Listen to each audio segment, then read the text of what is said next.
stream is going to be so very difficult for me. How are we, guys? Hope you're having a lovely summer. Are you enjoying the World Cup? If you're a footy fan, are you not enjoying the World Cup if you're doing something else? It takes all sorts, and you're all welcome here. Lovely to be back. You're so cute. Thank you, Jen. In my Pokemon t-shirt and my matching Pokemon hat, because I'm a big, smelly nerd. Enjoying Sleeping Dogs banger game. Love it, as you guys know. I'm going to do the slightest of humble brags, if I may. He says sat next to the £500 Pokemon Lego set, sorry. The slightest of humble brags. Because look what turned up today, lads. Oh, I'm happy with that. Beautiful. Everything's there. We even have the Nintendo VIP card.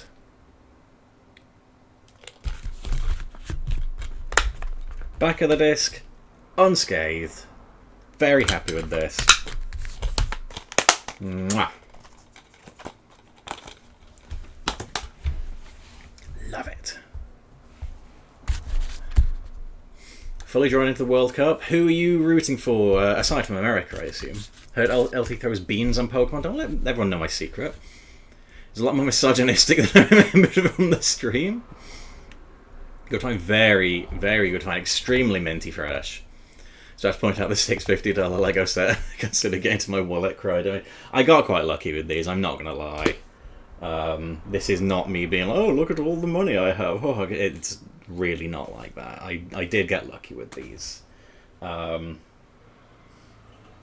So today, as you can probably guess, from the title of the stream, or the video, if you're watching this on YouTube, the camera straight here? I feel like I'm not looking at the lens here. Rooting for Cape Verde, one of their players plays for Columbus Crew. Nice! As you can probably tell from the title of the stream / video, today we're going to be doing a little bit of this business. It's Pokemon Lego, innit? So this is the whole of the first wave of the Pokemon Lego sets. We've got all sorts here. So we have this little mini Pokemon Center. Little cute one. This was a reward for being in the Lego Insiders program, which unbelievably worth it. There's no reason not to. You get money off of Lego sets and freebies. Why would you not? So good. We have the Kanto region badge collection.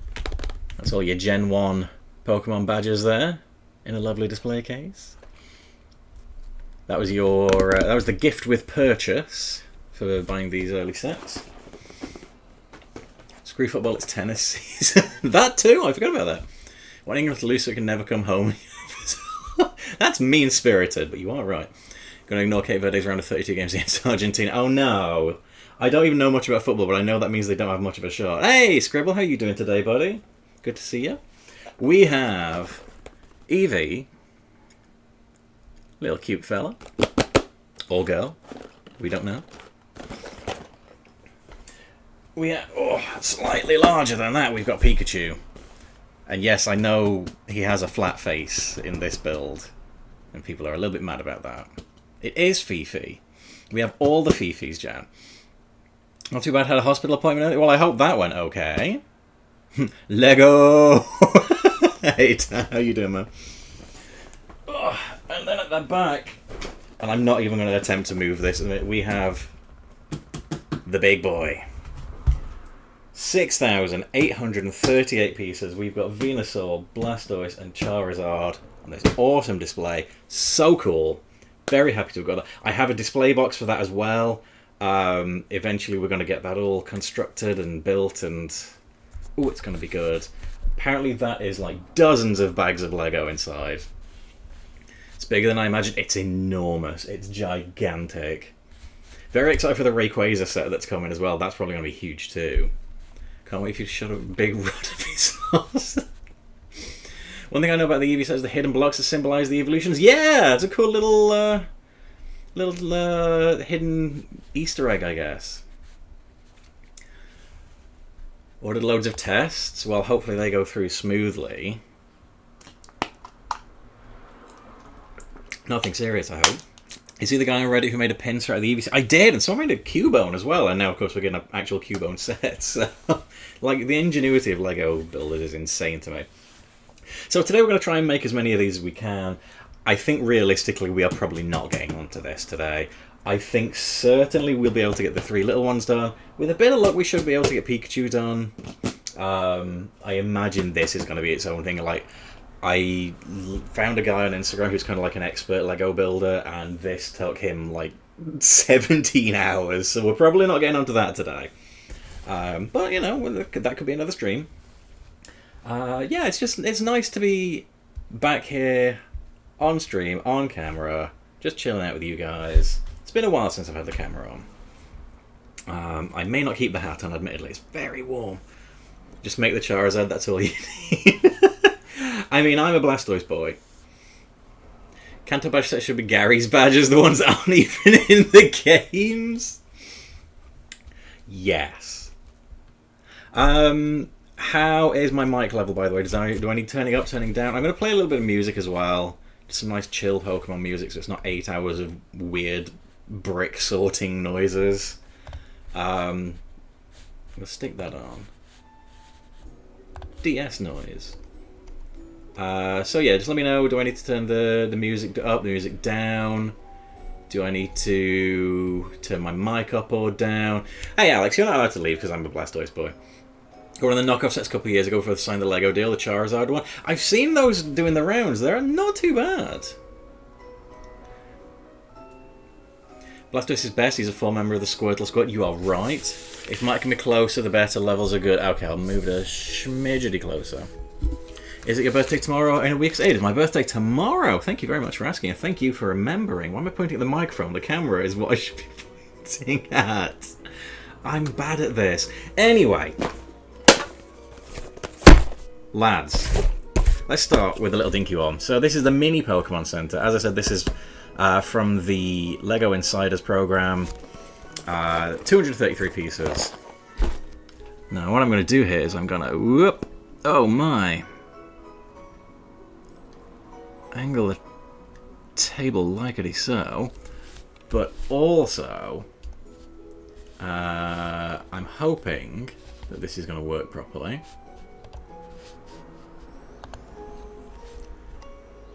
If I do this, you guys should have a better view. Hooray!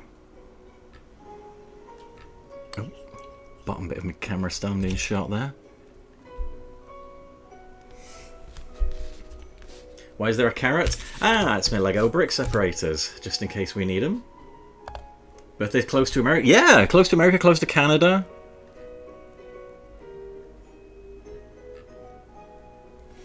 Trio set's almost 600 quid. Looks like we'll be buying. Happy birthday. Thank you very much. Yeah, it's a pricey one. It looks like it's going to be worth it. I've got something very cool and special planned for the display box as well. But we will get to that when we get to that. So, starting off then with... Now I'm going to hold it this way. Shit, I didn't think this through at all. Starting off with the mini Pokemon Center. 233 pieces. It says it's 18 plus on the box. I'm now back to front, so I guess you can't really make that out properly, sorry. So let's pop this open. Oh, the resale value just fell through the floor. Like I'm selling these. Yay.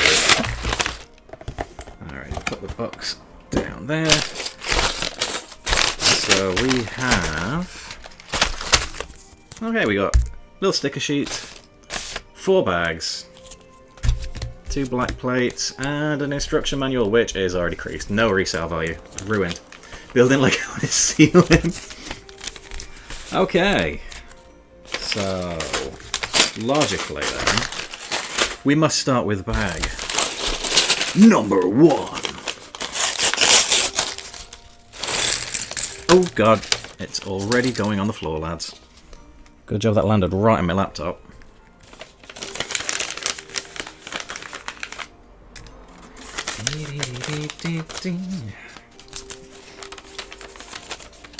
Wonder what spare pieces I'll end up with at the end of this. You always get a few of the little teeny tiny ones too many, don't you?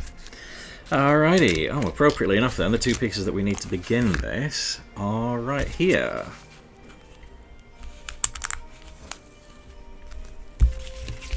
Try and hold things as close to the camera as I can.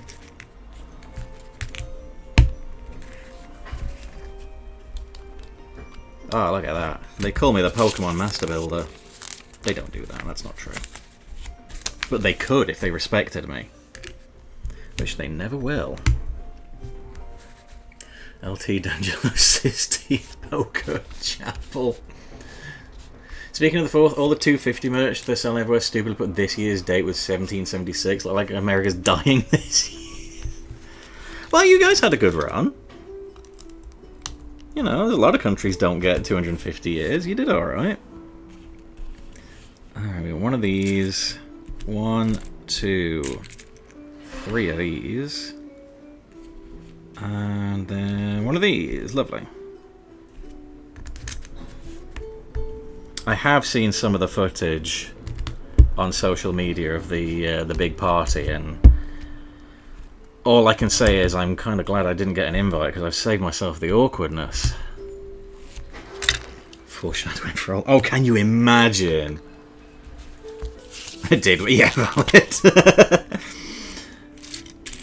Alrighty, one of these little nubby things. One of these. Sorry, you can hear the recycling bin outside. Not shutting my window, however, because again, I must remind you, warm. Right, so this goes here.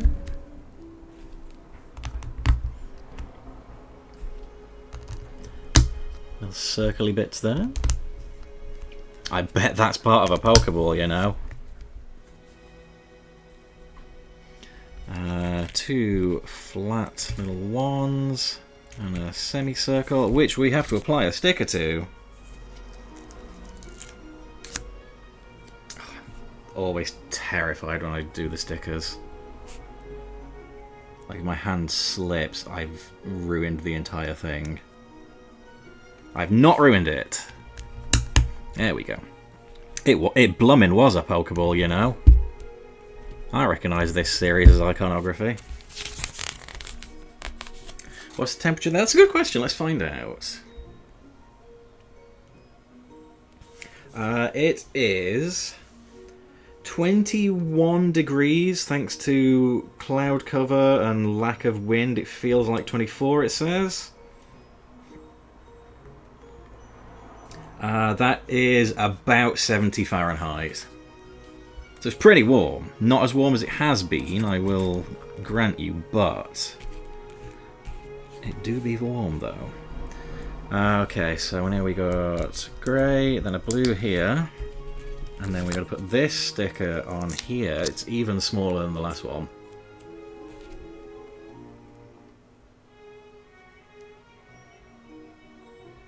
Oh, don't ruin it. There we go. So that's can't quite focus there. Yeah. That's your trainer's Pokeballs. Your trainer's Pokemon being healed.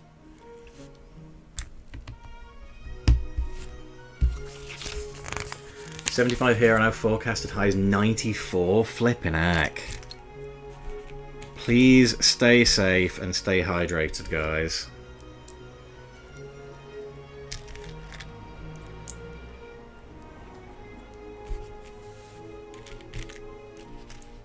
Now, semicircle.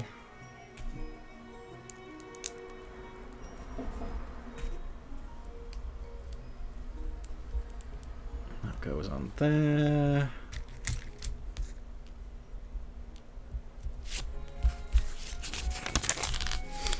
Let me know if the music needs raising or lowering, by the way, guys.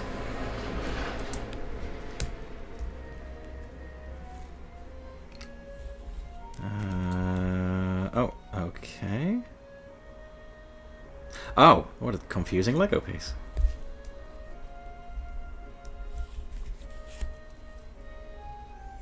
Just had an album delivered that hasn't had a physical copy outside of Japan since 1997. What is it?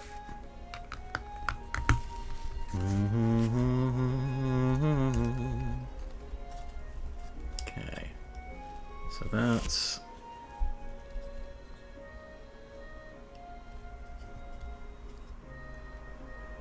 It's looking like the counter of the Pokemon Center. These are going to appear backwards, by the way, obviously, because I've got the camera flipped.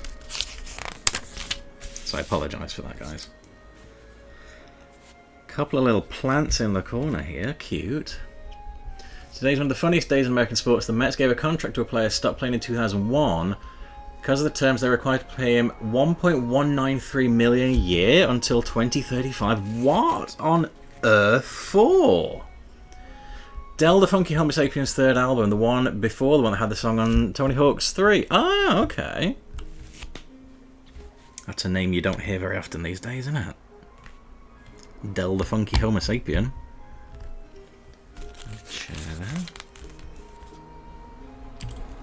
Okay, we got this tiny... This is a table, I believe. So this is cool. Like, we're making the interior of the Pokemon Center as well as the exterior. So this is more in depth than I realised. I like that. I did wonder how on earth it was going to be that many pieces.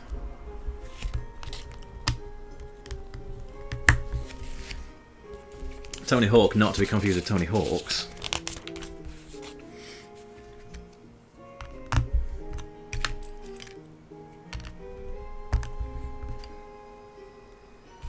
Long piece.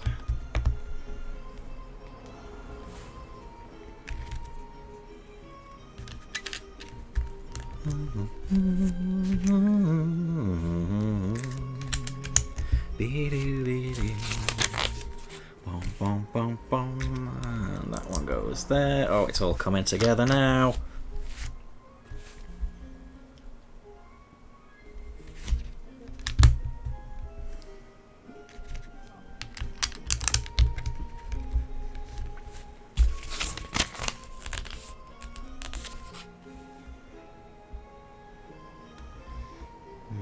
Okay.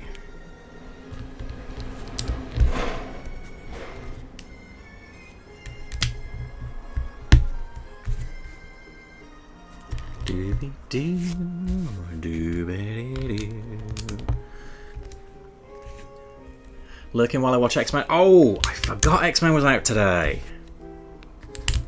Very excited to watch that. As of last week, I owned a Switch 2. My cousin chose to buy one out of nowhere. Hell yeah, your cousin rules. That's an extremely awesome gift. What games did you get with it, bud?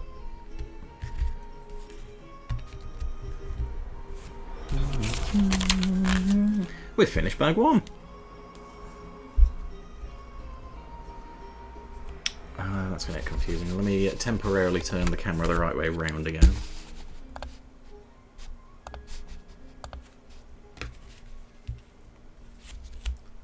There we go.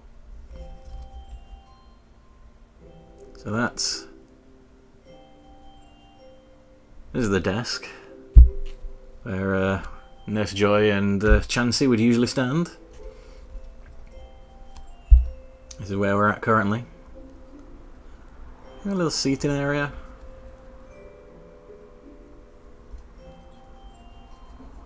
Lovely stuff. Quite a lot of spare pieces. 1, 2, 3, 4, 5, 6, 7. Surprisingly quite a few there. I'll pop those in the box for now, just so I don't lose them.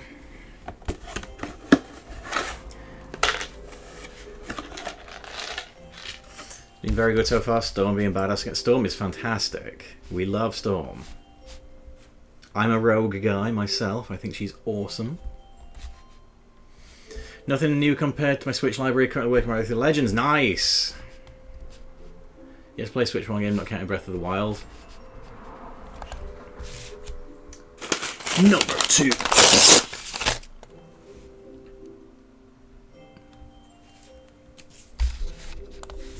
Oh, that was wrong. Sorry, I've got my camera set up differently to how it appears on my preview screen, so I thought I completely knackered it there. I have not. Play through Breath of the Wild by starting a new Master Mode save does look and play better. I have somehow managed to go the entire generation of the Switch one and not play Breath of the Wild or Tears of the Kingdom. Am I a fake Nintendo fan?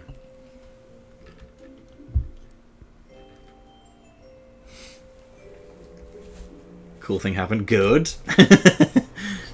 Love a cool thing happening in the X-Men. Series 1 of 97 had me, crying damn near every episode. What a show. Okay, this is going to get complex now. So we need one of these flat boys. A little yellow fellow. This rounded thingy. And this rounded thingy with a dot on it. So that goes on there.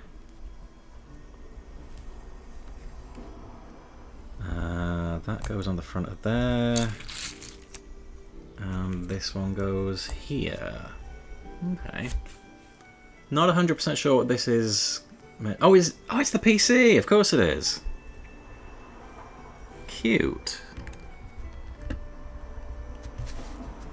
This is cool. Considering, you're not going to be able to see inside it once you've made it. This is astonishing detail here.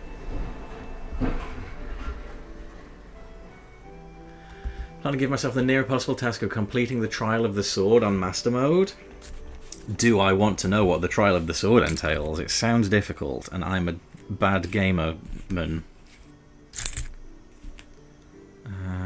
Alright, little orange one here. And a flat one. No, that's not a flat one. That's a flat one. So, blue goes on top of orange. Red goes on there. Green on there. And orange on top, of course. The original Pokemon colours. Red, blue, green and orange.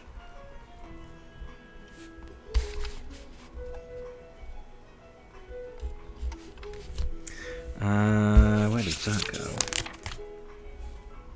That goes here. So I assume that's meant to be the bookcase you get in a Pokemon Center that you can interact with but not read any of the books on, because that would be ridiculous. Bit of a wall. And then this one here.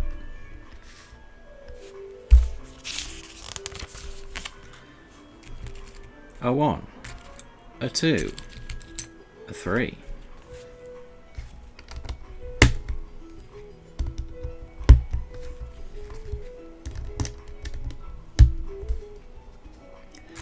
A couple of these on this side.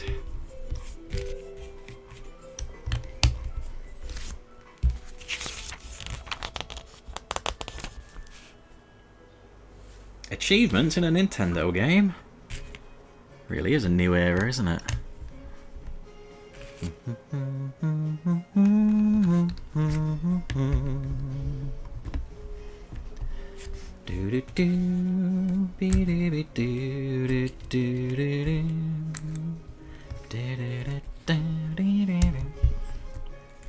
Pokemon music is really flipping good, lads.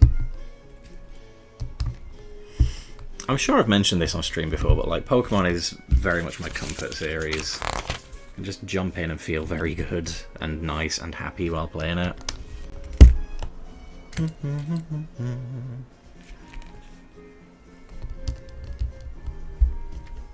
And also, there's kind of a weird sort of... Well, I say weird. There's almost a power fantasy element to the way the Pokemon games work. The whole, you're the most important trainer ever, and you're going to save the world! Oh, cheers, man. I was looking forward to the day that people would finally accept how cool I am. Trial of the Swords DLC gives you difficult changes to permanently make the Master Sword more powerful. Trying it on Master Mode where all enemies regenerate health if you don't attack. Oh, wow. That does sound significantly more difficult than you would usually expect from a Nintendo game, actually. Maybe there's a reason that Breath of the Wild has sort of taken on this life of its own and just become a massive thing. What do we reckon to the Ocarina remake, by the way, guys? Are we excited for that? Are you excited to be sold Ocarina again? Nintendo will do it. They love doing that. I will be honest, I've got limited Zelda experience. So, shamefully, despite being very fond of the N64, Ocarina's one that I've not actually played very much of. Oh, this tune is lovely.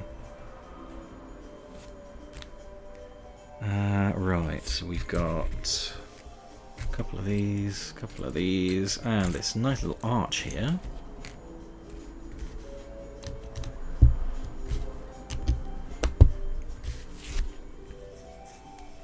Imagine being a mother in that universe. Hope my kid isn't the one who has to fight crime, come from a literal god with rats and birds they found outside. It does get a little hectic if you're the chosen trainer, doesn't it? Yes, I am. Have not bought Ocarina once, so yes. Tears of the Kingdom is also very good. Lacks DLC, which is sad. Want to get a motorcycle in that game. The fact that you can do like vehicles and stuff in a Zelda game is kind of nuts. Like the fact Link has a tablet is very funny to me. 1, 2, 2, 2, 1, 1. I can't count. Right, so these want to go like this and like that. Okay.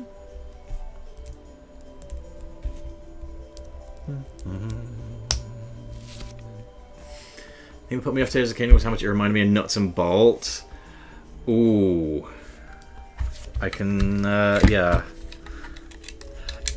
Imagine if it hadn't been good, though, right? All of the goodwill of Breath of the Wild, like, undone. I mean, obviously it was going to be good. It's an Zelda game, for crying out loud. They don't really make bad ones, do they? Oh, actually, do you know what? I've just realised there's no back wall. You will be able to see into it. That's pretty cute. Clever. It's Nuts and Bolts if I understood its franchises are.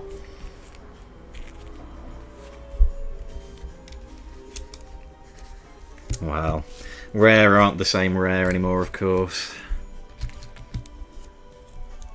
Grey ones go on here.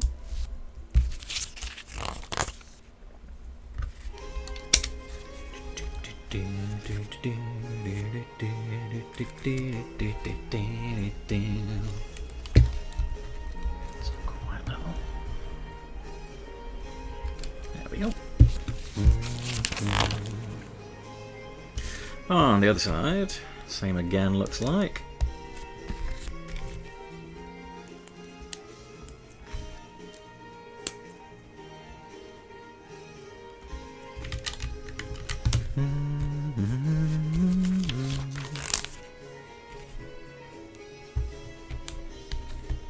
Lovely.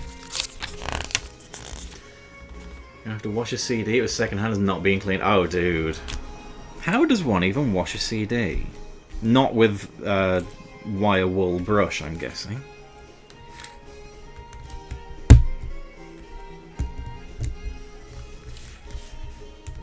Soapy water, one assumes. Damp paper towel, perhaps. Mayhap.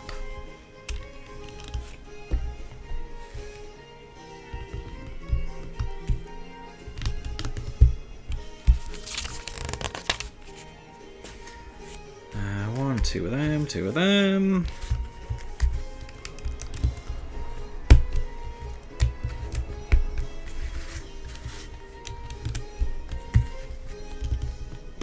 Alrighty, wow, okay, a lot of spare parts again.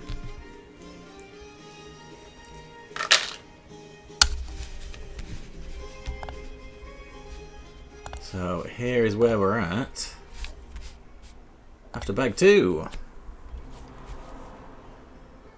So we can sort of tell the front of the building is coming along, and as viewed from the back we can still see the interior, so that's nice. Lovely stuff. Alrighty, number 3.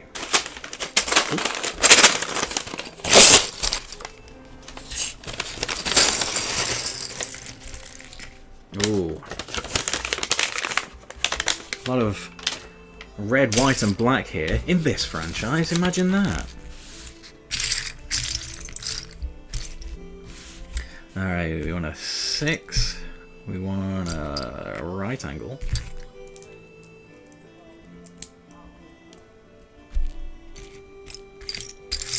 And another one for the other side here. There we go. I should probably be sorting these into colours, but I'm not because I'm dumb. Mind, to be fair, it's not like there's like dozens of difficult to pick out pieces. I will say, like, I love the paper bags that Lego pieces come in these days. It makes it so much easier, because when I was a lad, it was quite tricky actually to find the piece you wanted sometimes. I'm sure a lot of you guys will be able to relate to this. You'd just get like, you'd get a bag with your big pieces, a bag with your regular pieces, and a bag with your teeny tiny little small ones, and that made separating them really flipping difficult. Okay, this would appear to be the front fascia.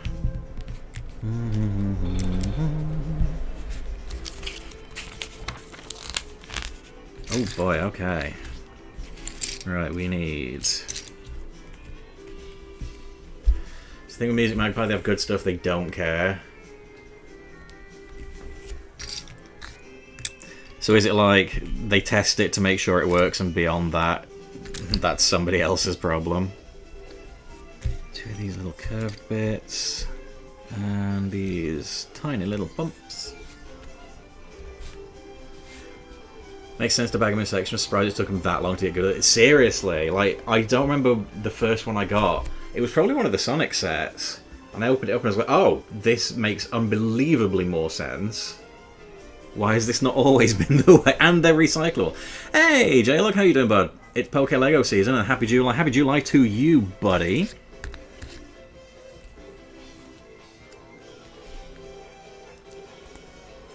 Okay. So that goes like so. Little bumpy bit. Like that, okay. Oh, weird sort of bit to go on the roof there.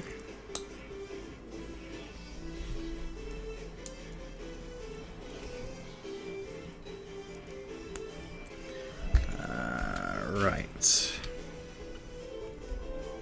Pretty much probably would have worked. The amount of grime on the underside was awful. Nothing a bit of dish soap and a cold rinse can't fix. I'll never understand how it is that there are people that just don't take care of their stuff when they have it. It's something that when I was a kid was like really drilled into me, like take care of your games, take care of your videos, take care of your DVDs, put them back in the box when you're done with them. And I'll grant you, like, okay, like I don't always put things back in the box right away. Sometimes I'll, like, if I want to play a different game, I'll put the previous game in the next game's box, which, you know, not super smart, because then you have to play a little Crystal Maze game of where is Sonic 3? But I can't understand not taking care of your stuff. I don't understand people that like just discard the boxes. Like, that to me is really weird. Looked at the best way to clean it. This is not a rogue method. Well, that is reassuring to know.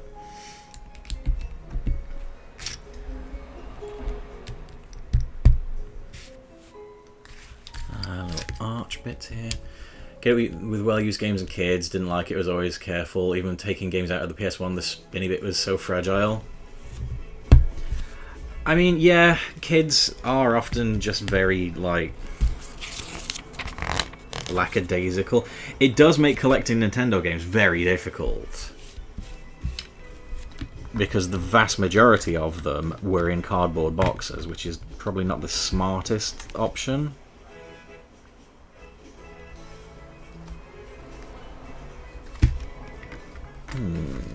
Got a little gap here. That doesn't seem right.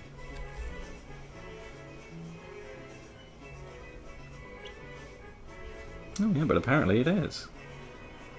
Oh no, looking on the diagram, it is right, I guess. Okay. Follow the instructions. Trust in the process.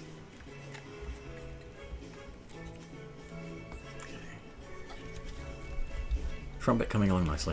Hated Sonic & Knuckles was the only game that had no case. Yes, seriously, getting a box for Sonic & Knuckles, not easy. Ramps the value of the game up secondhand.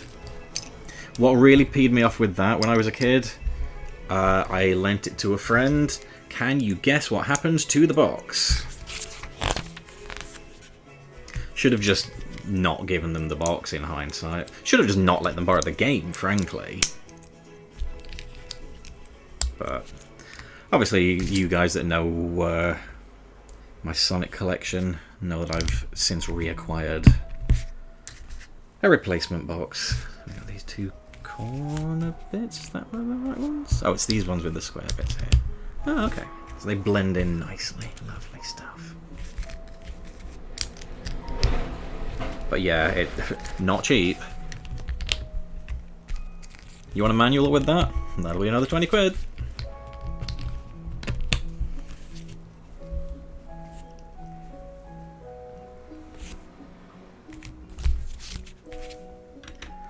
Oh, there's more to go. I mean, I get it. I suppose we can't really expect Sega to make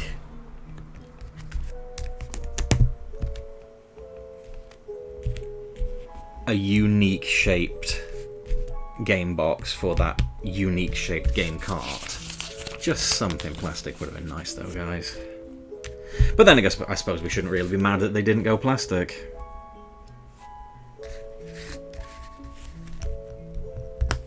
Whether or not they were trying to be environmentally conscious, I don't know, but I suppose they must have realised that it would have been a bit of a waste had they done it that way. It would really help if I put it on the correct way, wouldn't it? That'd be good. That immediately does it again.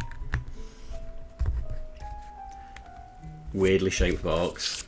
But if Accolade could do it, their boxes are so funny looking though. Right, that goes there. Like I see them in the retro shop I go to, and it's like, oh, only one spare in this one. It's like, what is this? This is like a tiny version of a PC big box. Alrighty, here's where we're at after bag 3. Coming along nicely, nicely. So we've only got like the front bit of the roof to do now. Sega was weird in the mid-90s. They had a hardware identity crisis. They were like, listen, this Mega Drive business is working. Number 4. We got to stretch it out as long as we can. It's add-ons, add-ons, add-ons, baby.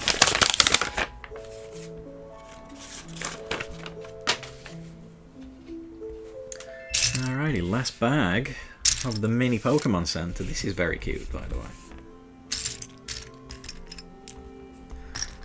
Alright.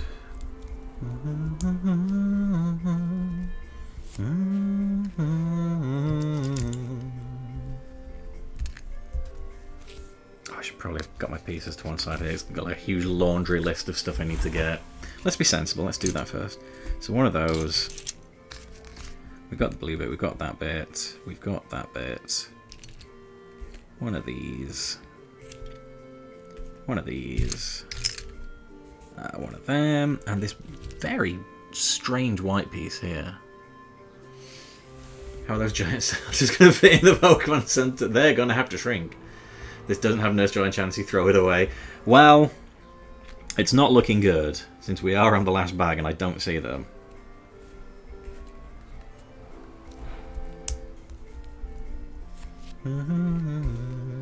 Do do do do do do.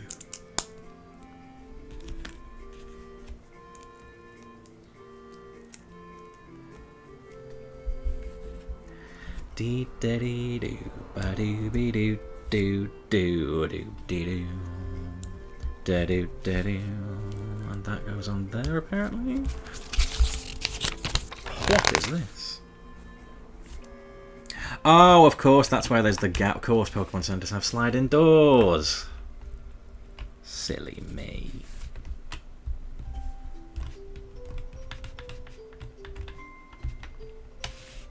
The doors do not, in fact, slide. They do. Oh my lord, they slide. Flipping heck. Don't take a lot to impress me, does it? That's attention to detail, though. We like that.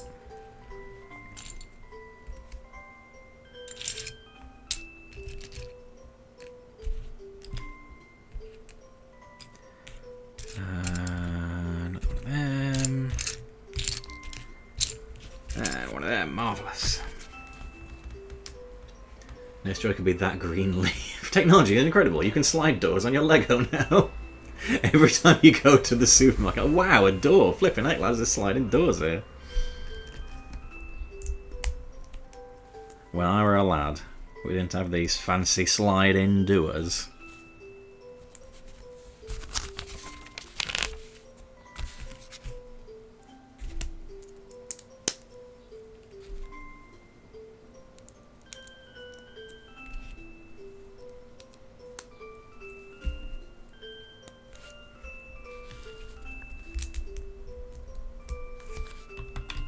Goes in there.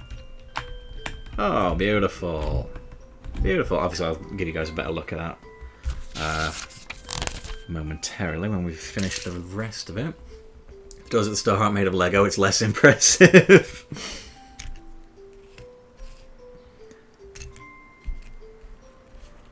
Do you know what, though? If the doors at the Lego store were made of Lego.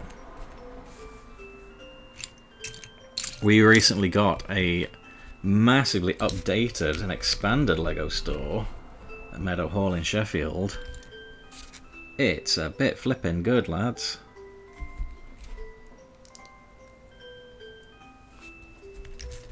Went a little bit crazy, but they had the new Tangled sets in, and I do love me some Tangled. So I've treated myself to those. Unfortunately, they are in the... Well, one's still in the box and one's in the other room, so I can't show those off at the moment. Like so. Like so. And onto there. That was awesome. Did I read right, like episodes 1, 2 and 3 all on there?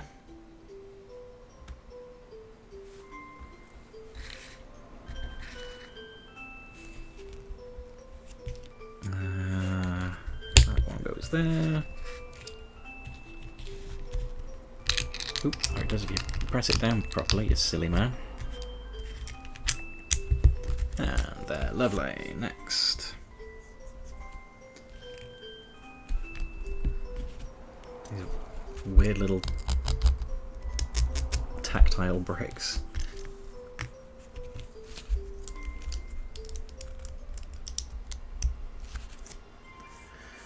Rapunzel from Tangled is my second favourite Kingdom Hearts character voiced by Mandy Moore. There's another one she voices? I love me some Rapunzel. Genuinely, like, Jen and I were talking about tattoo ideas the other day, and she was like, well, I'd like one of Ariel, maybe. You could get one of Rapunzel. And I was like, I could, you know. I bloody could.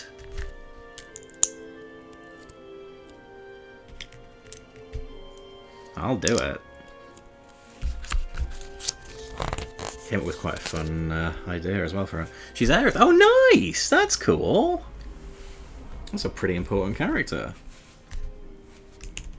An important character on both sides, then, of the crossover. Very cool. Also, she seems like a cool person. Which is tragically more than can be said about her co-star in that film. Who's not a nice guy. We're a couple of weeks away from recording the Tangled episode of Chatatouille, and I'm really going to have to bite my tongue about that fella. Because I don't want to bring the mood down.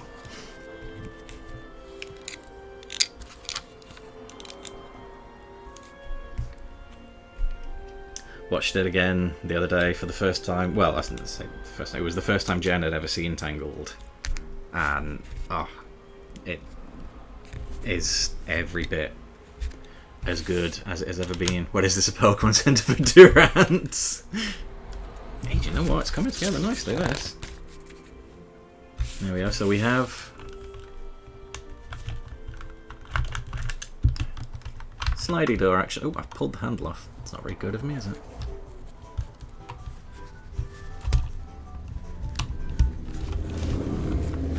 Whoa. Very cool. Can't wait to play Kingdom Hearts 4 in the retirement home. What did we make of the reveal for Kingdom Hearts, by the way? Aha, now it's telling me to put this on first, and that's probably so the sticker is straight. Because there's one going on here, and I'm probably going to make a huge mess of it. I thought the graphical style of it looked really weird. I don't know if Kingdom Hearts should be leaning quite that much into realism. Maybe I'm a grump. Well, I am a grump, we know this. I'm sure it'll be fine when it's finished. You know, like, I'm sure Square and Disney don't really care what I think. And the game will make billions.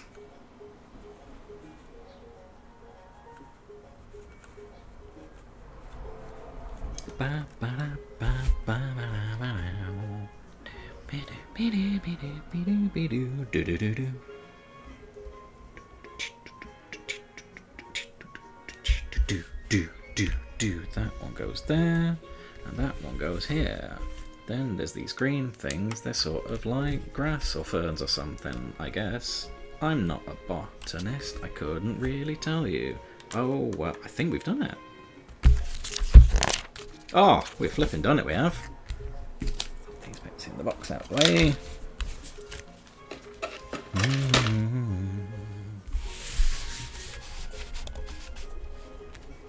My sister's been adamant about catching me up on Disney movies I haven't seen. Finally watched Coco last week. Oh, Coco. Do you know what? I will be honest, I kind of guessed the twist of Coco a little bit through the plot, and it still got me to cry like a baby at the end. So well written. Didn't this game have Tarzan in it? Come on, get up, you've been told. Well, at the end of 3 when Sora runs into Yozora. Imagine how cool it would have been if Kingdom Hearts 4 was our first live action stuff, they revealed the Caribbean. Hell yeah! Love the vibes from Gen 2 music. Gen 2 is immaculate. There we go, so we got a little Pokemon Center, lads. Slidey doors. And then... side view. Ooh. And the back.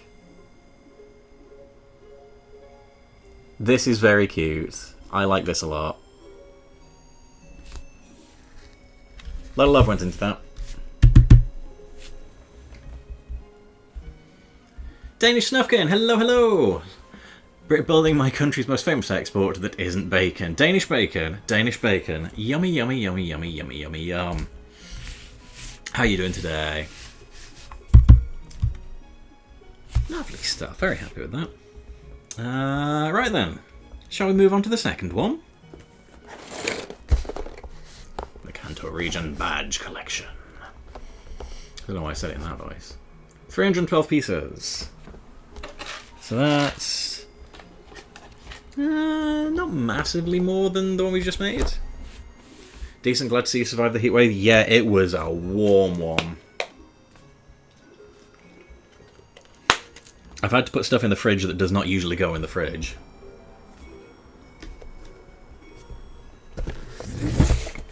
Danish bacon is my favourite actor. Everyone's only 6 degrees from.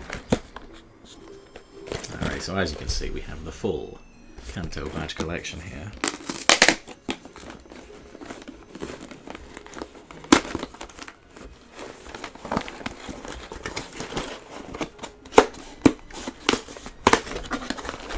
Okay. Oh, we've got plastic badges this time.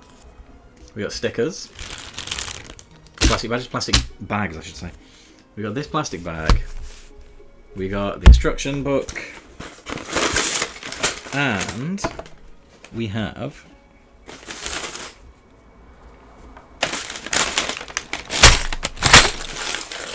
three. Count 'em. 3 bags of Lego. Okay, well, I don't know what this is. I assume that's going to be one of the last things we do. I'm just going to pop that over there. We've got the stickers there. Stickers in my Lego set, not in my house. I guess, to be fair, it's for the finer detail, isn't it? Alrighty, so... bag number 1.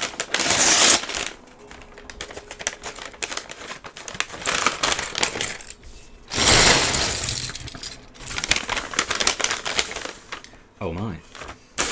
Oh, apparently we do need 2 of these here after all. Let me check the number of studs here. 1, 2, 3, 4, 5, 6, 7, 8, 9, 10, 11, 12, 13, 14, 15, 16. Yeah, that's going to be one of these massive ones out of this plastic bag.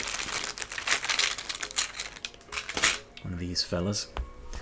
1, 2, 3, 4, 5, 6, 7, 8, 9, 10. 1, 2, 3, 4, 5, 6. Yes. Cool. So the first build is worth the Boulder Badge. And now I can use the Rage TM. Not that I'm going to, but I can use it if I want to. Right, I might sort these by colour then, because there's an awful lot of black ones here. If I don't split them out, it's going to get a little tricky to keep track.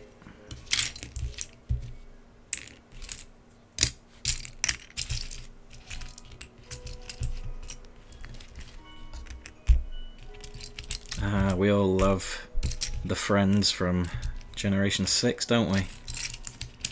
What a terrific collection of characters. Well, Serena's alright. Or Caleb, if you're playing as the female character.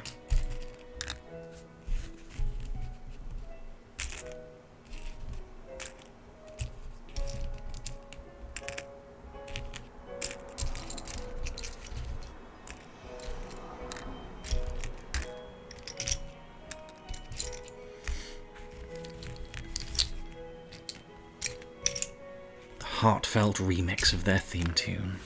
Look how far you've come on your journey. You stopped the evil. You befriended the legend. If any of those characters anything other than one personality trait would have been an all-timer cast. They are very flat, aren't they? I do like that they kind of have, like, they all sort of represent different parts of the franchise. Like, Serena obviously is the battling, Trevor's the collecting, Tierno's just having fun, doing what you like. Shauna, I think, is like, I don't know, just Pokemon are cool, I guess. She had some struggle. Alrighty. So, we need one of these. A little flap thing.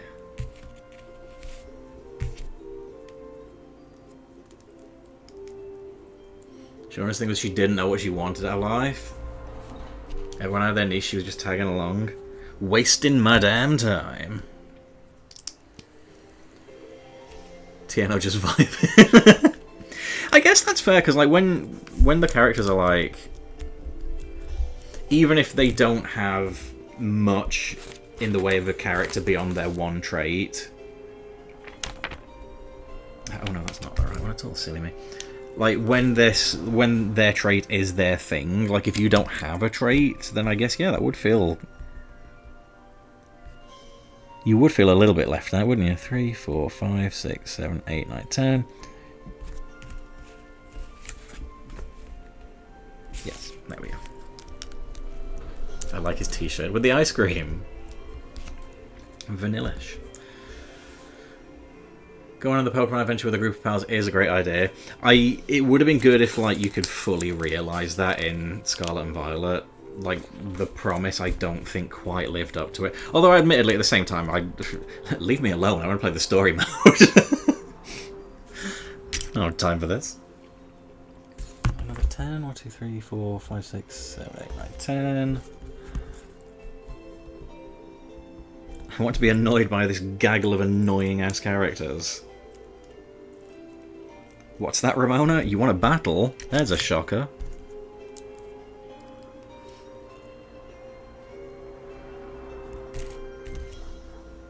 I feel like if it genuinely affected the story, you know, the number of people you were playing with, and it was sort of more rewarding to play with multiple people at once, because it was like, oh, you've built an actual friendship, then that would have been really cool. Unfortunately, that is not the way those games panned out. Scarlet and Violet, Homer. Like, you can do multiplayer and play with your friends, but it's pretty much just like wandering around the overworld. You can't really do the story together. And as someone that quite likes the lore of the Pokemon world, the story is sort of the thing that I'm most keen on the first time I play the game. But it's good if you want to fill your Pokedex afterwards, and like, you just hang out with your friends while you're catching Pokemon. Balance is very hard. Gen 9's pretty good at not interrupting. That is true. Gave you cutscenes when you're doing story bits. Yeah, and like the fact that you could skip most of the trainer battles in the game as well, if you wanted to. It does let you play at your own pace. I'm not sure that was the most elegant of all solutions, but at the same time it's like, well, if you don't interact with the trainers, it will be more of a challenge, so fair's fair. And then immediately they did a Blissey event where they gave you 5,000 candies to level up. It's like, oh, well, I guess we'll just walk past everyone in the game then. Fine. You don't see Nemona at gyms and you only see Arven at the Titans. Yes! One of the purpose of MP is evolving your dolphins to give it a heart tattoo that turns it into Superman. Trainer battles were worthless. Don't remember a single trainer battle having more than 2 Pokemon on their team. I will give them credit, though, for doing away with the loading screens. Like, I think they realised, okay, there's no reason for this whatsoever, because I remember people were saying back as far as Sun and Moon that the loading into trainer battles where they have 2 Pokemon is just an exhausting waste of time. Like, you're you know, with your intro dialogue, waiting for the character to walk up to you, the music, the scene shifting, loading the animations, throwing your Pokemon out, you're like 30, 45 seconds before you even have your Pokemon on the field, and then they have the audacity to just have 2 Pokemon. Like, quite near the end of the game as well, there's like loads of trainers in a row with 2 or 3 Pokemon. And I remember people were very annoyed by like, that last little leg of the journey.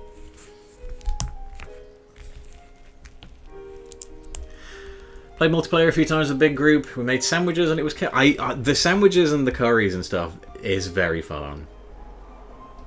I was talking to give you no experience, never fully... Yeah, just pure time wasting. On Victory Road. You see the new Crossworlds characters? Yes!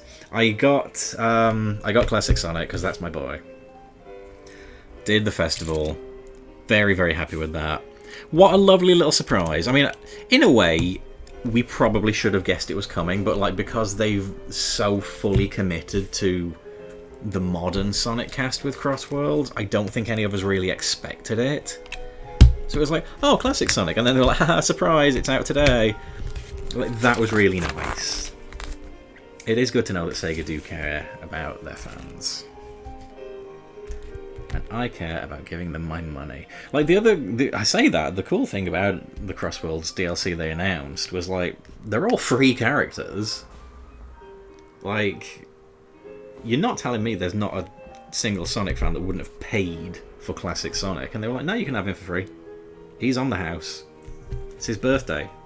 His birthday treat is he gets to be playable. Works for me. Weird little setup that is. Oh, that's gotta be it. Sandwiches having purpose was good too. I like how they were like genuinely necessary for making your life easier with catching some of the Pokemon. Like I can't remember which one it was. I think it might have been. Is Appleton in the base game? I seem to remember there was some like really rare, difficult to find Pokemon. And it's like, no, if you use the right kind of sandwich, this will jump at your face. So like, there's actual strategy involved. I really like that. It's like you can find it the hard way. It's going to take you 3 hours, or you can engage with the game's mechanics. All right, I'll do that then. Only thing I got wrong was that he'd come with Sonic R music. Yeah. Although I will be honest, the new track that they debuted for the anniversary, that genuinely got me quite emotional. Because it's the fact that they've remixed like 4 Sonic tunes into one song. That's so lovely. They couldn't resist sticking Sonic 4 music in there. But I guess that's just the price I have to pay for liking the Hedgehog. Scarlet Violet Switch 2 is wild. There are so many more Pokemon and they can load and it makes finding shinies even easier than it already was. Do you know I've not been on Scarlet and Violet in a good old chunk of while? Chunk of while? Chunk of change. Chunk of time. Mix my metaphors there. Because I actually managed to fill the Pokédex on that one. I was like, cool, that one's done. I can put that away now.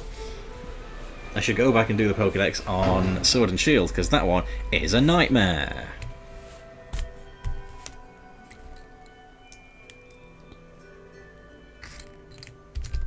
These Pokemon only appear under certain weather conditions, at certain times of year, at certain times of day. Do they, or do I change the internal clock? What do you think I'm going to do, Nintendo? Sorry, Game Freak. Nintendo didn't make that one. I'll give them some credit. Do you know what, though? I do like that. Got a shiny Bellsprout modder? Hell yeah. Thought it was funny they got rid of all the extra characters with the Sonic Racing game after Transform. Now they're bringing a bunch back. For free! Love them. Never got close to completing Shield.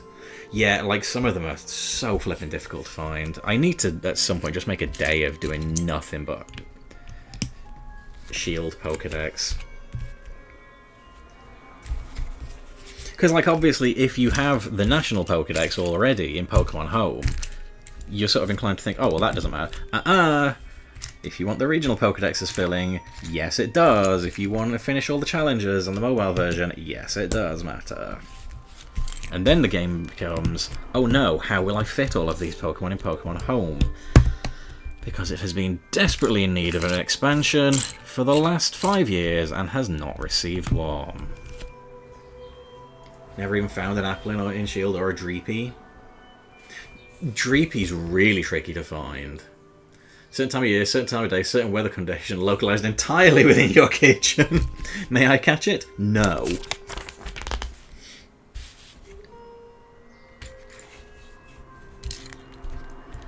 Alright, 2 of these. 2 of these. And 2 of these. What a lovely twinkly little tune.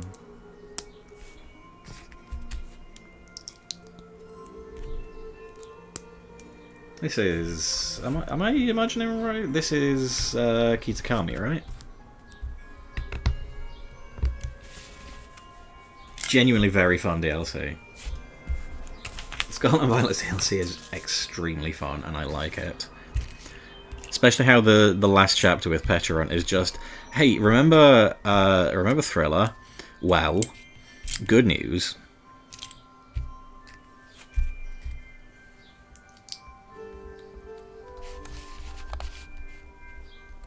Got lucky, me and about 4 friends all bought Scarlet and Violet on release. Just played it almost in syncs. We did a bunch of trades at the time. That is the way you do it.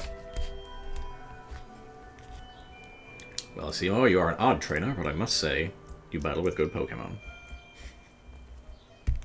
Seymour, the gym type is fire! No, mother, it's just a shiny. Ogerpon's such a baby. Oh, Ogerpon is very cute.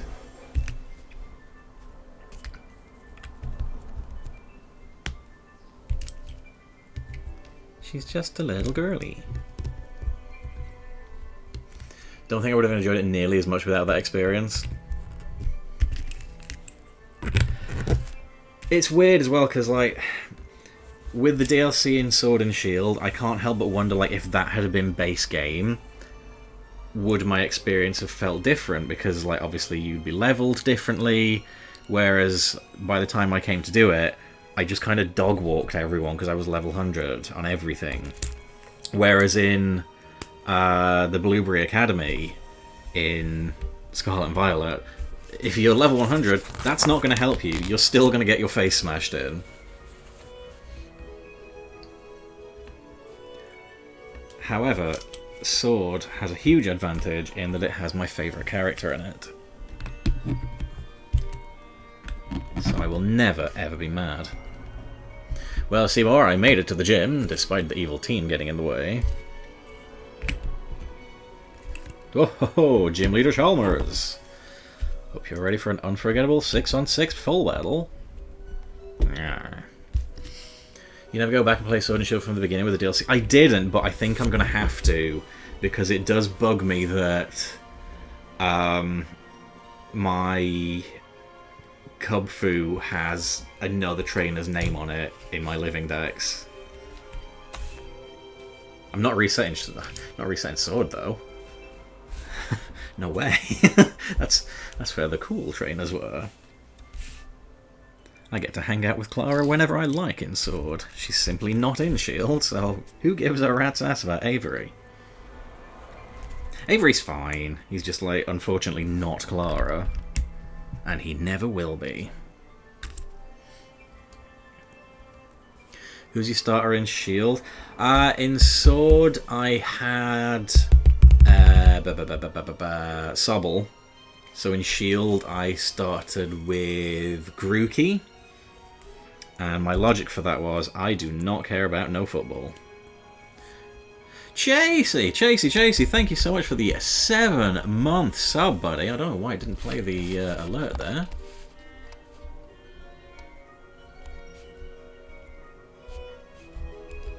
Thank you so much, buddy. I really appreciate that. Good to see you. How are you doing? How was your stream last night, by the way? A bit of Halo you were playing, I think? Started up just as I was clambering into bed.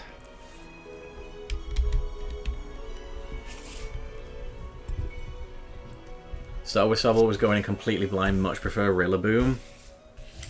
Funky Kong. Was day one member of the Grookey gang.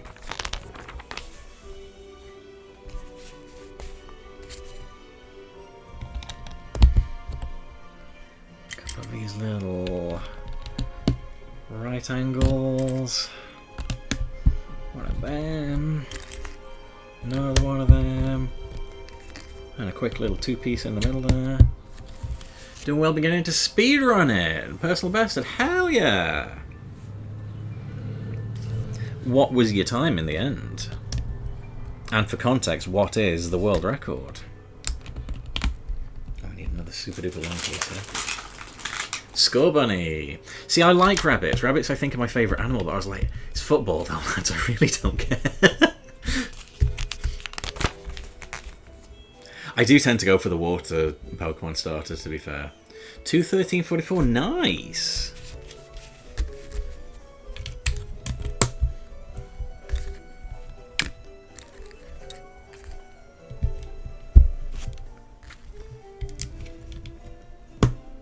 World record for PC is 102.43 for console, it's my record. Nice! Bloody hell!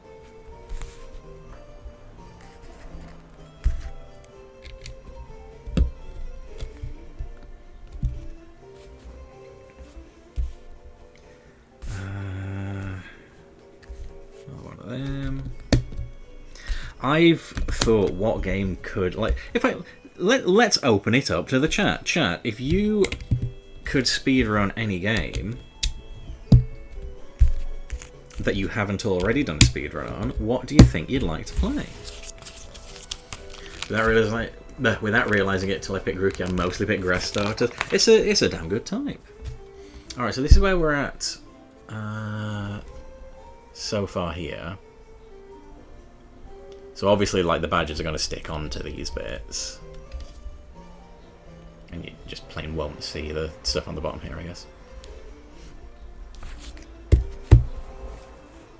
think I'm one of the few that still speedrun console.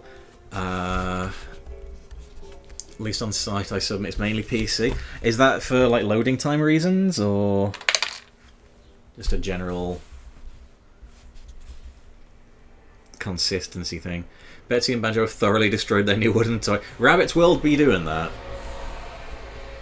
I'd like to try either Metal Gear Solid 1 or Sonic 3 and Knuckles. Sonic 3 and Knuckles is, like, so full of tricks and stuff, I would never be able to pick it up. I don't think my fingers are just too fat. Don't think I chose Fire type first off in any gen until my boy Croc. Oh, you on Team Skeledirge there? I want to pick fire once. I think I tend to pick fire least. Has to be a Sonic game you could speedrun?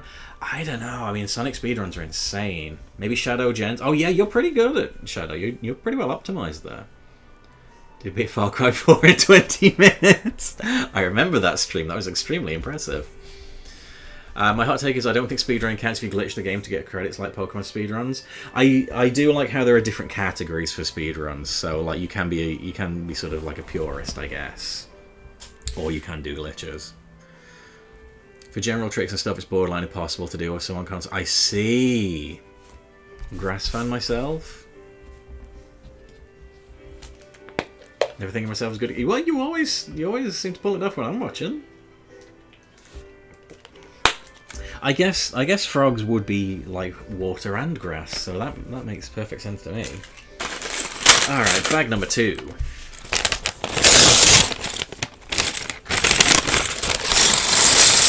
There's a smaller bag inside the bag. Bagception. Right, let's sort them into colours first. A lot of blue here.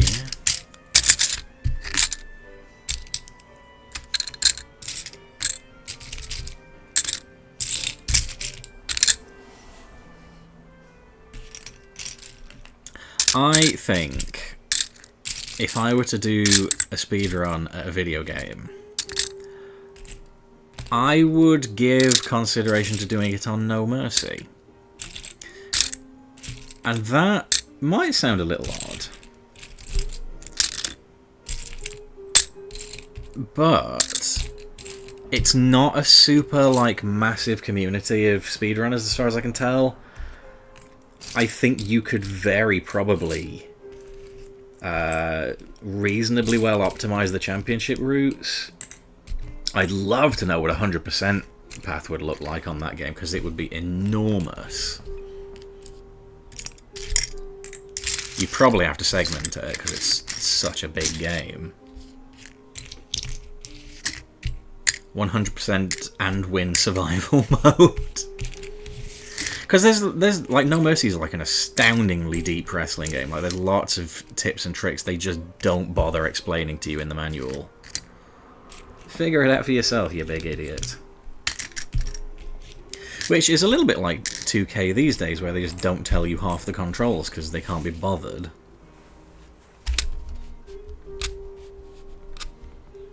APA. Charmander, Cyndaquil, Torchic, Turtwig, Snivy, Froakie, Sobble, Fuecoco. Some videos about L doing No Mercy speedruns 10 years ago. Yeah! Handicap match skip. APA handicap match made me not want to do it just because of that. YouTube trying to people make video speedrun the American Dad intro. I remember that. That was very funny and silly. The thing is though, like if you were to do like a championship mode speedrun, I think there are genuinely quite a lot of tips and tricks that a lot of people don't realise are in there. Like there's one that NL fans you might remember, New Legacy that is of course. Johnny and I did a video for a No Mercy anniversary a few years ago. And there's a way to make the interfering CPU leave you alone. And Johnny was like, there's no way. And I was like, this has been published in one magazine I read as a kid and nowhere else. And it works every time. And his life was altered forever on the sight of it. So there's so many little tricks in that game that people just don't know or don't apply. And I'd love to figure out how you could go about optimizing it. There's a handicap match at one point in the game where you hire the APA to come and help you, and one of the paths needs you to then lose the match, and if the CPU wants to be difficult, it can be really hard to lose that match. So I don't know what the strategy is for that, but yeah, I'd be really interested to figure these things out. Vera Volticon, hello! How are you doing today? Good to see you. How have you been? Yeah, this is Spider-Man building Legos, a very odd camera. I thought I'd give it this way around because if I do it normal side up, you guys aren't really gonna be able to see it properly. I don't think.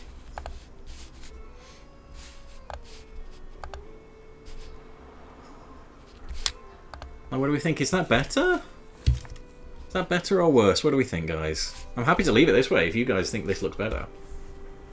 Starter picks being Squirtle, Totodile, Torchic, Turtwig, Snivy, Chespin, Rowlet, Grookey, and Quaxley. Okay, let's see. I had Squirtle, Chikorita, Trico, Piplup,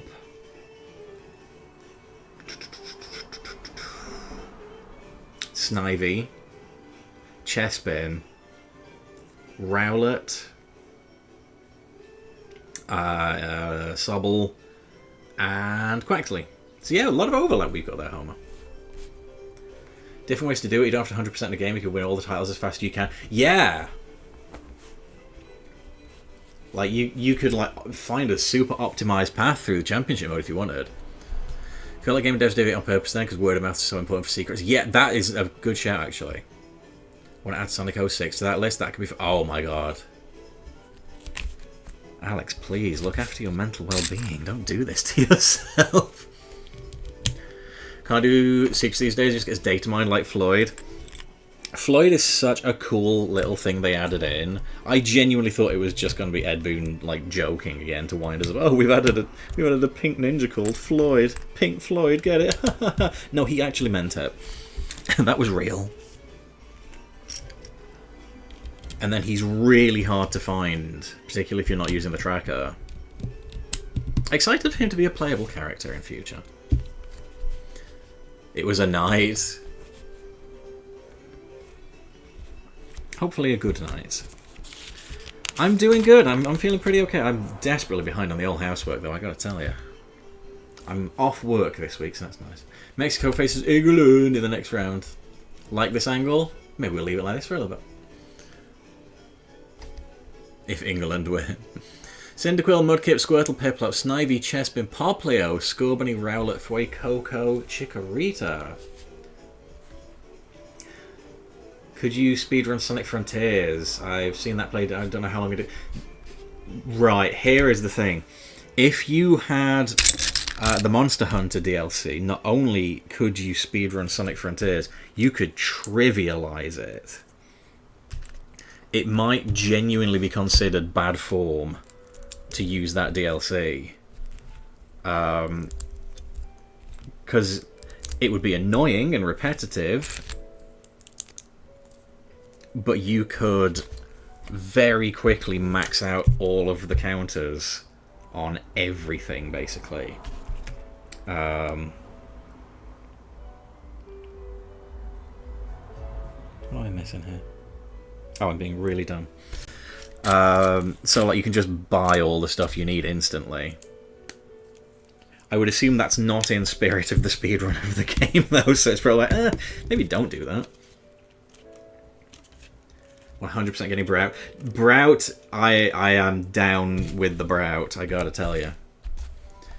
I was all fire except Gen 8, where I had Grookey and had Bacon trade me a Charmander. Gen 9 had both games, so I had Fuecoco and Sprigatito. Oh, that's a point as well. Gen 6, I also picked Squirtle again, because obviously you get 2 starters in Gen 6. Adding Harry Kane to Tomodachi, if England loses, he dies! Oh. Harsh but fair. Floyd is excellent. I'm glad they did it even knowing it was going to be data mined. It's a real, like... I'm glad that they did it for the community as well, because, like, MK1 kind of, like... I think it was pretty badly mismanaged by Warner, and I think that is what we're all largely coming to realise. So having something that united the community like that was so cool. It was like, oh, Mortal Kombat is fun again. We're doing secret characters again. We're not doing forced premium currency. Getting Gekko next. I mean, they're all pretty cute. Yeah, pick Gekko. Don't think I'll get a Switch too. Oh, Legends. Yeah, gosh, who did I pick in Legends? I had... I've got Chikorita in ZA. Who do we have in Arceus? I go for Cyndaquil? No, I went Oshawott. Because I figured it fit, you know, with the theme, samurai and all that.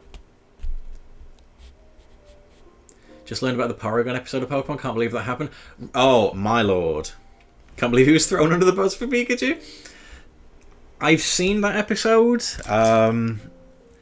It's one of those where it's like, well, I sure hope I don't go blind from watching this. It's genuinely fine if you know it's coming and you know to not have your face directly in front of the flashing lights. Obviously, also, if you're epileptic, don't watch it. What's really strange, apparently 4Kids actually localized it, so I assume, like, I think they knew pretty early on that they weren't going to be able to air it, but apparently somewhere out there is an English language version of that episode that's never been aired with presumably an animation fix, which is remarkable. Because I remember, like, Maddie Blaustein did an interview on Sarah B forums, if you can believe it. Had a whole thread on there. And they said, like, she said that they'd done, like, every flipping episode, like, even the ones that didn't get aired, so... Because obviously we know they did Beauty and the Beach eventually. Even though it only aired twice, and that is nuts to me. Twice, never aired again, just not available in high definition anywhere. Just insane.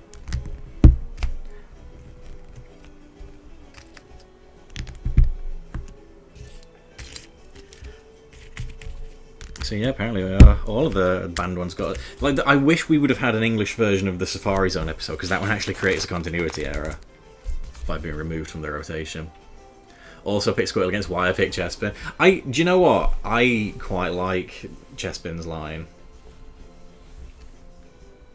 It's a good flipping Pokemon. Obviously Greninja overshadowed everything in that gen. Whole time I thought you were talking about Ninja. They have Lloyd, a pink ninja called Floyd, would have been amazing. Pikachu got the brunt of it blowing up the missile. Pikachu did nothing wrong. But Porygon did even less wrong. Picked Rowlet and Totodile in Legends. Rowlet's my second favourite Pokemon of all time. Rowlet is flipping adorable. Hey, Wembley, how are you doing today? Just heard they're going to stop making PlayStation discs. That sucks. Don't like that. Okay, we got to do... Move that for a second. Oops. 1, 2, 3, 4. 1, 2, 3, 4. 1, 2, 3, 4. Always thought Greninja line was ugly. Froakie's okay. Frogadier I'm kind of not keen on. Greninja's alright, but I don't know if it's like best ever kind of tier. Oh wait, hang on, I just remembered I didn't have Rowlet in Sun. I used Rowlet in Moon. I had Litten in Sun, because it's a wrestler, isn't it, in Incineroar, so I was like, well, obviously we're doing that. Here's a question: fave Pokemon from each gen. Oh gosh. I mean, for Gen 1, I'm kind of back and forth on it. Like, is it Squirtle? Is it Blastoise? I love them both. You never forget your first, after all.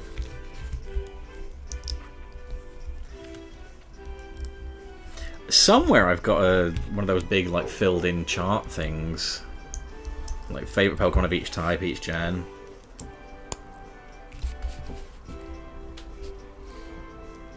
Raichu, Meganium, Mightyena, Turtwig, Pidove, Greninja, Mimikyu, Grapploct, Tandemaus. Tandemaus is friggin' adorable. Ridiculous how they made a Pokemon that cute. And indeed, Mousehold.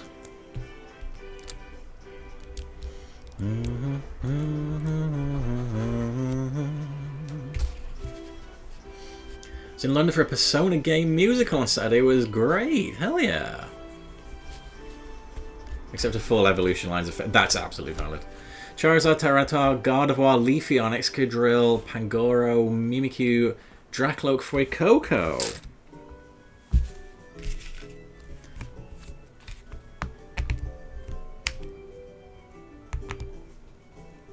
Oh, what have I done here? This has gone horrendously wrong. What am I doing? That doesn't go on there at all. Oh, I'm being silly and picked up too many bricks, that's why.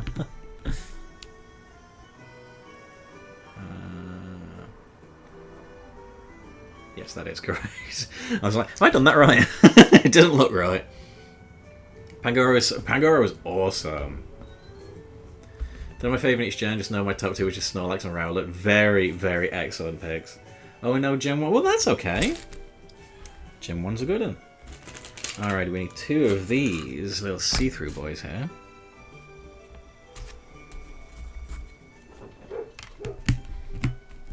I try desperately not to smudge these with my fingers, because that will annoy the pants off me if I do that.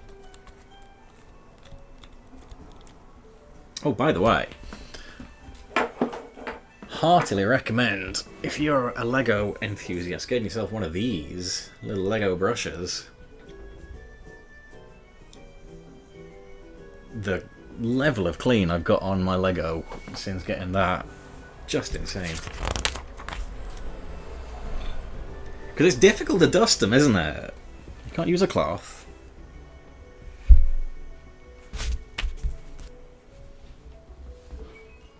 You don't really want to get them wet. Pandas if they're actually good at being animals. That's valid. Let me see, do I have my favourite Pokemon list somewhere? I'm not sure if I could remember off the top of my head, because there are a lot, lest we forget. I mean, Mimikyu is up there. That is a fantastic flipping idea. Oh, I don't have it saved on this laptop. That's so lame. Well, maybe that is a stream in its own, like, ranking all the Pokemon. Now they need to make a badass Koala. Yeah, Komala is kind of not the best, I guess? It's fine, it's cute. Giving it an evolution would be cool. Because it's so gimmicky. Went to a gaming anime bar after the performance. They played the Pokemon original intro. Said to my friend who's in her 20s, I'm the only person in this bar who remember this intro being new. Time makes fools of us all, my friend.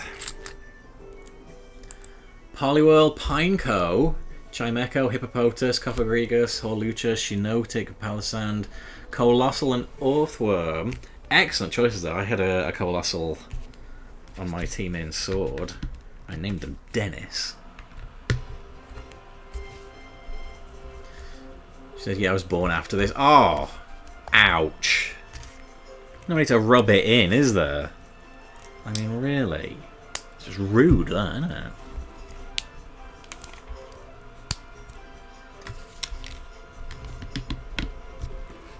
I will say, even though like this was a mini kit, this one's like surprisingly more time-consuming and fiddly almost.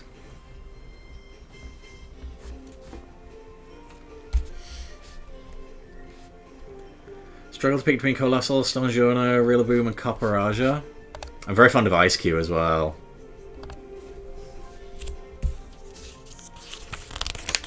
It's very silly and cute. So my favourite Scarlet Violet Pokemon's Clorf. Clorf is another very silly, funny Pokemon. Two more of these. Your year begins with 19? Oh, don't.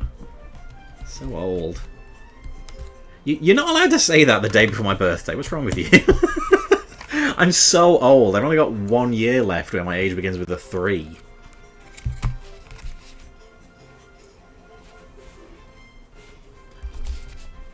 Love my rock, guys. Anix's second favourite from Gen 1. I'm so old.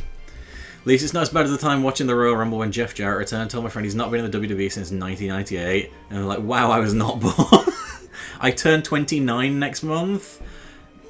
Dude. Happy for you, but I'm so old. Okay, that's the last out of the plastic bag. We got this boy. Let me see, can I... Yeah, there we go. Slightly better shot there. Have the bricks a little closer to me there.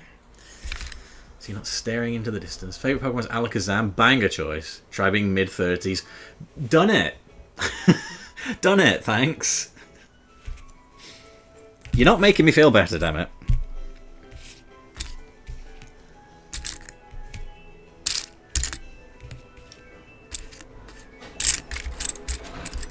There are some cool things about being on the older age of the older side of your 30s, though. 30 next month. Oh, nice. 37 in August. 35 next year. Turned 32 a month ago. Look at you with 3s in your age. Hey, you know what they say. You're as old as the person you feel, which is unlucky for me because Jen is older than I am. She won't thank me for saying that. But that's just maths.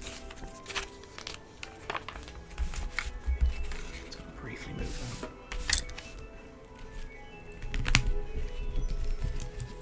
But we're both young at heart, which is something I really like about our relationship. We're just a pair of silly sods having a grand old time.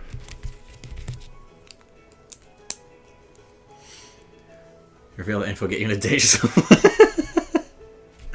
Oh, she would never. Would she? Joke's on you, my age is less than 1.5 years from not having a 3 in it. You don't get smarter, you just get wiser. Oh, I like that.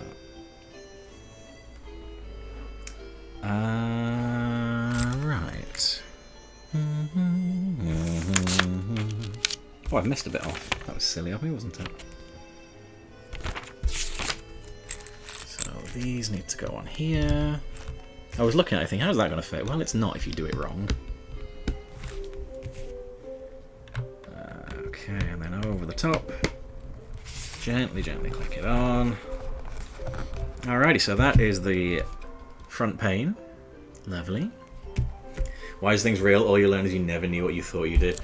That is for absolutely sure, buddy. You look back on your life and you think, wow, I was dumb. But I've come to realise in life, every single person we meet can teach us something. Even if all they teach us is what you are not willing to put up with.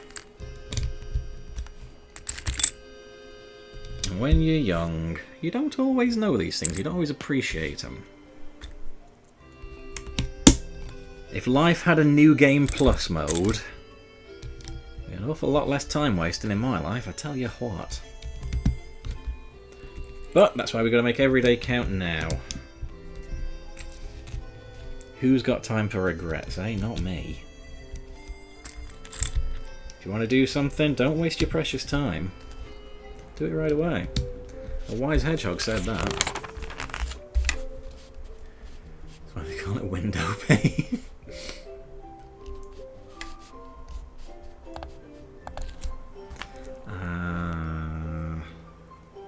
Red bit goes there. A Pokeball motif in this series? Surely not. They wouldn't do that, would they? Can you imagine? Click.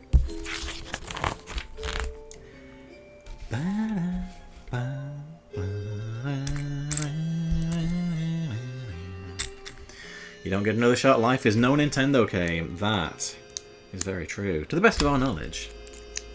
A wise hedgehog also told me to eat chili dogs as a regular meal each meal. Well, I mean, his metabolism is crazy, so... What works for him very probably would not work for me. I imagine bowel obstructions and diarrhea would be all that would occur if I had Sonic's diet.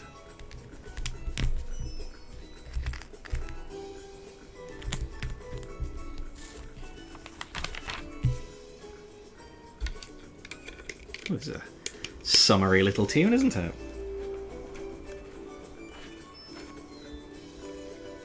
Beach music for me. Alrighty, I think we're about finished with this bag. Oops, clunk the microphone. You can run it off, exactly. Runs fast behind his crew.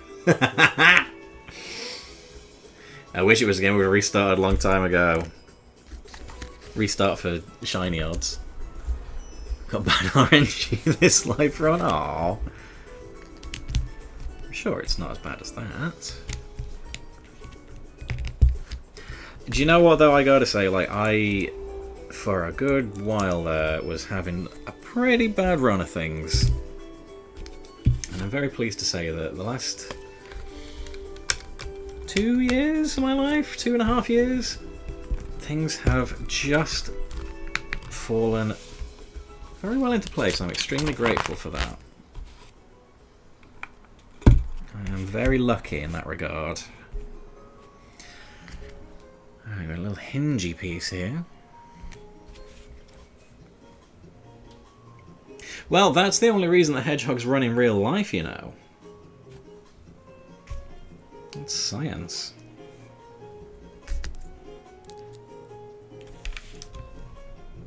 Oh no, don't put it that way. That would be very bad to make the entire thing inside out and upside down.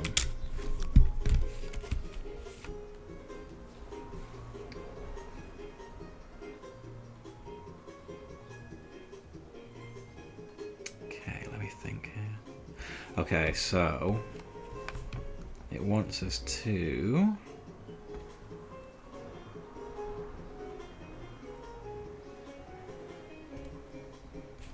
turn it round that way. Oh, and attach it on here. I see. I see. It all makes sense now. Oh, yes. Now the biting makes sense.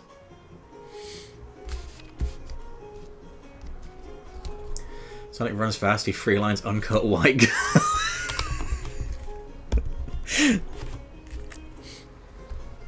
Just hopes he doesn't need to roll at that exact moment.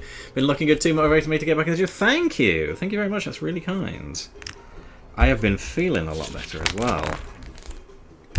Oh, I was right. I was right. I was right all along.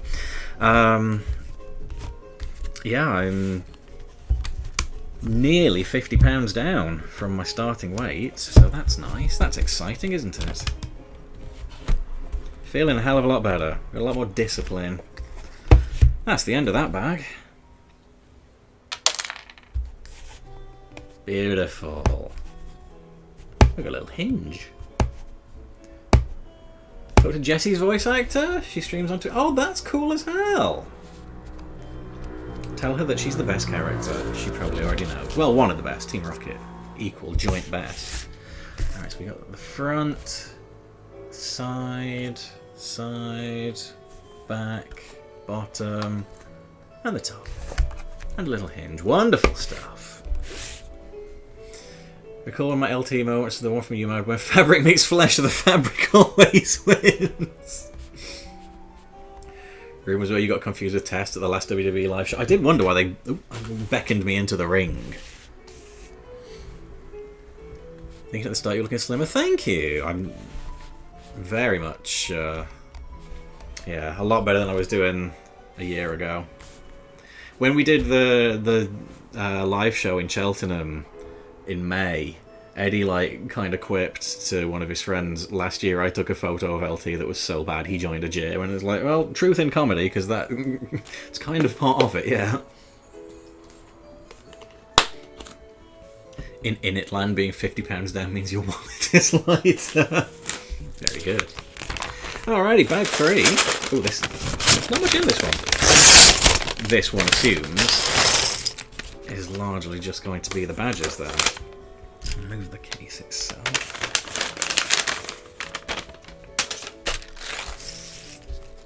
Whoa, Nelly.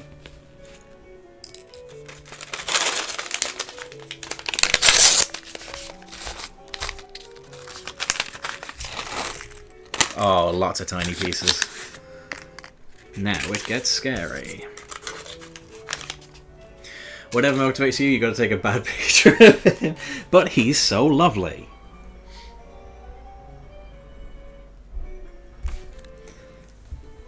Okay, let's see now. So we need the sticker sheet.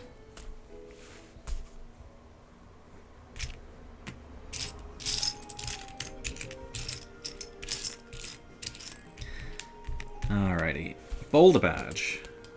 Of course. The first badge you're likely to get in any game of Pokemon, unless you are mad cheating. Well, in Gen 1 that is, of course. It's one of the last you'll get in Gen 2.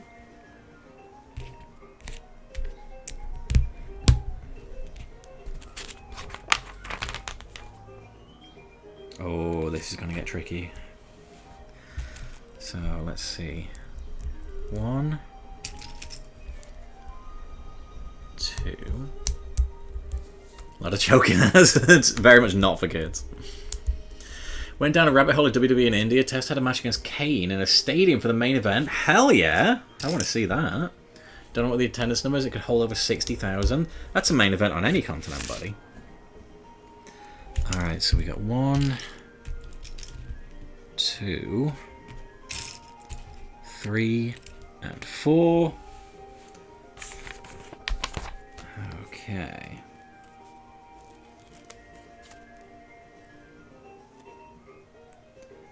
Don't put them on upside down.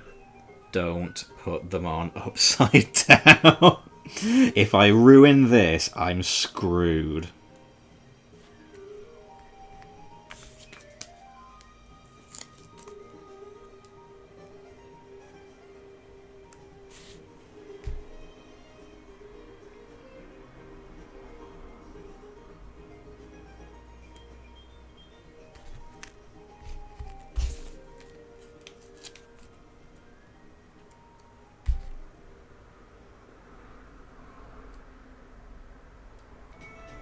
Lots of fiddling about with these dinky little stickers here, I gotta tell you. Oh my.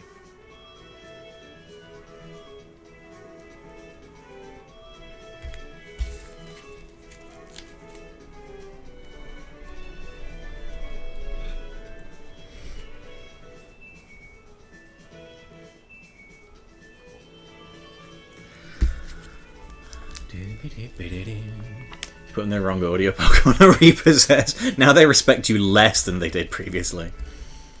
So WWE confidential video of Tess going to India has Indian Tess fans shouting, "We are Indian testicles." There was Tess going to McDonald's asking for cow meat even though it's banned in India. Oh, Tess. In the words of Ash Ketchum, I got the Boulder badge. Nice in 3D. Love it. I'll pop them all into the case at the end stage with going back and forth. Alright, the Cascade badge. Because of course once you've defeated Brock in Pewter City, through Mount Moon must you traverse to arrive in Cerulean City, where you challenge the Sensational Sisters.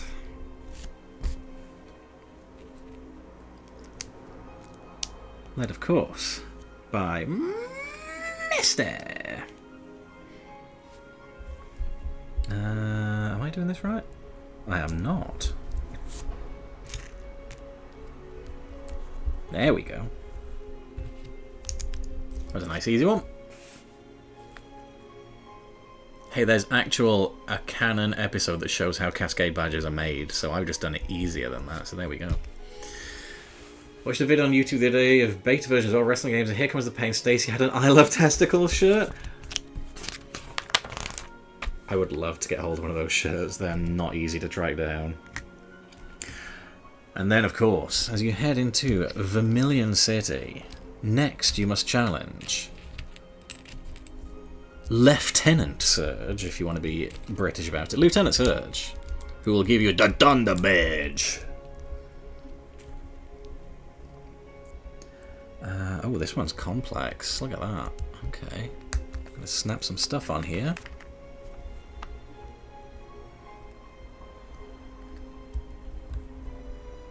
Am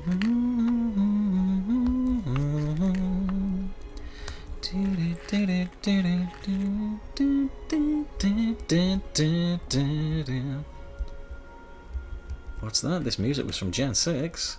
How could you tell?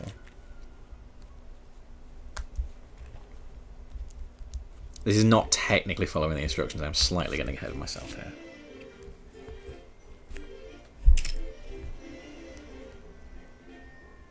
Right.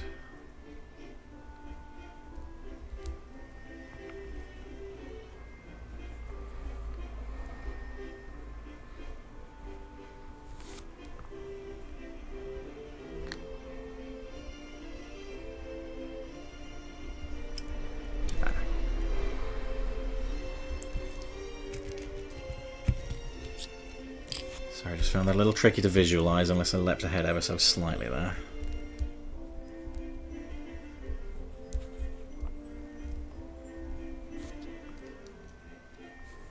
Still kind of throwing me a little bit, can't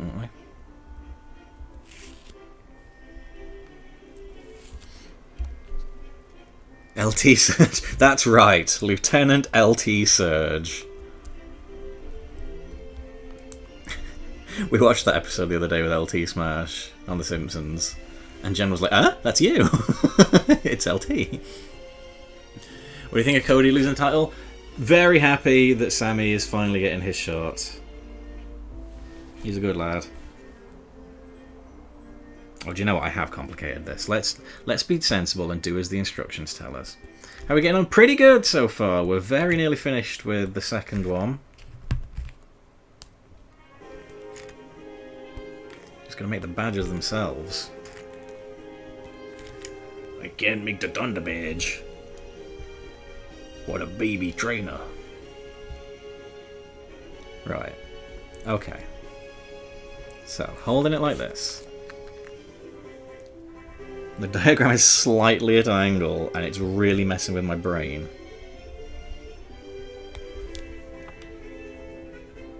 So logically, it's these two up here. Nothing else would make any kind of sense, symmetrically speaking. Watching the WWE Vault Marathon stream from the new gen showed the worst ever WWE video made, which is on the Lex Express. Opening as a whole, trying to slam Yokozuna in the aircraft carrier, goes to a legit 15-minute video of filming the Express on the road driving.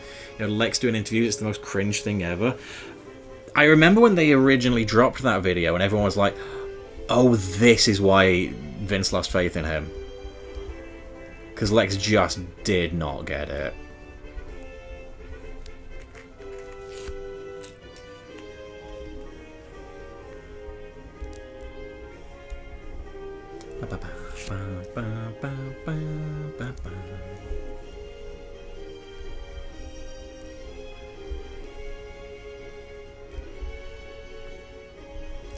Okay, there we go, that's more like it. It's better. Right.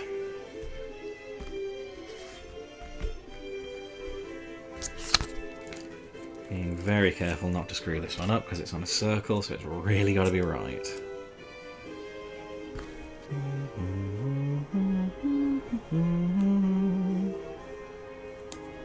There we go. The Thunder Badge. Okay.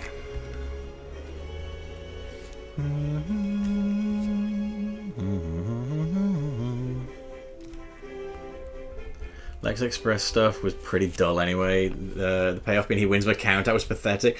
Absolute loser. Has the full confetti celebration for not winning the belt. What a geek. Remember the DX vignettes about WCW where they were in fighter jets? Where Triple H was in the cockpit. Also pretty lame. It's always something when someone leaves a company their biggest fans say the ball was dropped, they go elsewhere, then that's just when the ball was heavily deflated.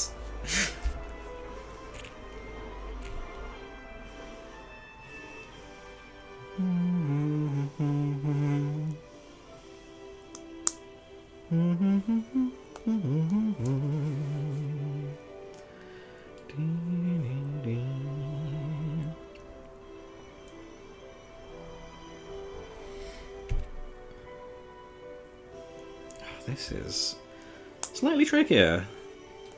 than I anticipated. The Cascade badge, it turns out, was a breather.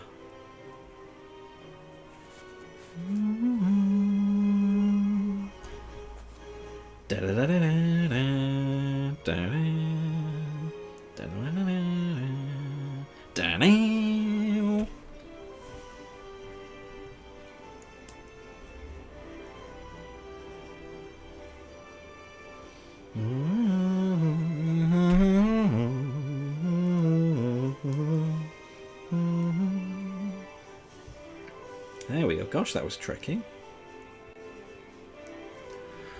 The Thunder Badge, baby!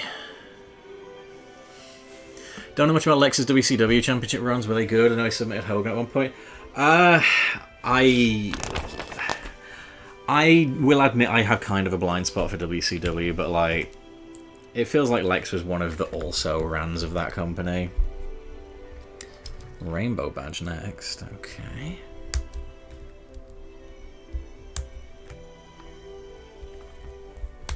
I did start something up yesterday, however, that's hopefully going to encourage me to watch a bit of WCW, fill a few gaps in the old knowledge there. I drop the link in the chat there.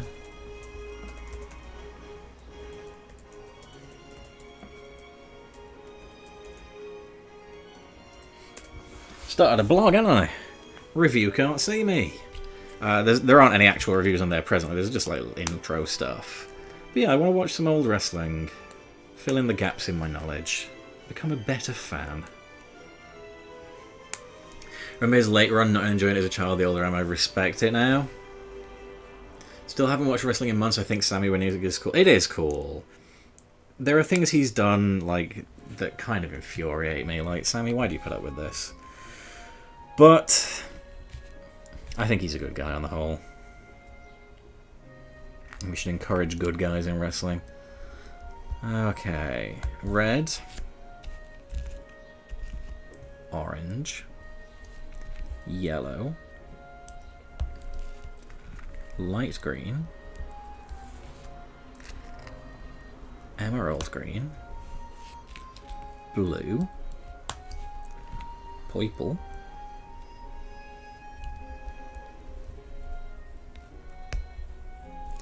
And pink.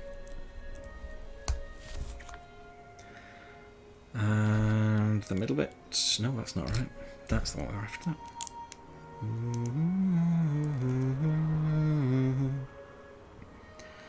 Right, let's make sure we're doing this properly. Because this is one you don't want to be making a hash of.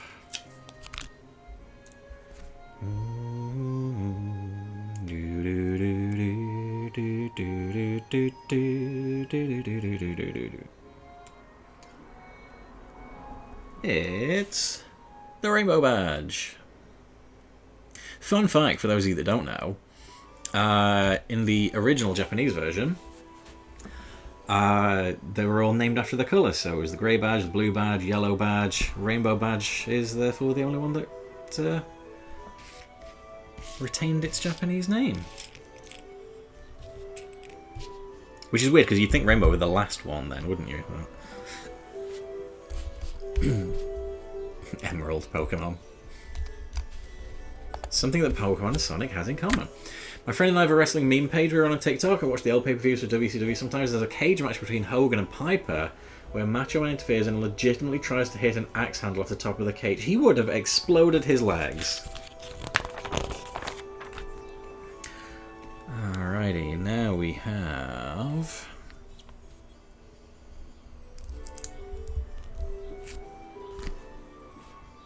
which one's the heart one? Is that the Soul Badge or the Marsh Badge?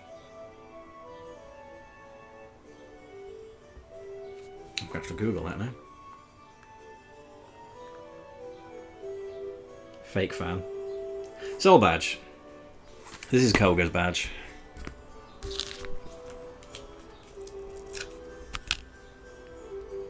Marsh Badge is Sabrina, of course. But you can get these out of order. Hence the confusion.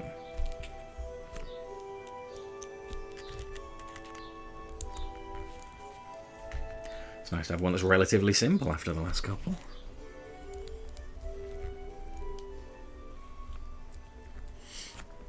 He does not get up out. He definitely... Well, yeah. I'd be struggling to walk after that. 1 soul badge.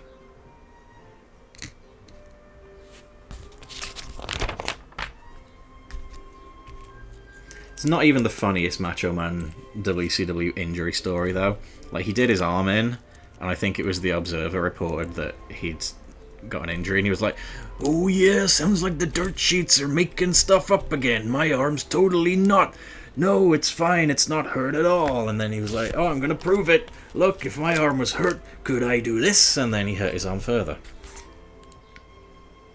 Just to try and prove Meltzer wrong. Like, come on, Randy. You're bigger than this. You're above that. Marsh badge. Nice and simple. It's what you call a rag sheet, brother. Keep on thinking there should be a fighting badge. They never had the official ranked version. Do you know, that's a valid... that's a valid point, actually. Did the fighting gym in Saffron previously have a badge? It must have done before the Psychics ruined their day. I don't recall how he hurt it, but it was some kind of relatively minor injury, and just to try and prove Meltzer wrong and be like, "Oh, the dirt sheets don't know anything," just like completely buggered his arm up. Silly bugger. It's a 40-year-old man doing that seriously.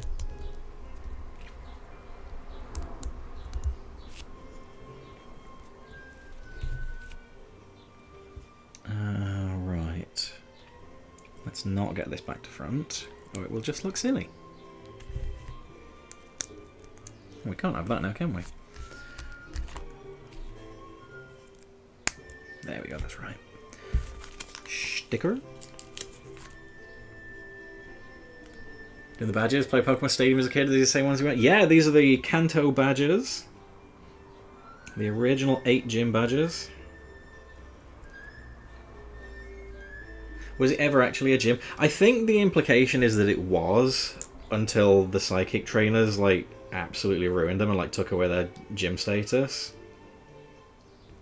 But I don't know whether that was, like, confirmed, or that might just be hashtag headcanon.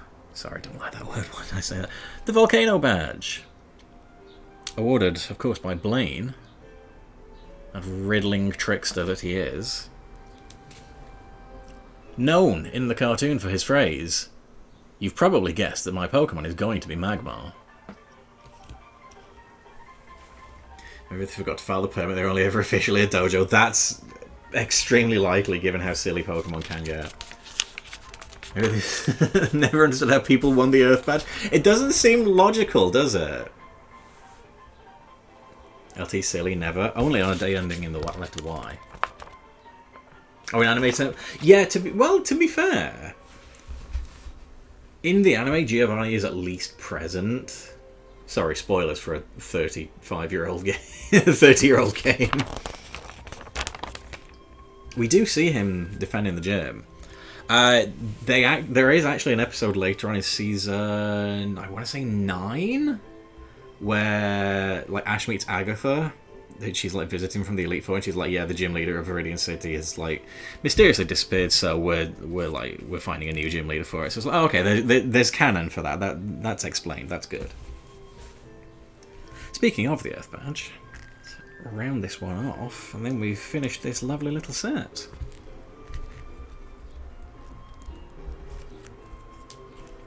Pokemon Stadium talk dirty to me, that was and is a jam. I felt so bad for all the kids that got... I say kids. Well, yeah, kids is probably right, to be fair. That, like, hopped on the NSO version. They're like, "Oh, Pokemon Stadium, cool." Not realising that if you don't have a transfer pack and your Pokemon from the Game Boy game, that game's really flipping hard. It was like they managed to trick us all. A new generation, once again. Oh, I love this tune. This is a banger. Even then people had to beat Mewtwo to win. That is valid. He was undefeated with Mewtwo. It's the last of the stickers. Although, of course, Mewtwo did flee the gym, as we know, leading into the events of Pokemon, the first movie. Mewtwo Strikes Back. This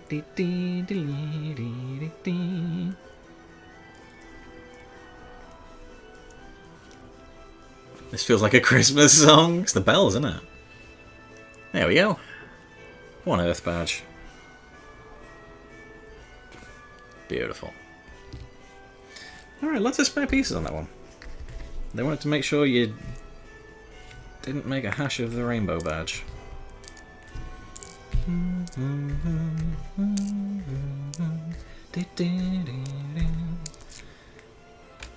Really crazy the Mewtwo at the start in the lab was cut. Dude, that bit's so good. Like, they did dub that as well. I've got that downloaded. I mean, legally purchased. But it's not on the DVD, it's not on... Yeah, it's in the remastered version. So, like, they did it, and then just cut it. Which is a shame, because it's such a good bit, too. Alright, time to get these away in their official display. So I got my card from that... Me too. Oh, it just makes me... Do you know what? Honestly, like... The 90s and the first couple of years of the 2000s. That was a good time for me. Very happy with that. Need to use Mew and Mewtwo more. Can't argue with that. Alrighty, we have the Boulder Badge. Which is not cooperating. Get in there, you silly thing.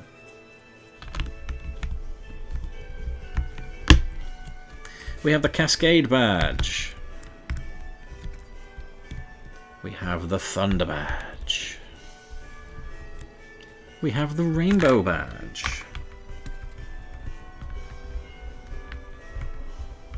These ones really do not want to go in here, do they?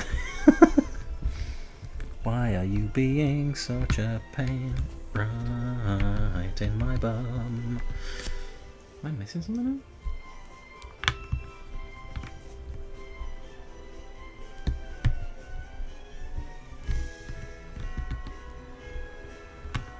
Oh, there we go.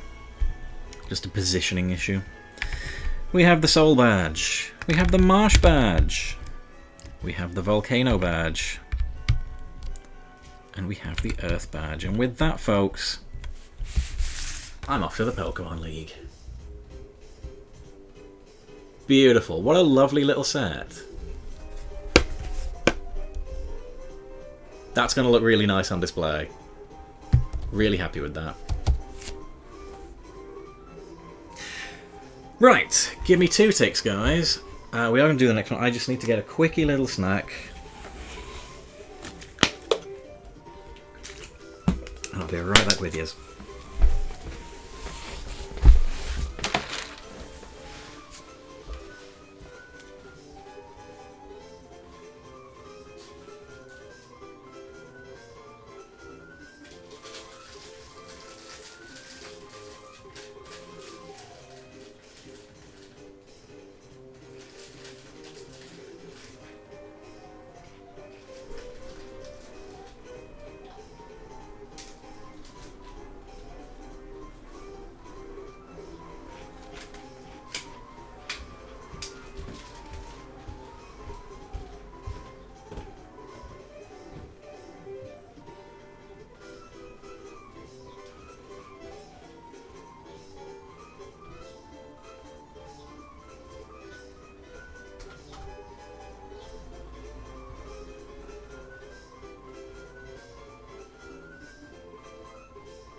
Alrighty, I am back.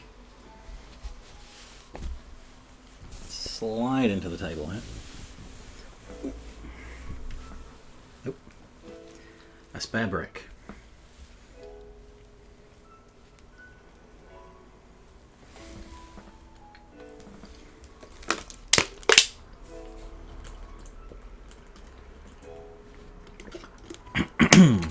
Alrighty, we are not done yet. No. So, as I already noted then, the Pokemon Center, that was your Lego Insiders gift. This one was a gift with purchase.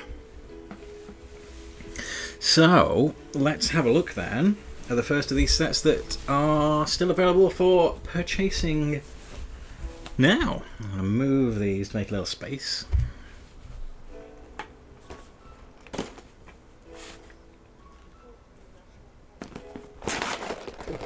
It's time for a little bit of Eevee action.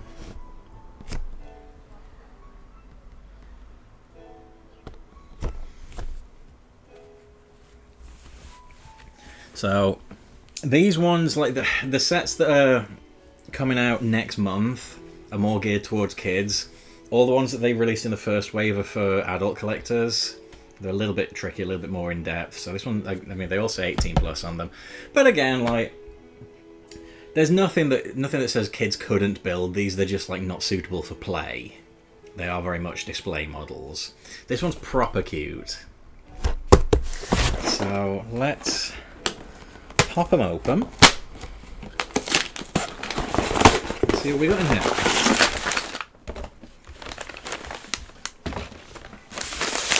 Alright, ooh, quite a lot of bags this time. Manual's cute. That's the front. That's the back. That's fun. Who doesn't love Eevee? Hey, listen, I don't want to meet him. 6 bags this time.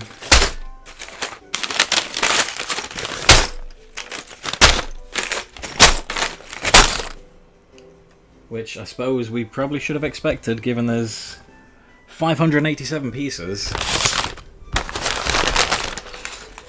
What everyone's favourite evolution.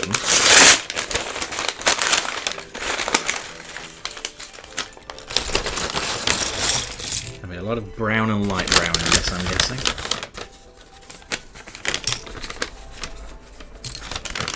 Originally, first time I played, I went with Jolteon, but I went with Vaporeon on my second playthrough and stuck with that one as my favourite since. Which, as you might be aware, and we'll not go into the details, is a little annoying sometimes when you try and have that conversation with people. Oh, we've got a lovely blue brick separator here. Yeah, uh-oh, exactly. Leafeon and Umbreon for sure. Like the Fire one. Flareon gets a real bad run of things because like its stats are very bad in Gen 1, and I don't think they've ever really made much of an effort to fix it, which is such a shame, but it's such a cute design.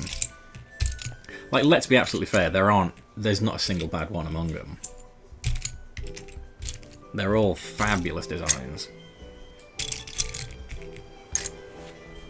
Flareon, like all fire types in Gen 5, had a bad time. Yeah, it was like, are you Charizard? Then sucks to be you. If not, I should say.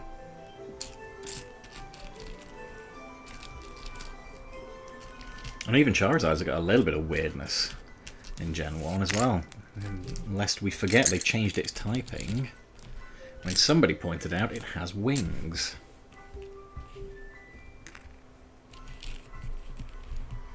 Even Charizard had it rough because stealth. Yeah, Charizard, the old sneaky pebbles there, that's Charizard's #1 enemy for a lot of Pokemon's meta.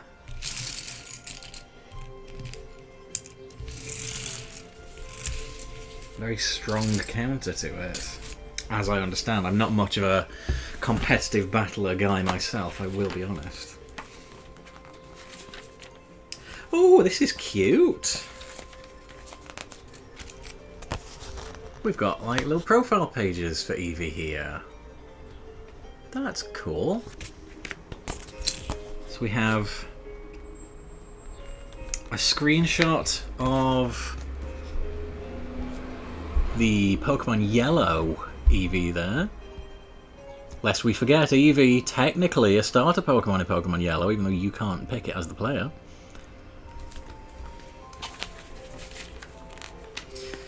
Pokedex. Its ability to evolve into many forms allows it to adapt smoothly and perfectly to any environment. Lego Pokemon Eevee is guaranteed to thrive with a devoted trainer like yourself. Once a trainer, always a trainer. We've got a story! You felt the thrill of your first catch and were instantly pulled into a new world full of shared adventures that lasted days, months, and even years. And now you can relive some of the most memorable milestones of your trainer journey in Lego form. We worked closely with the Pokemon Company International to build some of the most beloved and iconic characters. If you grew up with Pokemon in the 90s, we hope these sets will reignite the wonder of your first steps into this incredible world.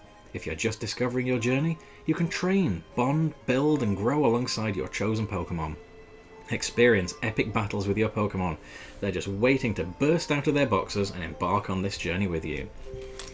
For your trainer journey, each step on your trainer journey is full of anticipation, experiencing bonding moments, how you learn to prepare your Pokemon for its first battle, and how you can help it grow stronger. You can start or pick up your training wherever you like, wherever you like with these Lego Pokemon sets. Which one will you add to your team next? Bond with Eevee. Alongside Pikachu, Eevee is one of the most beloved and iconic Pokemon. One of the original 151 Pokemon, Eevee's branched evolutions have made it a very adaptive character. As its trainer in the Pokemon world, you can help it discover its potential paths, all of which are extremely popular. From the LEGO Pokemon Trainers, capturing Eevee in a fun building experience is a LEGO Pokemon Trainer's dream. Yes, you can create fluffy curved shapes with hard bricks.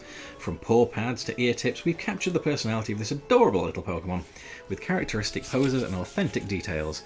This Eevee does not evolve, but you'll find as you build it, Eevee has evolutionary potential.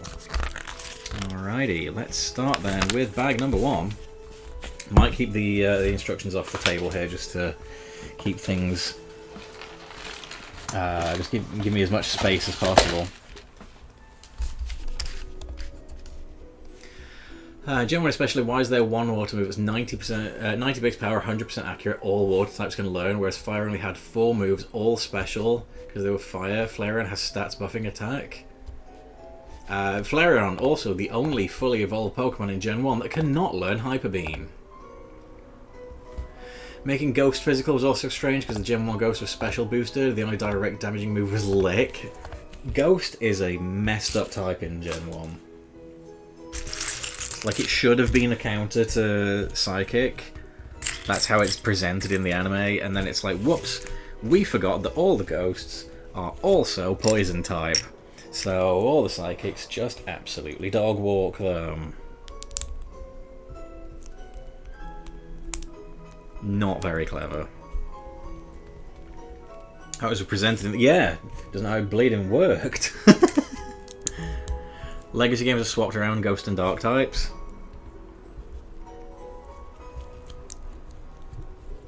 Makes sense, really. I mean, hey, you know, if they hadn't have completely mucked up the typing in Gen 1, we might not have got Dark and Steel.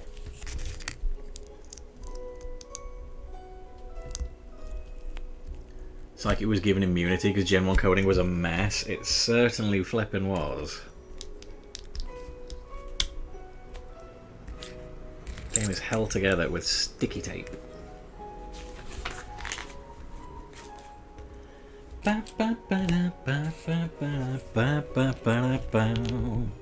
old Usain, what a lad.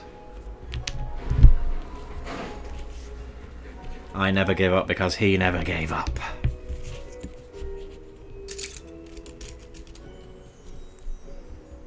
He's going back to the Madrid. Might be wrong, Eevee was really more marketed massively in the last decade or so when Pokemon started with Pikachu. Oh, Eevee is very much like presented as on the same footing as Pikachu now, for sure. Like, I think it was always popular, Oh, a little funky upside down piece here. That's fun. It was always popular, but it's only like... Honestly, I think Gen 6 was when they started changing how they promoted Eevee with Sylveon.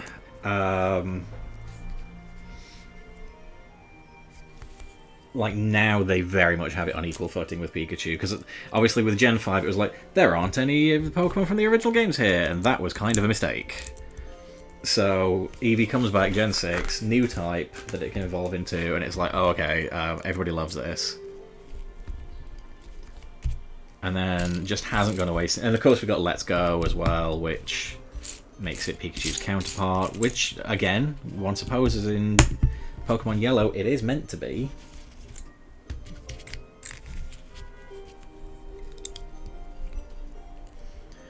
Focus energy quartering the crit chance, another wonderful blunder. Yeah, doing the literal opposite of what it's supposed to do.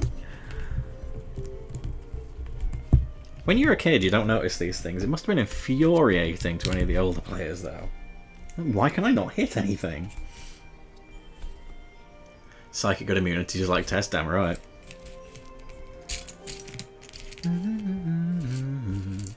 Eevee was just always a very easy Pokemon to use. It's one of those where, like, technically speaking, if you're like looking at it from a competitive standpoint, you wouldn't use Eevee. Because like its stats aren't really strong enough to carry a competitive team. But if you're looking for a cute team that you can use in casual play, you can fit Eevee into literally any team.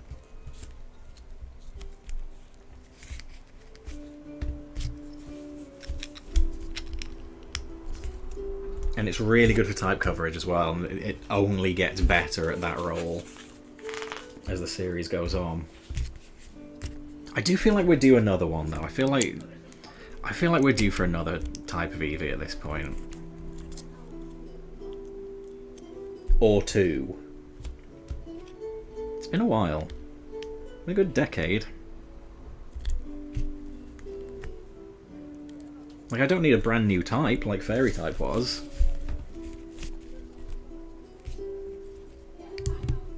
Just, you know, something with the established types would be good.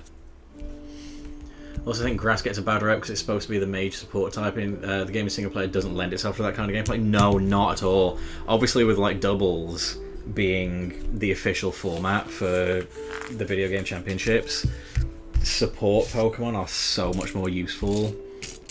But like even in Gen 3 when they introduced doubles, it's like, I'm not going to do this for the majority of the game. I expect the majority of people who played Gen 1 as kids had an evolution in their team. Absolutely, God knows I did. He was always special based on the classic special physical split. The only special type to not have one is Dragon. A Dragon Eevee would be cool. A couple of all the grass types except Execute, Tangela are also poison in Gen 1. Yes! They really did make a bit of a hash of the typing, didn't they? Two of these.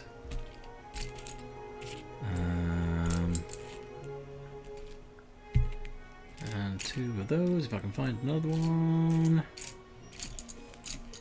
There we go. No, we don't. That's a different brick.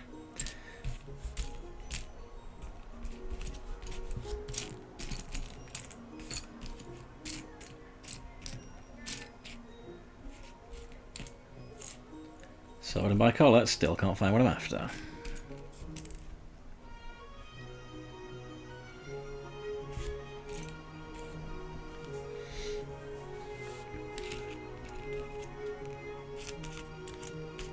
Ah, there we are. Lovely. Water got preferential treatment until more recent games I felt. I guess like that's kind of... It's weird because like so many Pokemon are water, and like I guess the reason is technically that's accurate to the real world because there's more water creatures than anything but insects.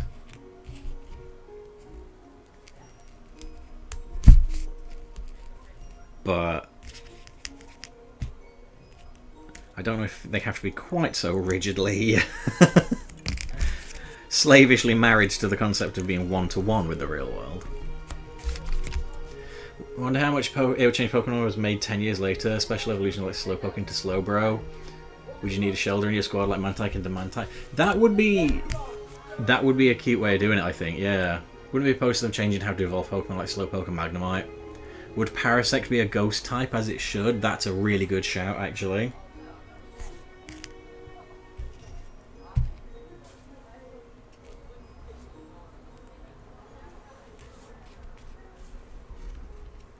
Parasect is quite an upsetting Pokemon when you really think about it.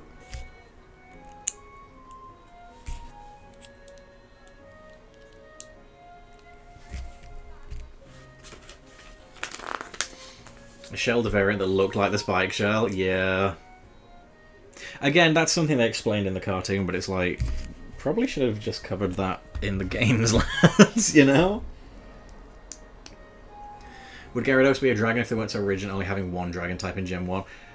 Waterflying suits Gyarados. It does, like, but I guess, I don't know, because like from a design standpoint, that is obviously a dragon. I do like it as water and flying. It fits the lore, so to speak, for want of a better word, for Magikarp, for it to be water type.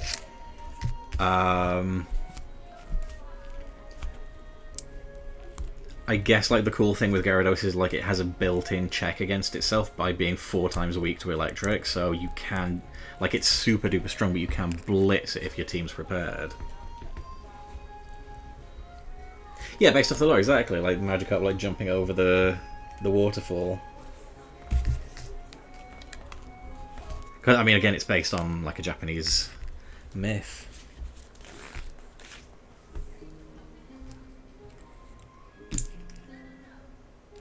Two of these, a couple of these.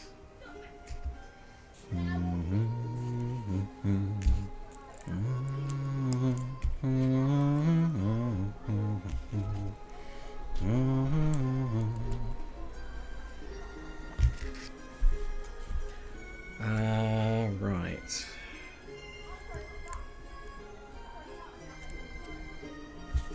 That one goes there.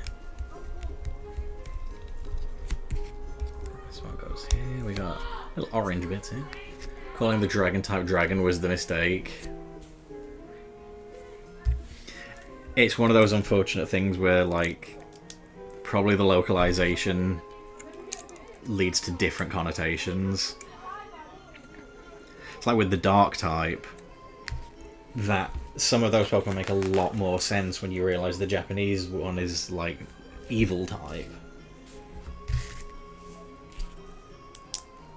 Which admittedly is odd because obviously it's very much established in Pokemon canon that Pokemon cannot be evil. They're only bad if influenced that way by their trainers. So, I don't know, they kind of made a rod for their own back with that one.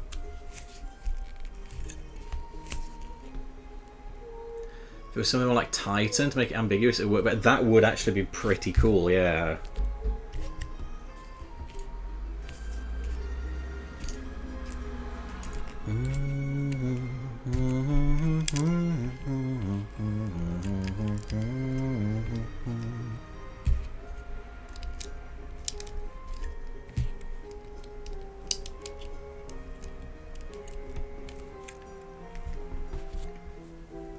He feels more like naughty, cheeky lad.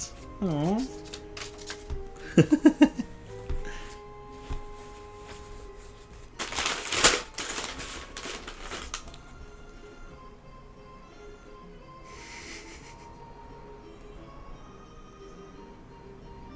Oh. Something is out for delivery, so we may be getting a knock at the door momentarily, guys. Which is unfortunate because my keys are in the other door and I am stuck behind this table. Oh well. A little square.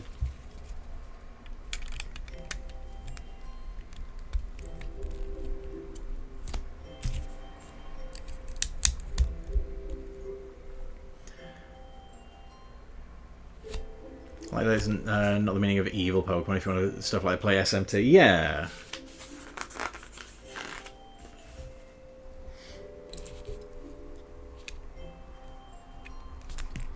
Yeah, I don't know.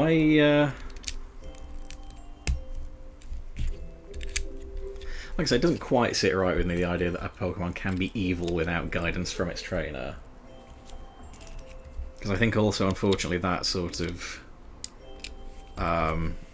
has unfair connotations to the player as well.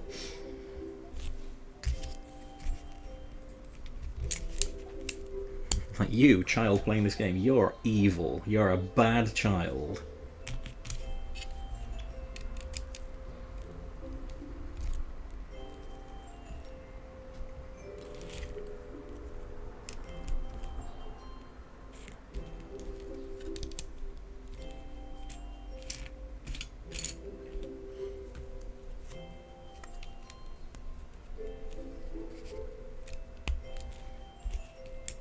Okay. Let's see. Nearly got bag one done. Not doing too bad here.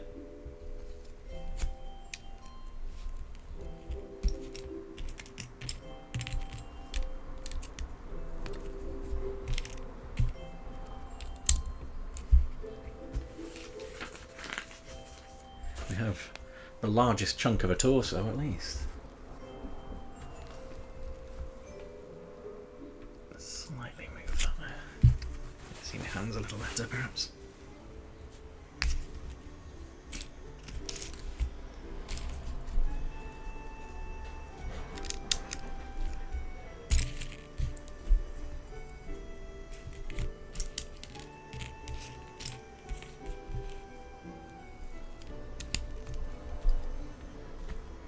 Got these weird little spikey piece here for Pokemon having their own agency. Yeah, it is. See, again, I guess that's something they do try and cover in the cartoon, but it makes it a bit weirder because it's like your Pokemon have lost all their personality and now they'll just do as you damn well tell them.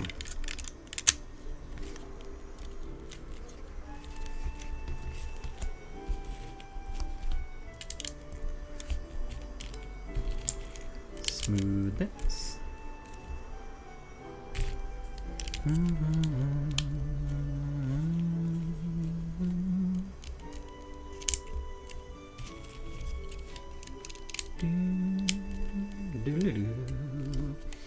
Types if they were accurate: heat, aquatic, plants, fungi, electric rock, ground metal, underhanded, arthropod, powerful reptile, ice, toxin, fairy sweet, mind, martial art, normal, ghost, flying bird. I love powerful reptile. I wish that was real.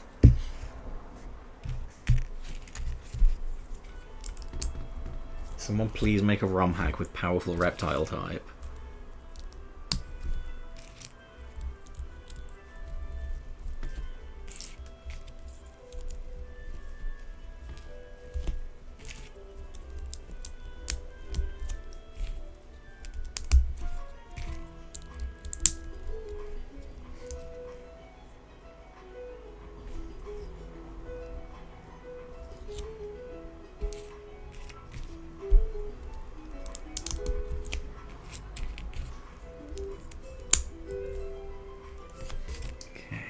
Two of these and one each of these.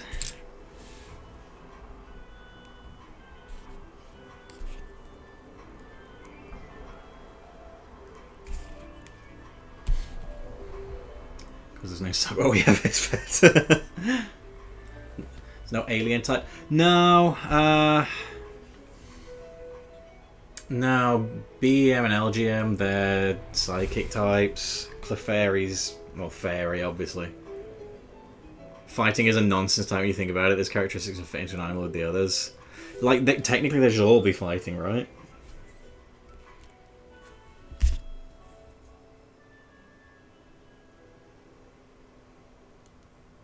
Oh, that was a little advanced technique there. Okay. Fighting type is guy who punches. I always thought, like, if we're being logical about it as well, as a kid I was like, well, why aren't ghost types invulnerable to anything? Like, why don't they just let all the attacks phase through them? Are they stupid? Of course, that is not how it works, and imagine if it was. That would be ridiculous. But Ghost-type lads, think it through. You're really letting yourselves down.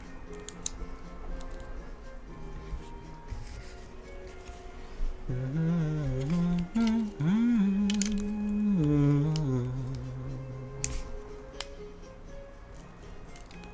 we got a bit of the front there.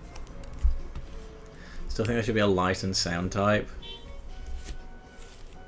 How do ghost types exist as separate things to being just dead versions of other Pokemon? Ghost types could be immune to physical moves. Yeah, that would add a lot of strategy into your move pool building as well.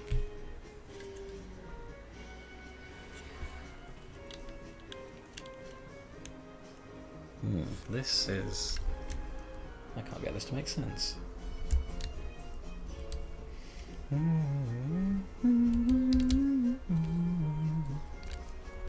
Oh, is that it? Lovely confusing diagram you've given me here, Lego.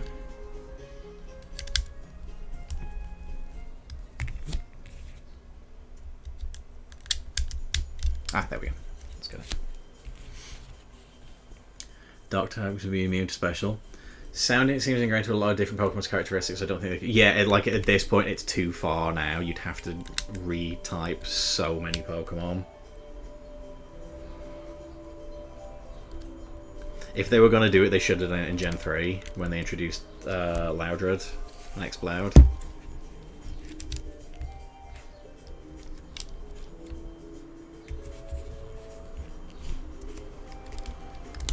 Ah, there we go. I like how a lot of ghost types are haunting a thing. So they're not just generic spooky dead ghosts, they're like reanimating an object, and that's cool. Dark Beam Mute Special, dual type moves should be a thing. Did it with Fairy? Yeah, that's true, although they didn't change too many, I suppose. I wonder if it would be like too big of a thing. Not with Celebi, the Onion Fairy. Cosmic or Astral. For some reason. Ghosts seem to be more of a presence than actual physical being. Well, that's bag one done. So clearly we have his chest fur and much of its torso.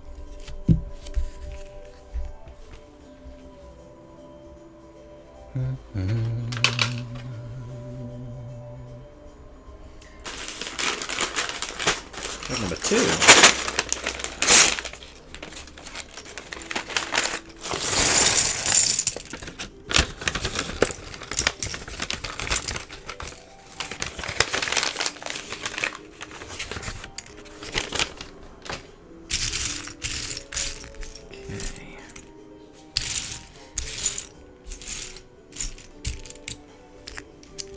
Yeah, as noted,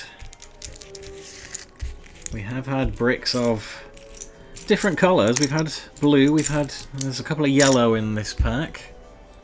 So yeah, Eevee's potential to evolve into these different forms. Physically hard-coded into it, I guess.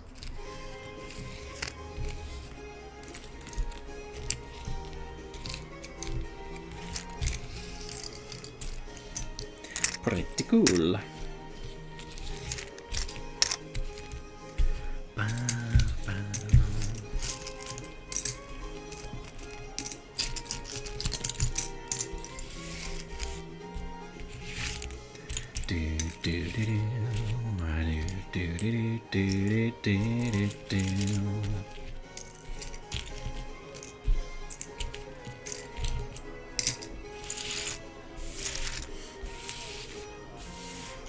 Maybe just like new changes, a lot of chaos would be great.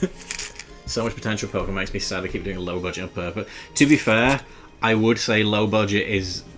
they have to. Game Freak get a lot of flack, but the problem is like the entire franchise hinges on the games hitting a deadline, and if they miss it, the wheels fall off the juggernaut. So like, if it's a choice between we don't implement all the areas in the game we wanted to, or we implement them, delay the game 3 months, and we have completely ruined the release schedule for everything for the next 2 years. I think one of them is like more ruinous than the other, unfortunately. Like the thing that kind of surprised me really with Pokemon is it's not really the games that make the money, it's the card game. Like if you look at the sales figures for the video games, they kind of went down for a good while there, and then massively leapt up for the Switch.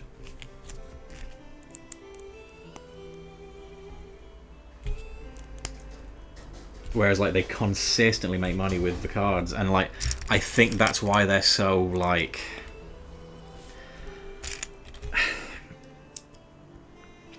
I guess reticent to do anything about the very real grifter problem they have in the cards. It's like, well, it's money. Like they're not stupid enough to say no. Can't have the cards. It would that's the thing. The cards are one thing, but like the anime would be flipping ruined.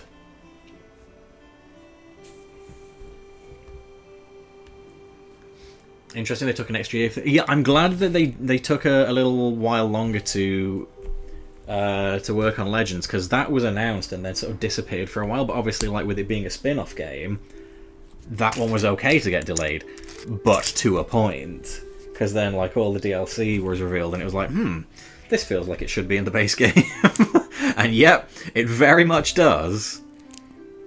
So I think like the thought there is like, this was probably base game content that they had to delay.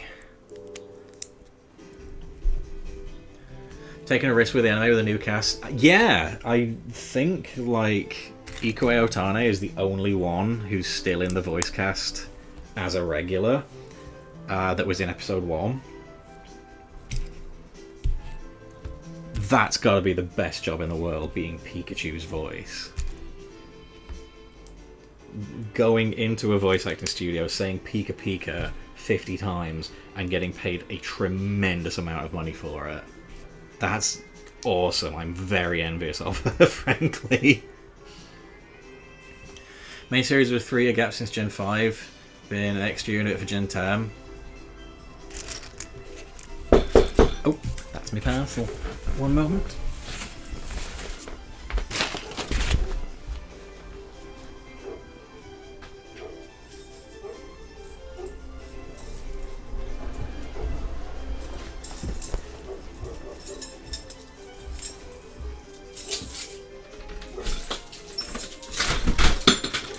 Right there.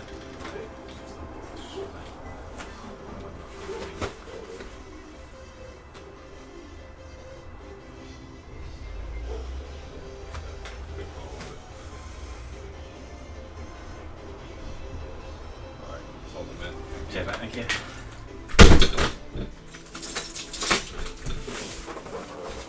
Lovely.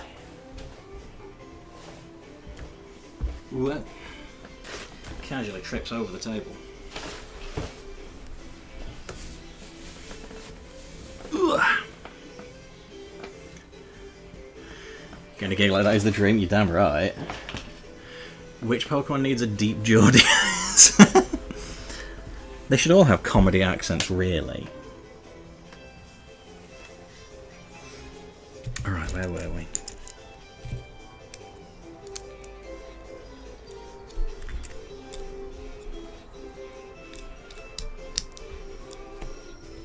Amanda.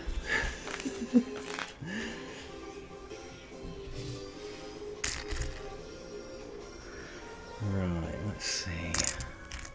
Some very strange looking bricks here. Girder. Yes, actually perfect. Shall we sing halfway to the same pet? Okay, so we've got one of these. One of these. 2 of these. And one of these. Okay. What a little construction.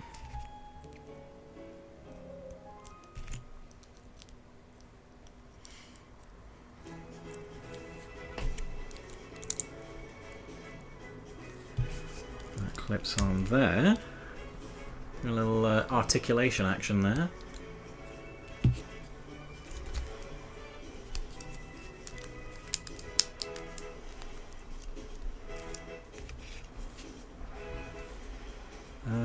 Right, so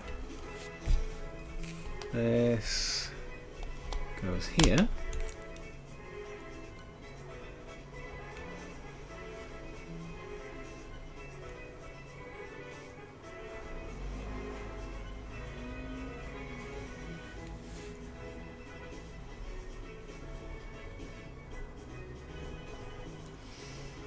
Hang on.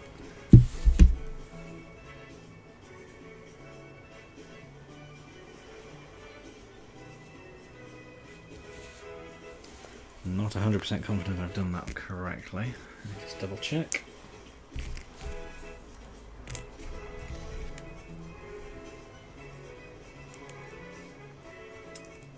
Right. I think I may have had that one back to front there. That's fine. Easy fix. Evie fix. Stevie Nicks.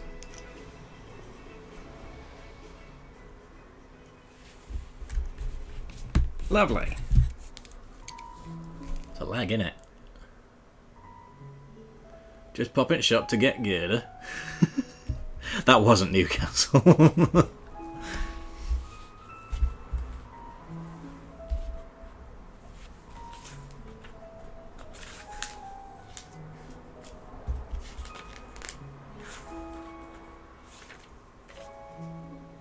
Right, next.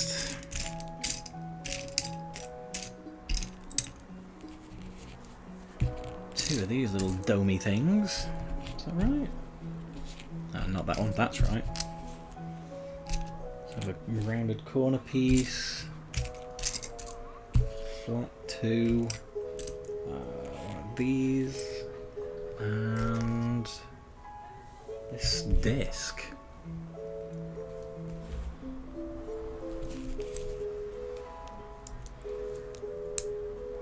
Oh, we need two of those. And four of those, wow. I know I'm not good with numbers, but crikey.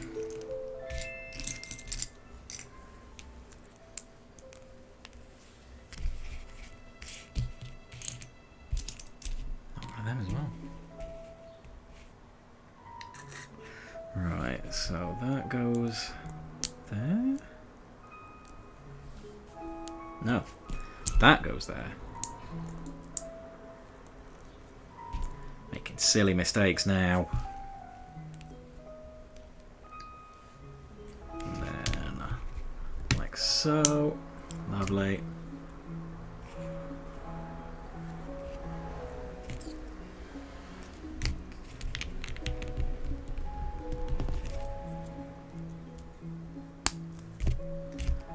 And there's another one there.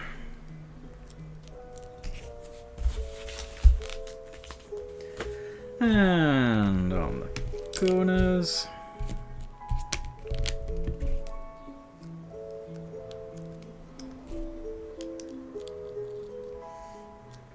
And that goes where? Where goes?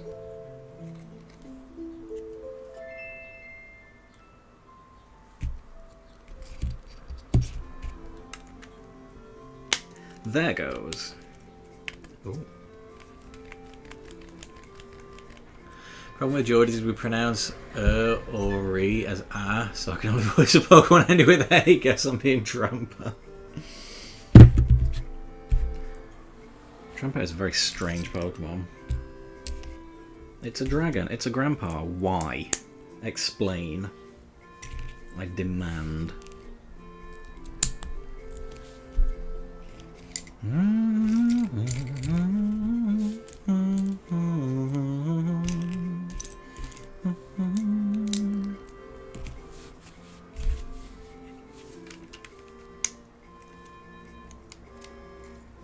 Lovely stuff. So that covers up the coloured bricks there. So we can move Evie's leg without anything looking odd. Do do do do do do do. One of them. Little teeny piece goes there. Superb. Next leg. This card art in TCG Pocket is insane. What is it? I didn't dare start playing that because I was like, I will get microtransactions to death on this if I do. I don't trust myself.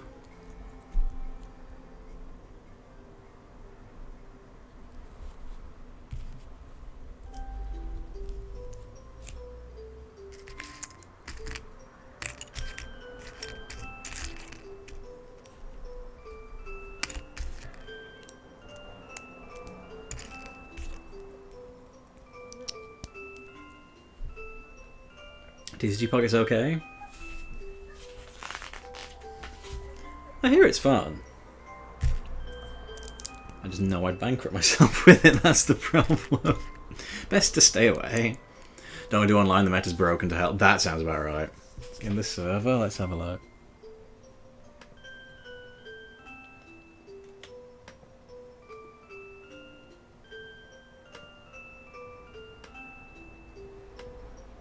Holy crap, that's awesome!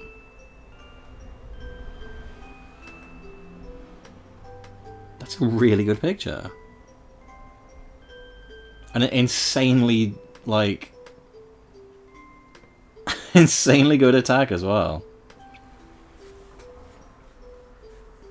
You get what you, not spend a penny on it, it's honestly easy to not spend money, you get what you need without it. Never did battling, just like the pretty art. Nothing wrong with that. Sometimes I think like, oh, maybe I'd like to go back and collect more of the Pokemon sets from when I was a kid, and then it's like, that's not cheap. So maybe I shan't do that. I mean, I have got a complete base set 1, which I'm very, very happy with.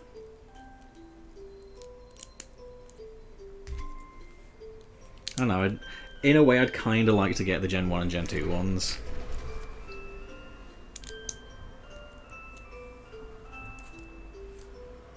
But again, money! I'd have to dig out my sets and see what I'm missing, to be frank. Only the inner thigh stream I've been creating. Hey, buddy, how you doing? Well, yes, here we go. There it is. I had to get up because there was a knock at the door, and then I've not got my leg back under the table since then. How are you doing today, pal? They show you the Dragon Ball Z cards I got? I think you did. I don't recall. Random pack around Christmas, ended up getting something that was worth 30 quid. Hell yeah. I got a bunch of the Dragon Ball cards a good while back. Because I had... you know, I had a good little run of luck there. And I was like, I wish to celebrate this run of luck by buying many Dragon Ball things. And so I did.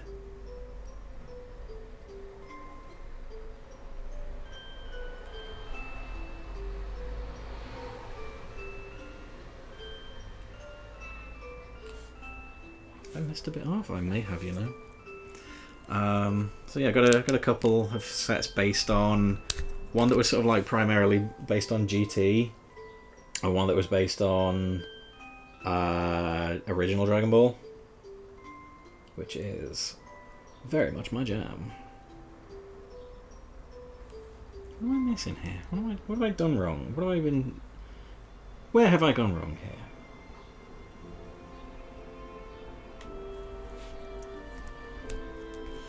Sore and sleepy, the usual. That's adult life.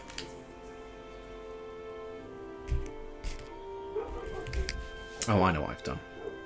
What a foolish man.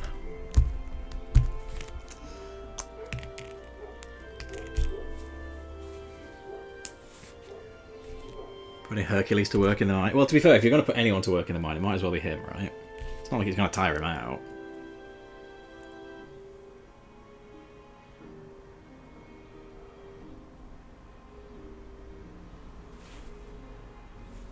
Right, so we've got...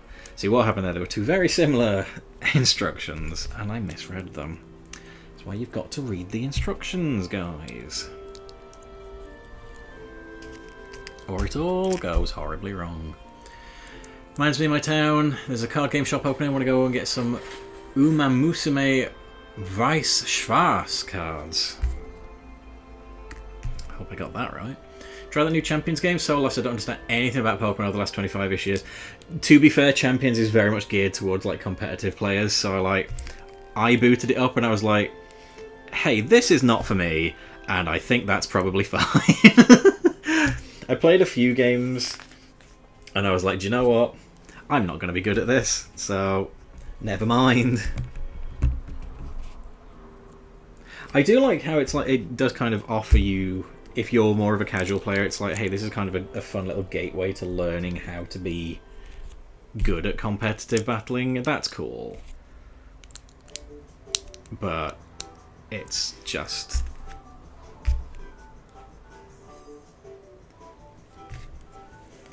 people stoving my head in repeatedly, the experience. Okay.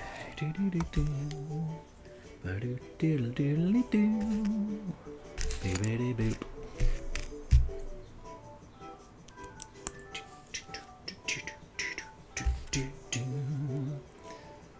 Me when I'm about to get a gift over Wi-Fi.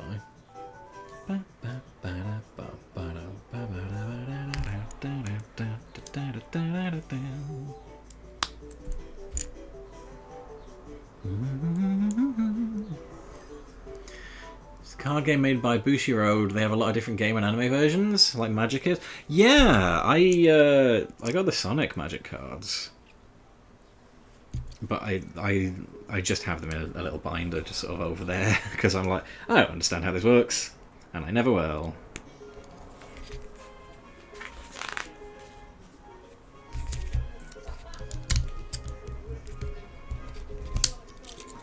I just wanted pictures of Sonic and his friends. Because Lord knows that they're difficult to come by in this world.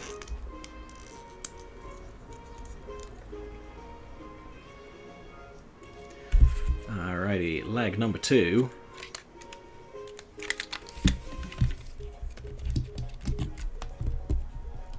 Yes? No? Oh dear. Come on, Evie, don't be difficult now. There we go. Lovely. We got 2 legs. We're doing great.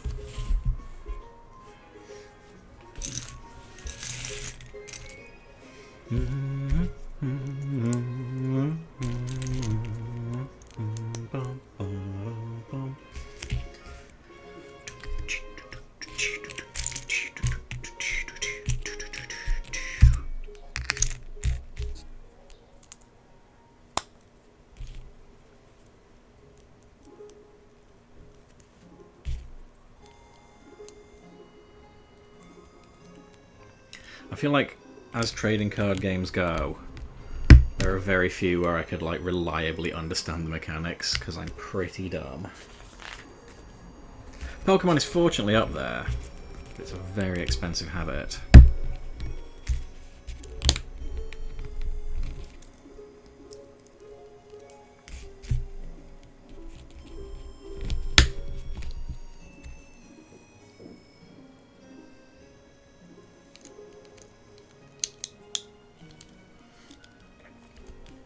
Try to understand how to play Yu-Gi-Oh! Now you can't. Yeah, no way. I downloaded the... because it was on PS5. They brought out a game a few years ago. Played it, I was like, this is nonsense. Like, I understand the basic concept of like attack health points to win, but like, there's so much going on in Yu-Gi-Oh! I'm like, nah, this is too clever for me. I want something a lot simpler, thank you. I think we've nearly done this bag.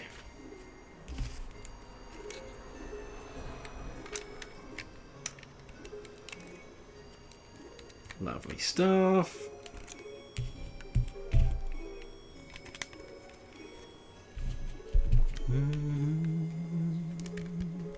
Hey, alright. We got 2 legs. Ooh. When we don't break the foot off. A little pause that we can articulate. We got legs that we can move up and down. Very, very cool.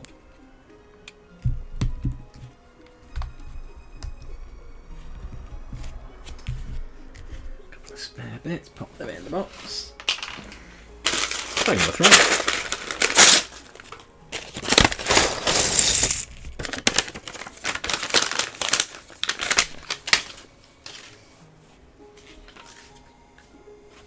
Right, sort by colour. Be responsible after all.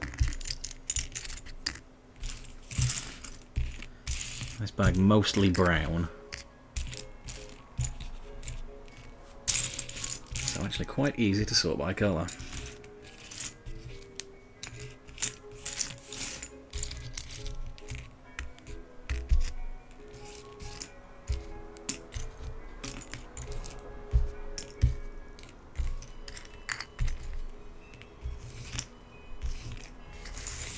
Lovely, so I'm guessing hind legs are what we're dealing with here. Alright, little slopity piece. One of these.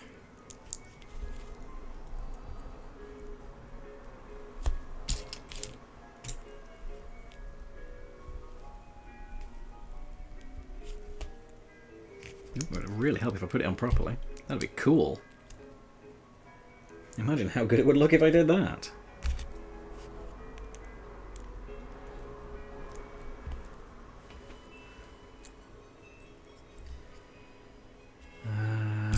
Same but mirrored.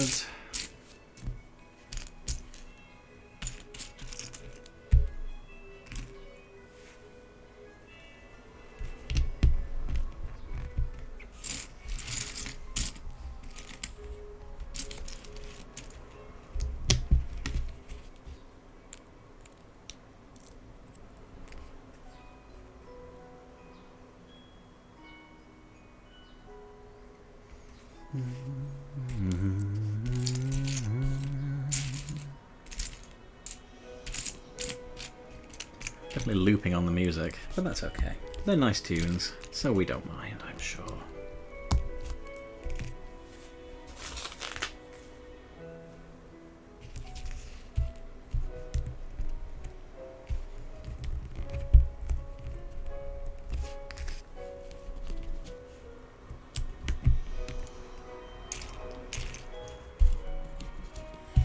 Bringing back a lot of good, happy memories of this series.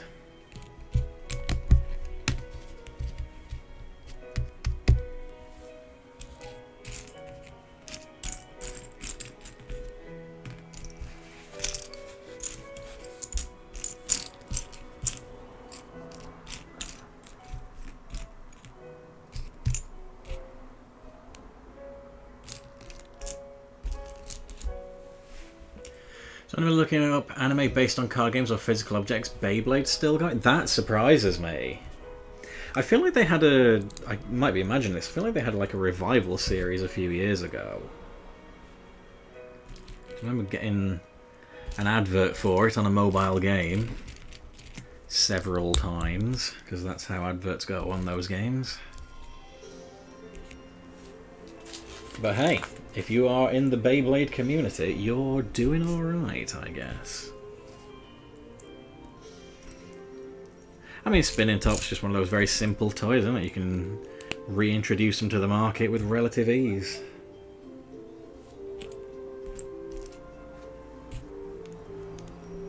Kids like things that spin.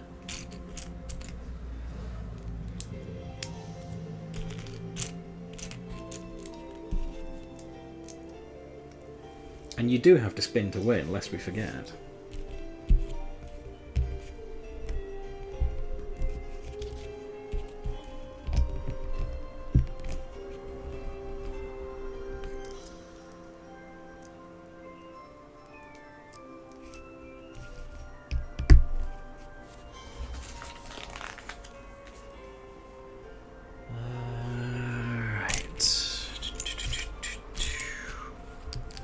There.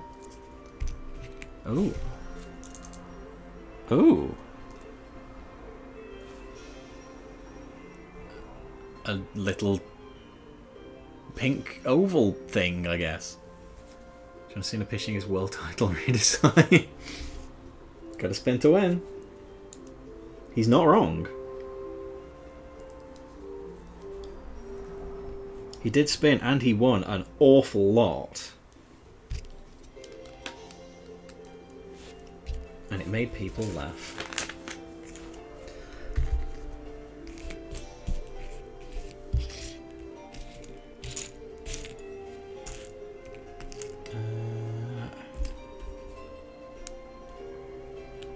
Nope, other way around. That one. 1, 2, and 3 of those. Glad you're answering the question about Pokemon nipples with this Legos. I genuinely can't tell what that's going to be. Been watching Ultimate Muscle on my few streams, really good. Some of this data, the dialogue's really funny. I never saw Ultimate Muscle as a kid. I know I'd have loved it, like I'm certain of it. I don't actually know if we had it. I could be wrong. It was probably on Cartoon Network, alright?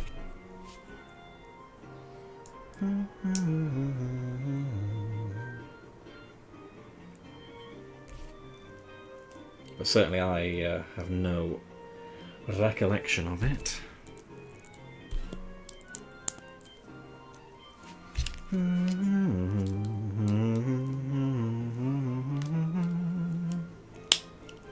For kids, probably Cartoon Network though.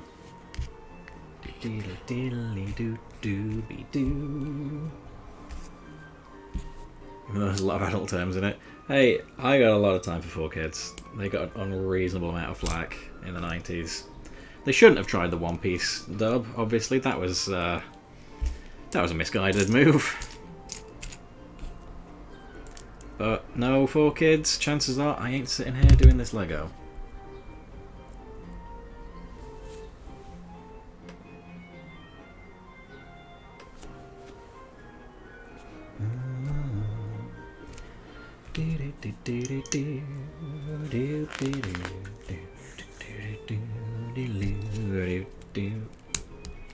An additional foot.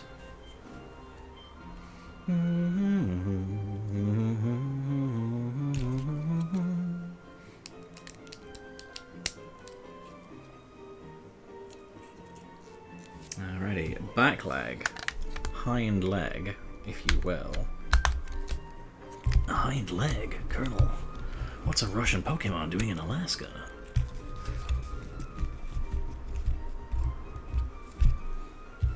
Okay.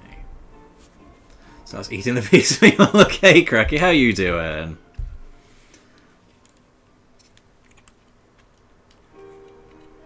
I can't recommend eating Lego. I just can't. Not with a clean conscience.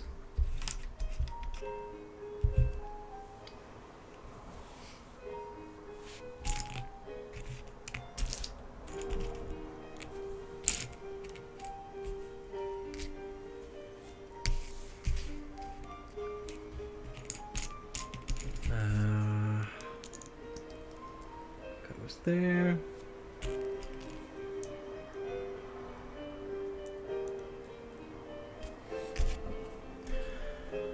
Do the Colonel from Metal Gear Solid and Grandpa Max from Ben 10 have the same voice actor? They do! They absolutely do. Okay, I've had 500 minor inconveniences, so I'm grumpy but we muddle through. That is also adult life. How goes the Lego? It goes well! We got a little Pokemon Center here. It's cute. You can see inside on the back. And we got this lovely little badge case. And so far we have Eevee with 3 legs. It's getting there.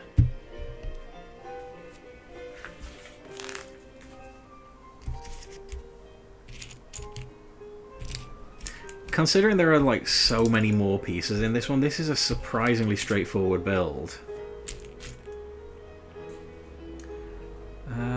He says immediately unable to track down the piece he needs.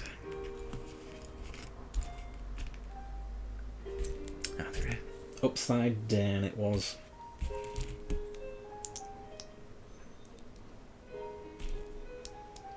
Are those actual badges on my Hotline Miami jacket? Hell fucking yeah. Oh. Sorry, I've been trying not to swear all stream. I do apologise.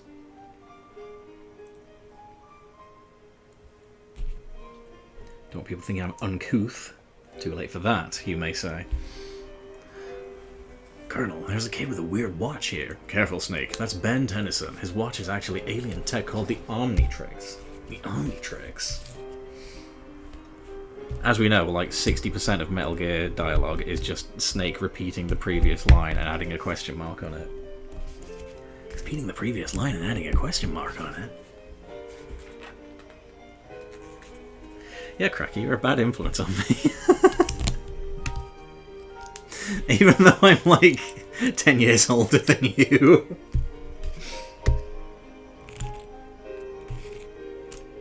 And probably the rest.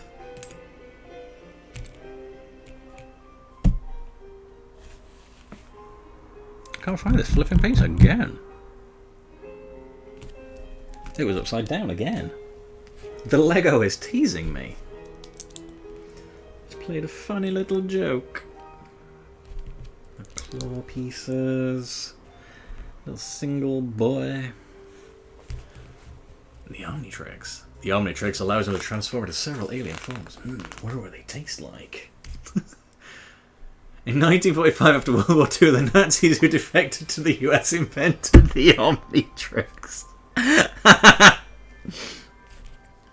Stock footage of scientists. World War II. You see Cam Clark a few months ago who voiced Liquid? Hell yeah! Snake's brother.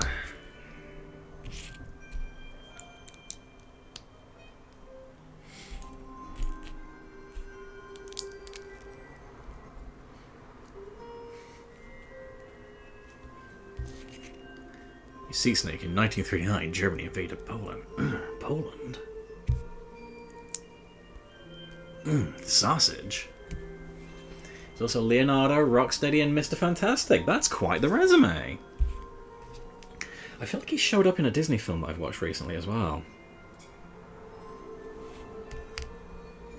Oh, doesn't he have like kind of like that vocal chameleon thing going on? So he's like kind of a guy they can have to do any voice. God, don't you hate when people are talented? How dare they be successful at life and the things they do?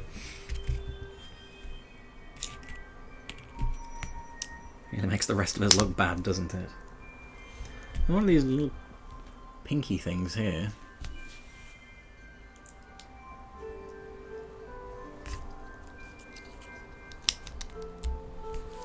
Okay, that goes there.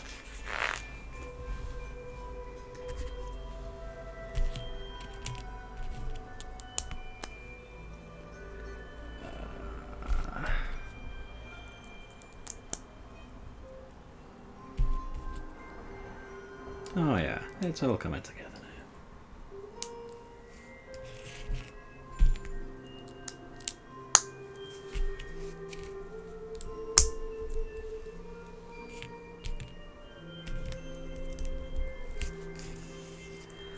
And that goes on there.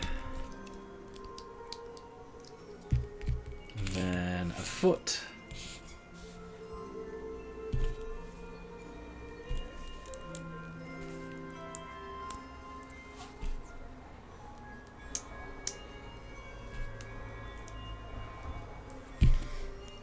Oh wow, no spare pieces in this bag. That's a first.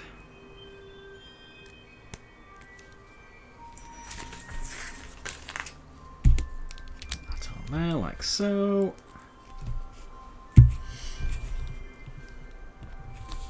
Yeah, but unironically, Colonel, there's a stretchy man, a buff rhino, and a giant tortoise with swords. You're on your own, Snake. Alrighty, we got legs. And we know how to use them. That's Mr. Fantastic, aka Reed Richards, leader of the Fantastic Four, Rocksteady, a henchman of the Shredder, and Leonardo, leader of the Teenage Mutant Ninja Turtles. Turtles, huh? That tastes good in the soup. Back 4. Hey, it's always Stacey time on this channel. What a lovely lady. I was saying in the group chat earlier, like, Stacey, Tori, and Molly are like the only normal Ruthless Aggression era women.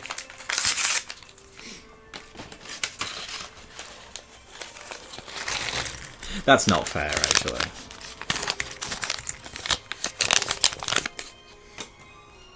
Focus Snake. Oh, you're already dead. Snake! Alright, we got orange. Flareon style now.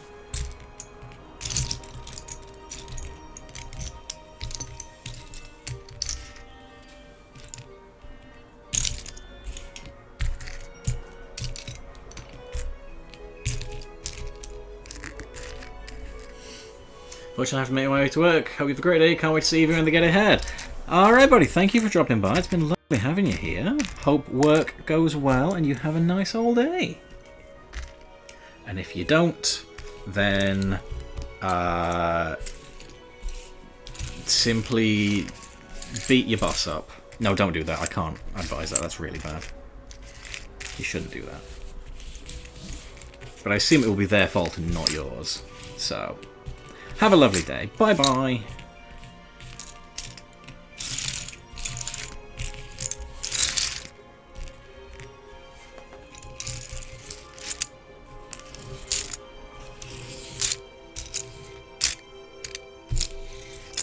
A lot of brown, once again.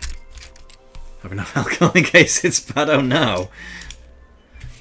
Can't be that bad, surely. Right. Okay, what is next?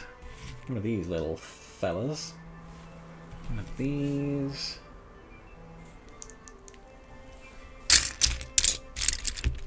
Okay.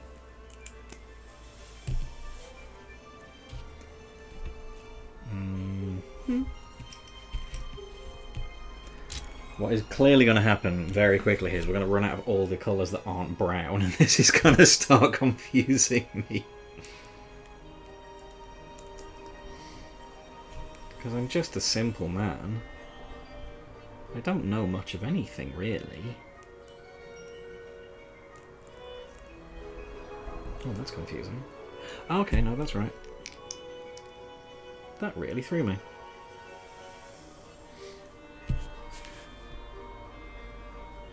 Strange you thought a mere box could protect him.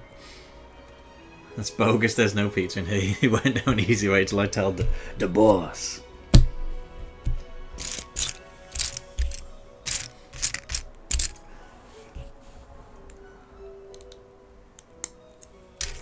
I like that Bebop and Rocksteady are now just part of the wider Turtles canon. That's cool.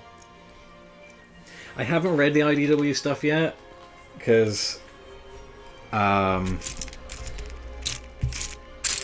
just making time in it. But I hear that like the thought behind a lot of it was, why don't we just take the best bits of every version of Turtles and put it into one? And I really like that as a concept.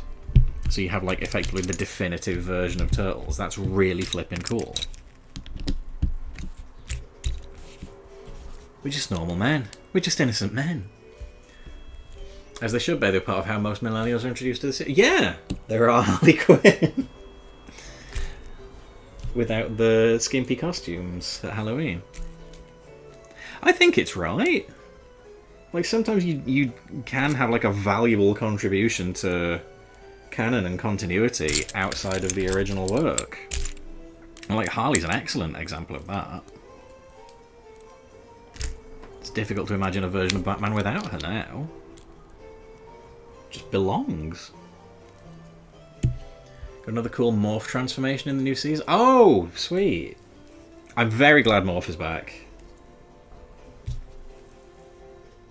Love Morph getting that, like, opportunity to heal from the original series and like rejoin the team.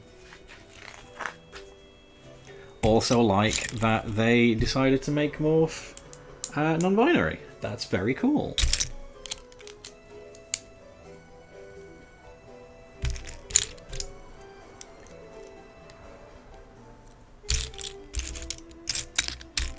which would have been extremely ahead of the curve in 1997, but it's just the correct and good thing to do in the 2020s.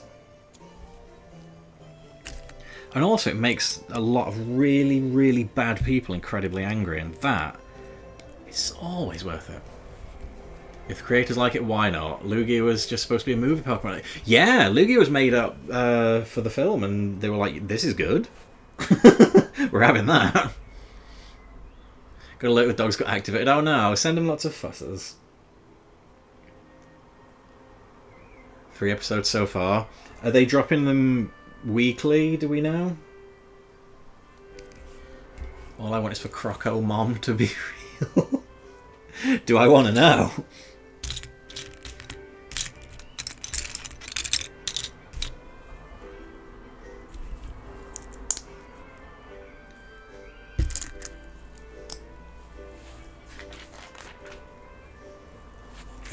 If I attached it, wouldn't that be a really good idea?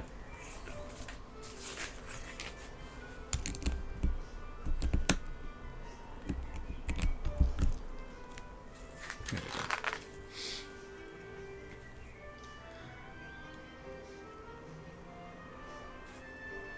Oh, Ninja Turtles. Mutant Mayhem is very good. Oh. I loved Turtles as a kid. I should probably like try and get back into it. I imagine I would probably find like the 90s series like very cheesy. But yeah, maybe I'll start with the comics. I did grab them in a big charity bundle a while back. So maybe I'll load them up, but then again, I've got that many blooming comics to read between Batman and Marvel and everything else. But then I will insist on challenging myself to read every comic of Marvel's Silver Age, won't I?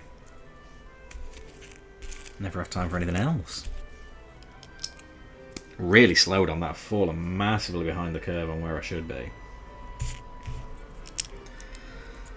But needs must, or you just go a little bit crazy. Those first couple of years are kinda rough. Like, not every story is like banger quality Spidey, you know? There we go. Croco Mom is a One Piece fan theory. One of the villains, Crocodile, is actually Luffy's mother. There's convincing evidence this makes this plausible. One of my favourite lighting in a CG film. Just realised I had the exact t-shirt. Well, do you also have the matching hat?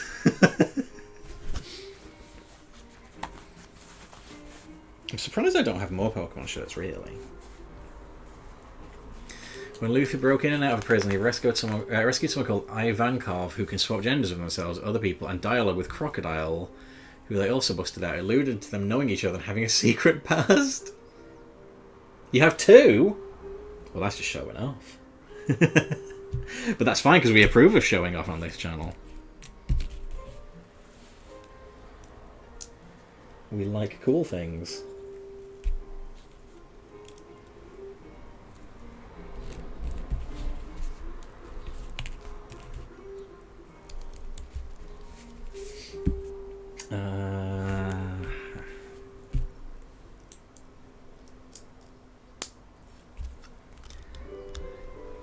Palette town. Lovely.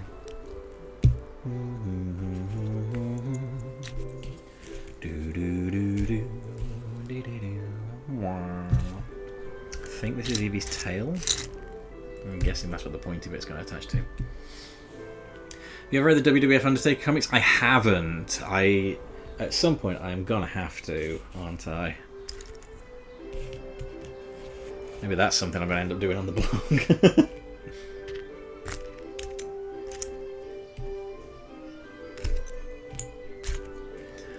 Also, Ivankov is the Resistance Army, which is run by Luffy's dad, so it adds up. Oh no!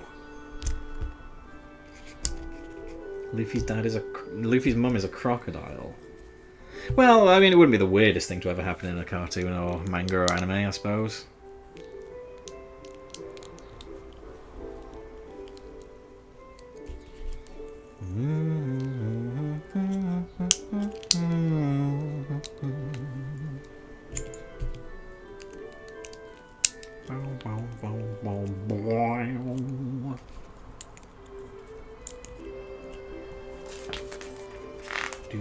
do do do.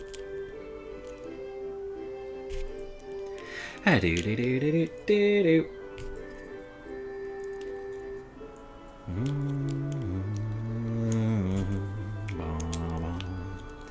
Bum bum bum ba ba ba boom boom boom.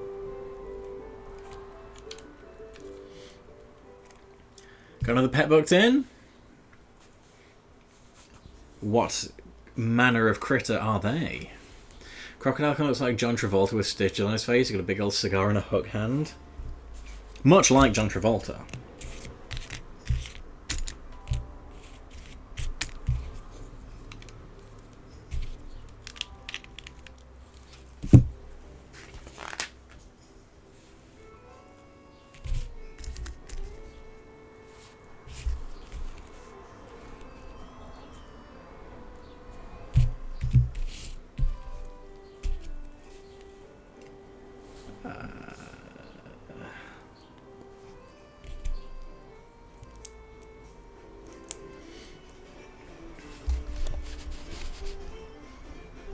Bunny? Love a bunny.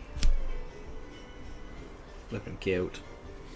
There was some flashback images to the event that kicked off the Great Pirate Era with someone who looked like Crocodile but more feminine. This is all speculation. Oh, what if it's been planned for like 10 years? See, now ISW reviewed an episode of The Ultimate Warrior. I only had 3 comics since Warrior refused to pay the artist for them. Think he should be grateful for making it for me already. That doesn't surprise me. Not a good dude, Warrior. I have seen a bit of the Warrior comics because WrestleCrap covered them many a moon ago. There's a bit where he's not very nice to Santa Claus, and maybe we should leave it there because it gets a little strange. Weird guy, and that's putting it as gently as possible.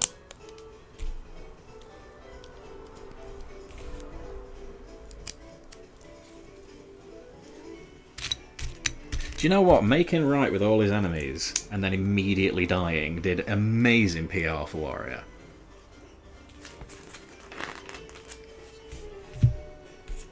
Because now everyone gets to talk nice about him, but no one had a single nice thing to say about him while he was alive.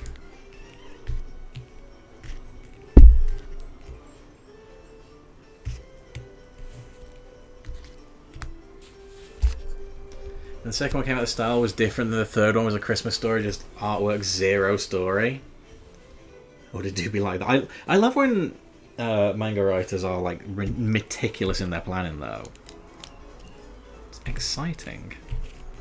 When you get that reveal, you're like, oh, it all makes sense now. He legit rants in one of the comics about the older writers and artists not playing ball, working for free. That does seem like a thing he would do.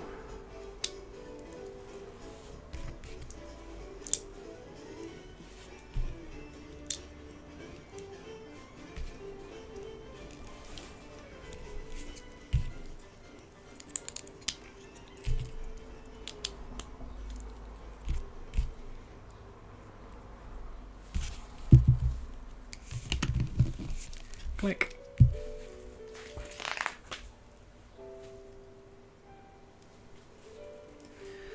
Yeah, weird fellow, Warrior.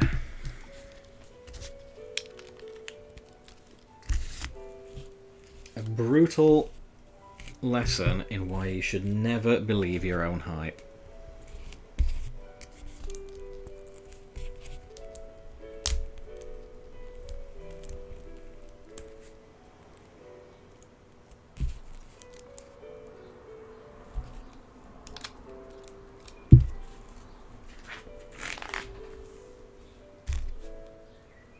Don't think we're going to have any spares in this bag either.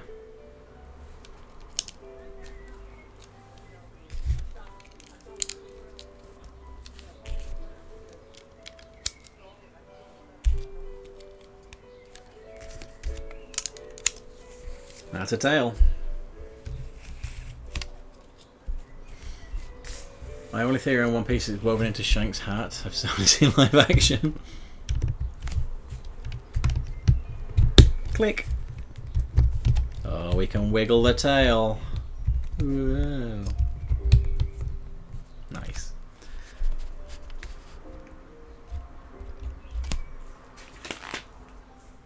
alrighty, bag 5. So as well, Ultimate Warrior did try and sue the Something Awful website. They wrote an article about him being an asshole. Well, if the shoe fits.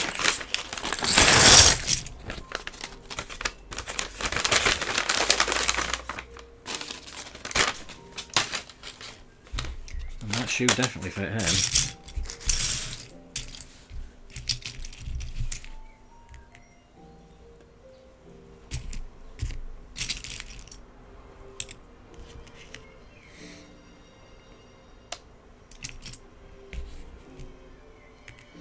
It's going to be part of a clue. It's a very important piece of the law.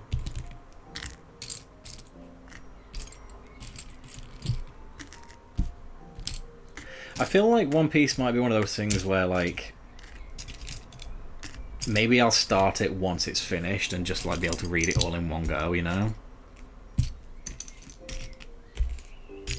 Because I'd hate to get caught up and then be like, well, now what?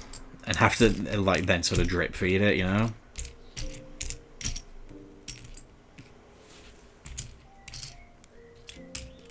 Like, I don't have that rhythm already. I might as well just do it in a big old chunk.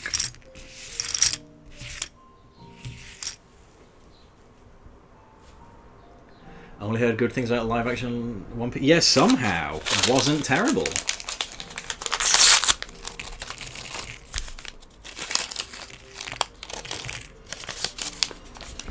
Is my understanding of it.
Doobity doobity doo doo.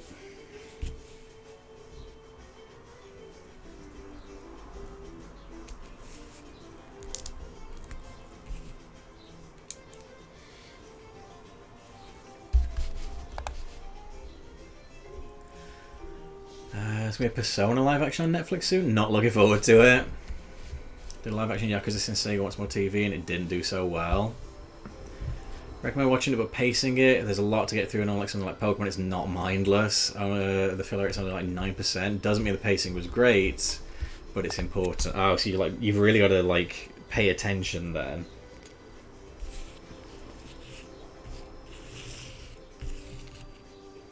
I don't mind that. I don't mind engaging. I did really like sitting down and just watching all of Dragon Ball. And that was a very rewarding experience. Oh, just Spidey there. My lovely little Spidey cushion, by the way. This is a kid's play cushion I got from Tesco. Oh my goodness, it's a great back support.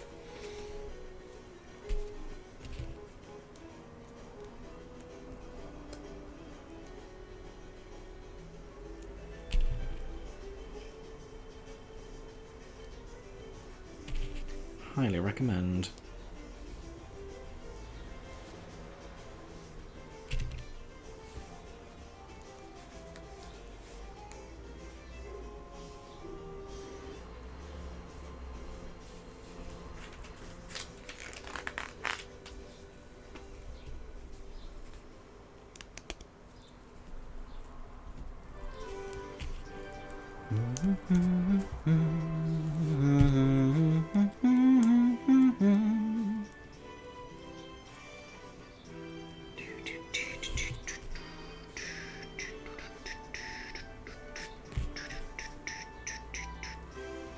Oh, no, do it properly, Cinema. Even then, the filler's kind of fun, especially the G8 arc before Water 7.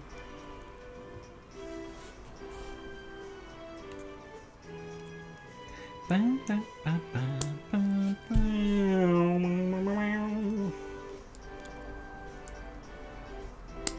gosh, breaking it. What an idiot. Okay.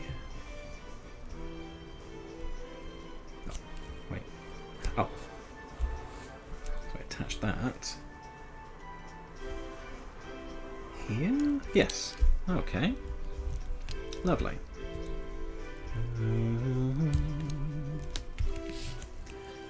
Okay, we now need 2 of these. Do. Both of those. 2 of them. 1 of these. 1 of these. And 1 of those. Lovely. Still no what happened with the live-action Helsing adaptation. It was announced during lockdown. Apparently one of the writers from John Wick was meant to be directing. That was from 2021. Maybe just fell through. I mean, COVID did kind of knacker up a lot of TV production.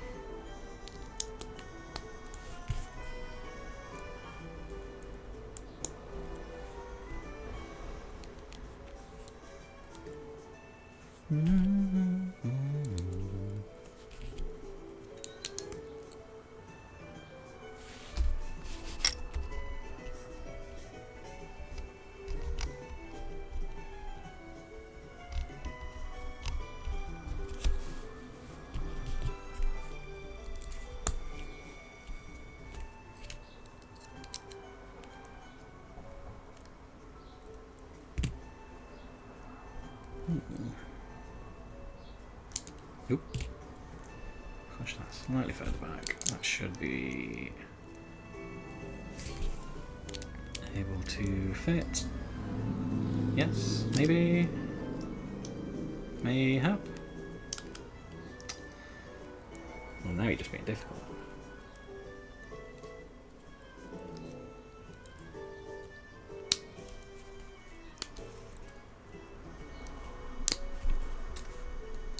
It won't fit.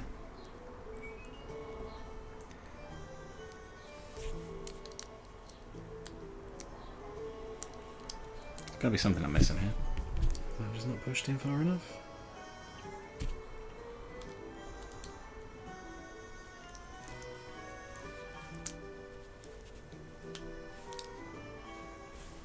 Oh, it would really help if I hadn't got that piecing back to front.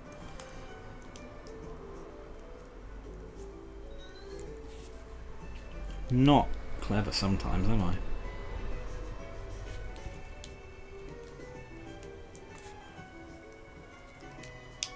There we go. I am dumb. Is Amazon wanting a movie out of it?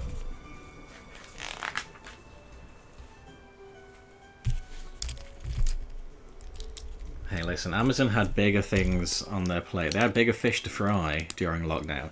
They had to make a whole adaptation of the War of the Worlds, you know.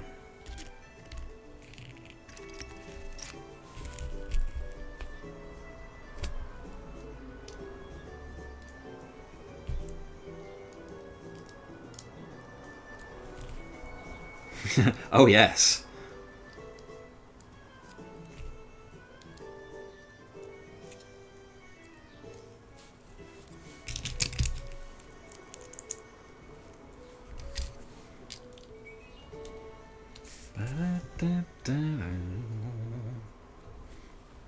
And we all loved how that turned out. Well, I have still not subjected myself to it. Did watch the Tom Cruise version with Jen recently. It's pretty good.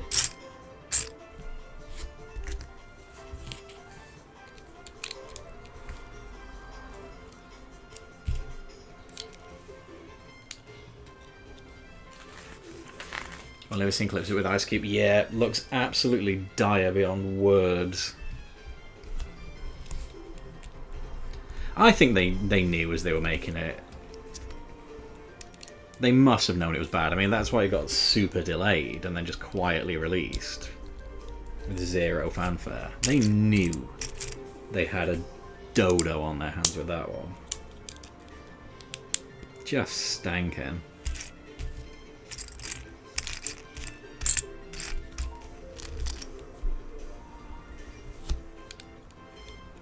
Whoa. Uh-oh. Seen the clips without knowing where it was from. It is very memeable.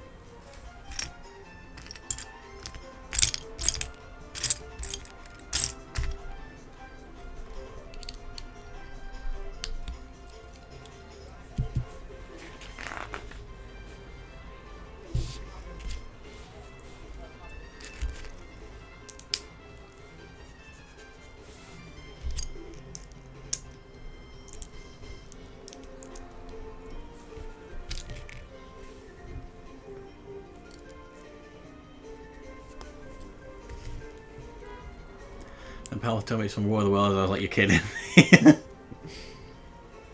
War of the Worlds, no budget, no set, no cast. No good.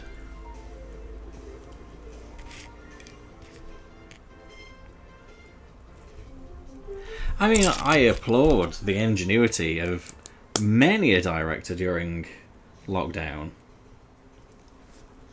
Not whoever is responsible for that one, though.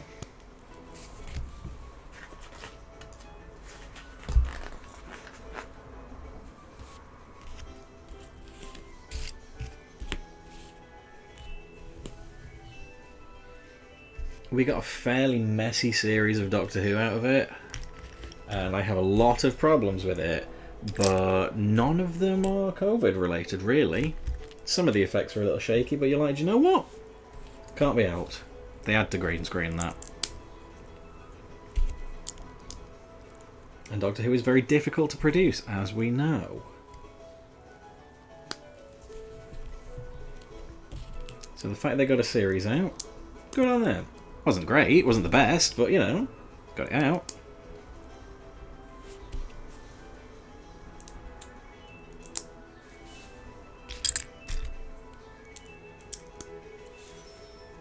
It was a strange time for a lot of things, it was, and in many respects, the world has not properly recovered from it.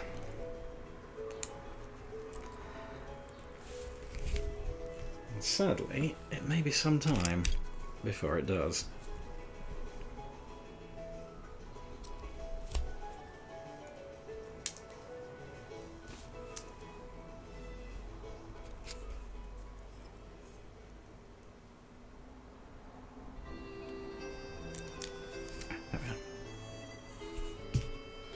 Fuzzed me. One of them, one of them. And one of these? One of these.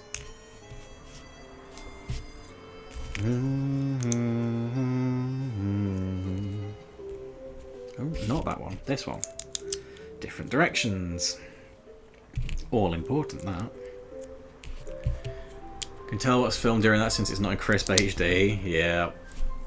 Just a really weird sort of like Vaseline on the lens kind of smear to everything.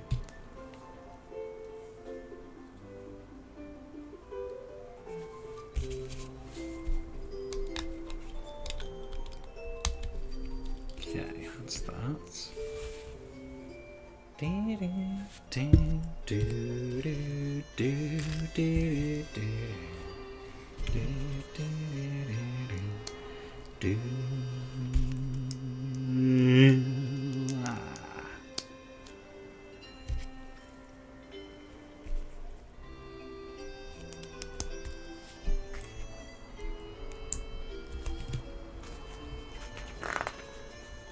There's a lot of the manual to go left, I gotta say.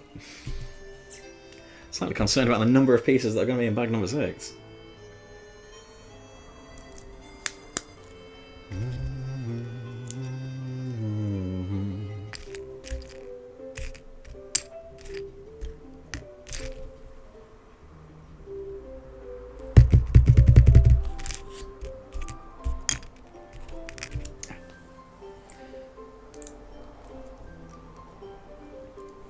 These pieces selfishly being upside down and making it difficult to find them. Really don't know where they get off, you know.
Okay.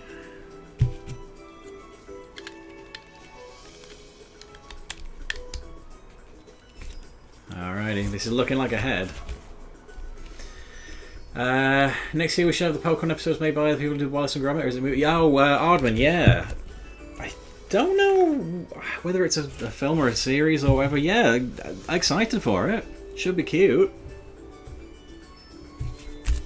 And obviously very funny with that team at the helm.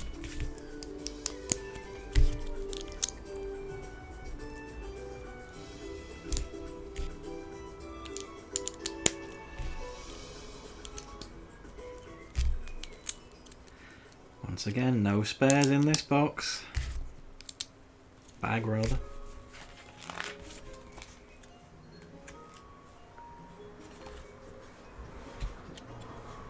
So that goes up here. So this then is going to be what we build Eevee's face around. So I guess... yeah, we got ears to go as well. That's going to account for a lot of what's in here. Final bag of this particular set. Showing the sheep random. Yeah, fine with that. Works fine. Well, we have an eye. Aye. And that's a different series.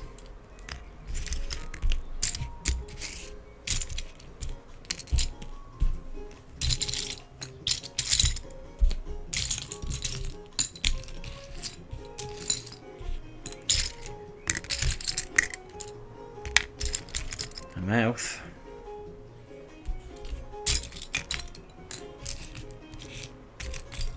I think that's its nose.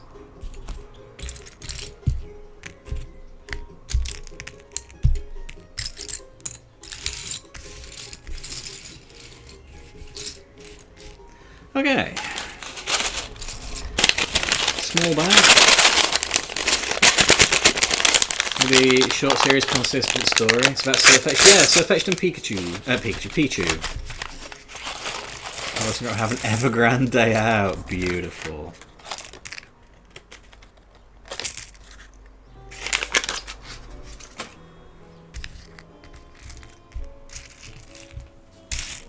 Oh, okay. A lot of small bits and bobs in here.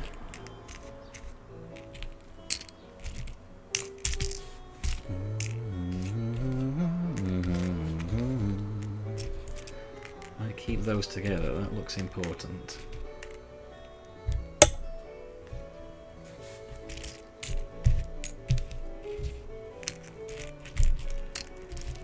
Whoa.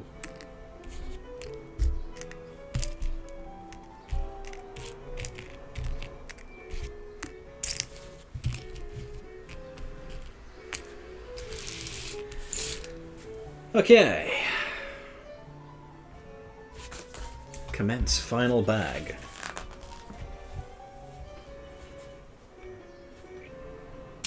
Oh, I'm gonna have to have a bit of a stand up and a stretch after this one.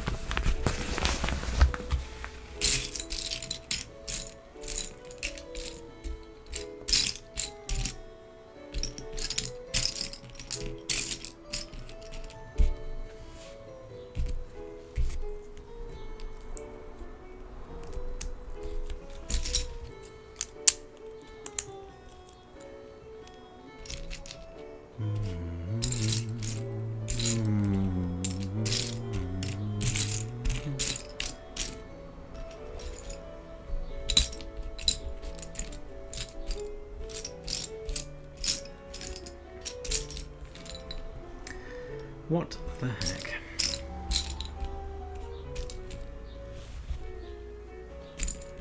Can't find the flipping piece I need.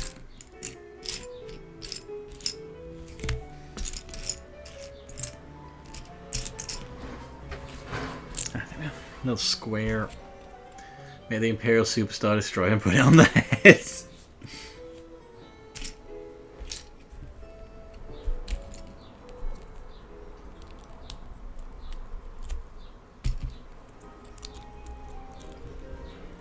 The Lego cat meme of someone who keeps messing up and ends up putting massive Lego sets as the cat's head. Ah, okay. I see what we got to do here. So,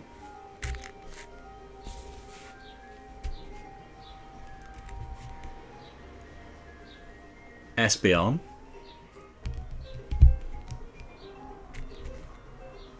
Umbreon.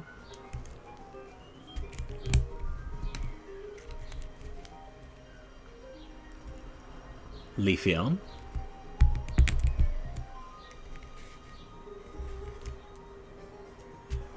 Glaceon.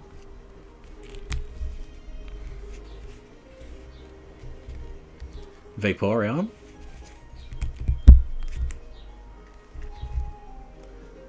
Jolteon.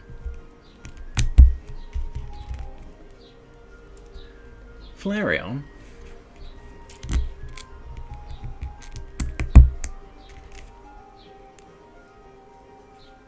And Sylveon.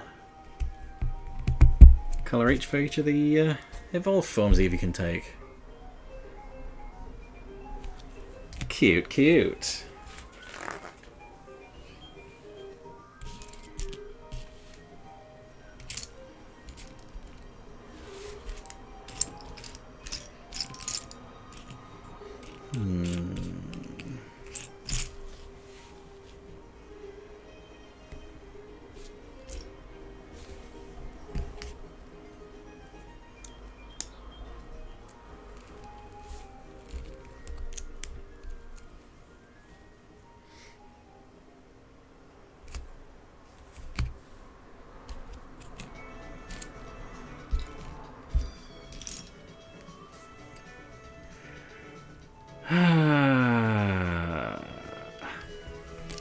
All the brown is blending into one now.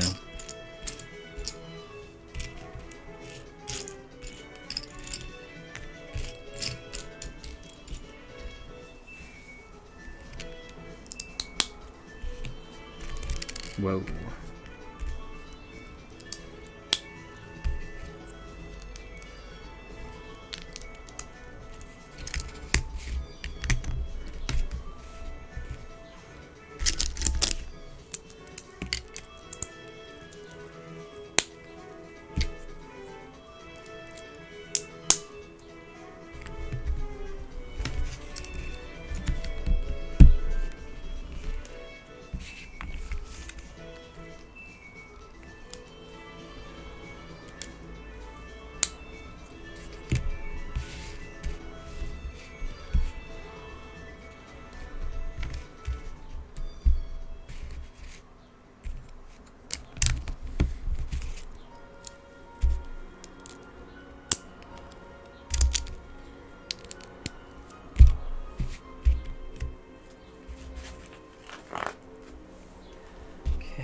One, two, three, four, and one, two,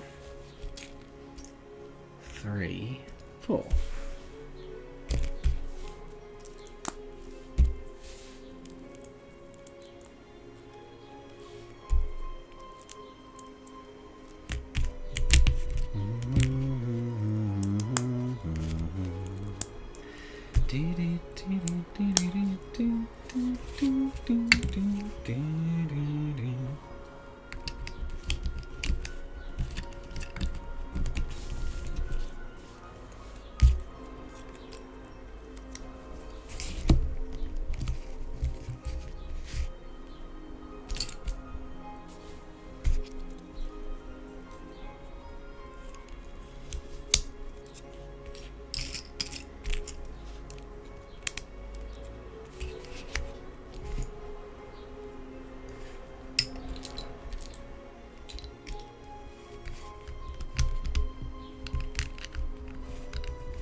These curve bits keep throwing me every time.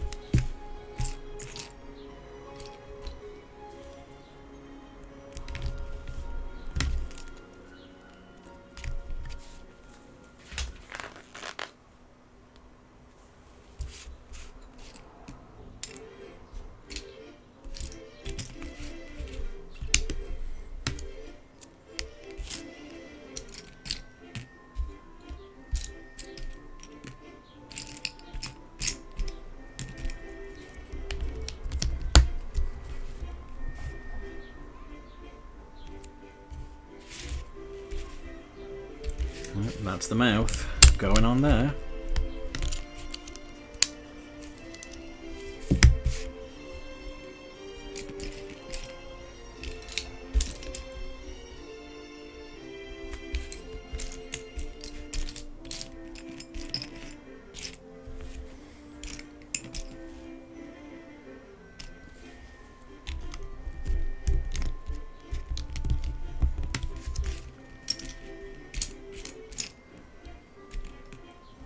Kaitai was on the World Cup games. Nice!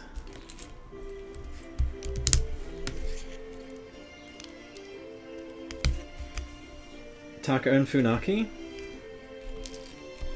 Or the entire extended Kaitai stable?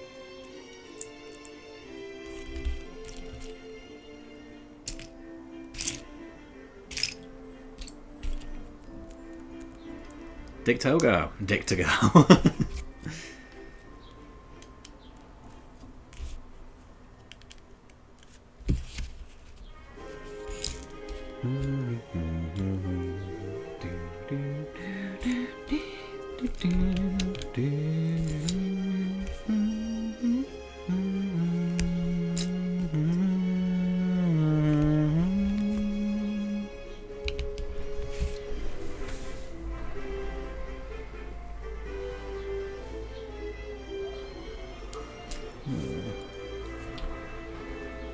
Can't be right.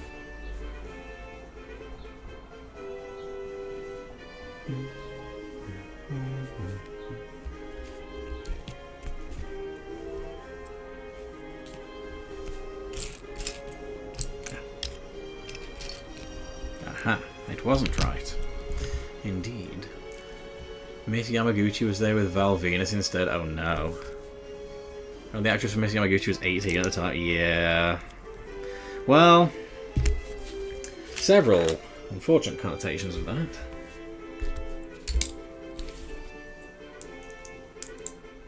News. Whoop.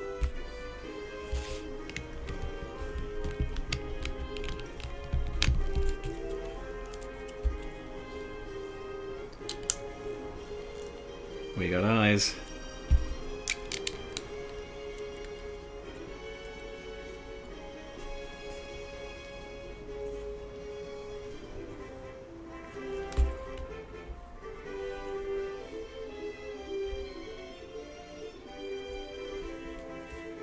Oh.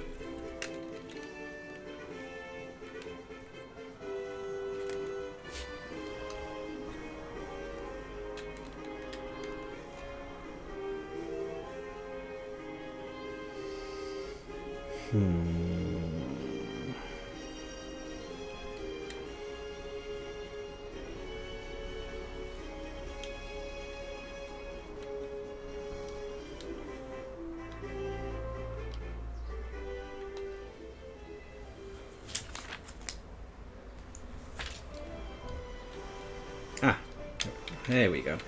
Holding it back to front.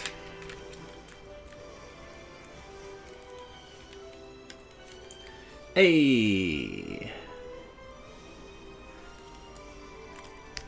Evie's face.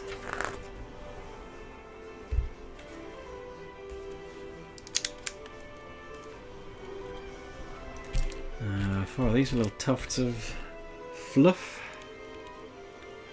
Kind of spooky on its own. The disembodied face of Eevee.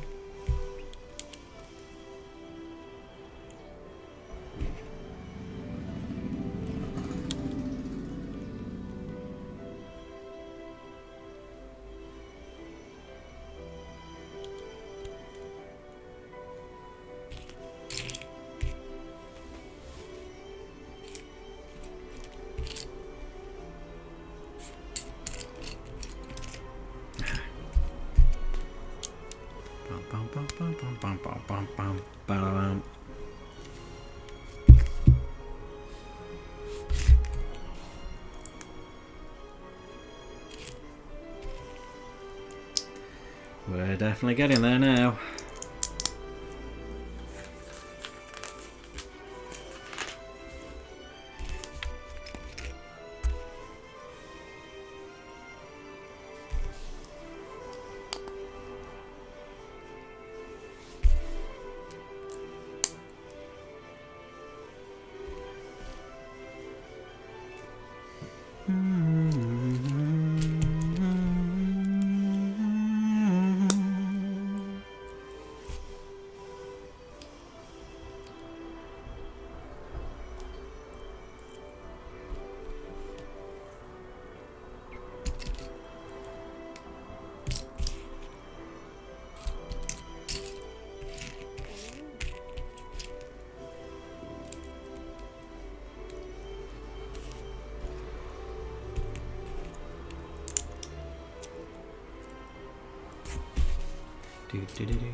Bit of fluff.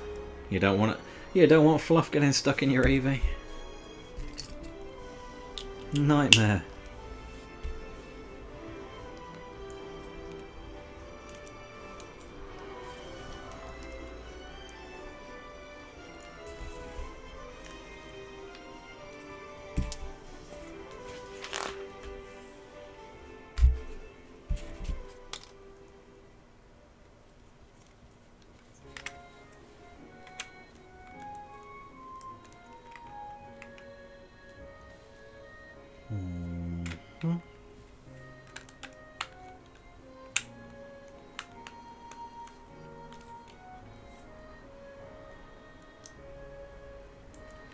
Okay. Bit more form to the head.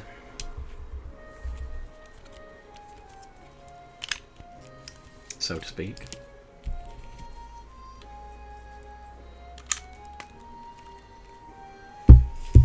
It's weighty, I tell you that.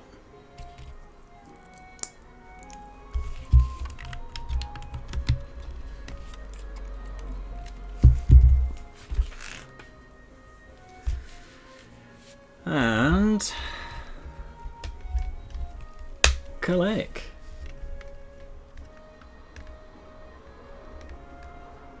Lovely stuff. Well, we still haven't heard anything about the next inside pack. It is strange, actually, yeah. Dog, cat, fox thing.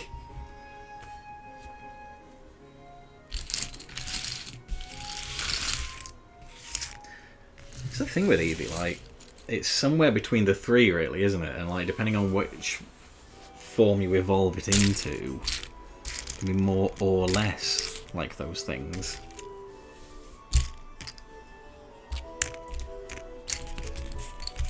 Okay. Just the ears to go now, then.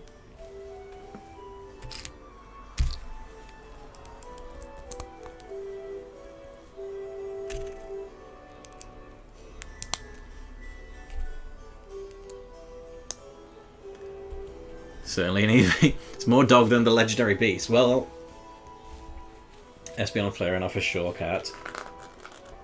Espeon 100%, yeah.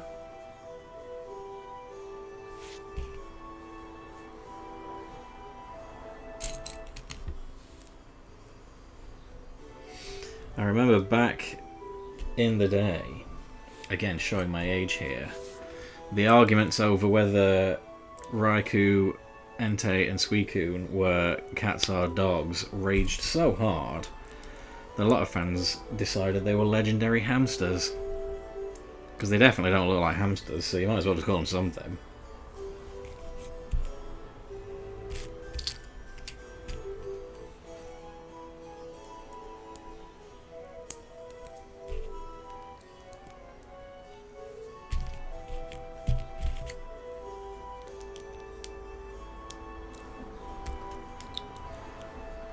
Raichu is absolutely a hamster. Raichu is very hamstery in the face. Always referred to them as legendary dogs as a kid. They're obviously not dogs. See, again, I think it depends which one of the three. Some are more canine, some more feline.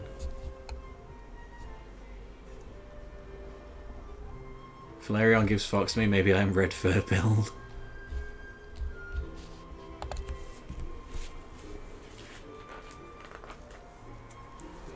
Jolteon feels quite canine, but that could partly be due to the voice, because it sort of barks its name.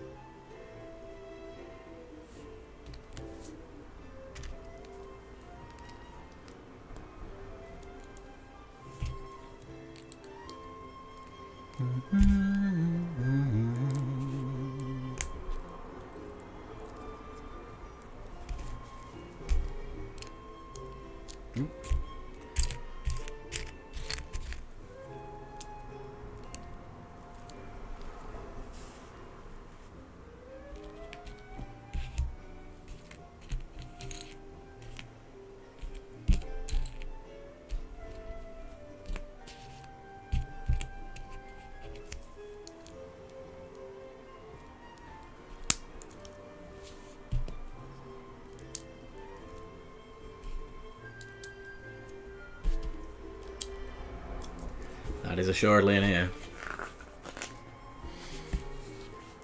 Another one close to a dog was Suicune.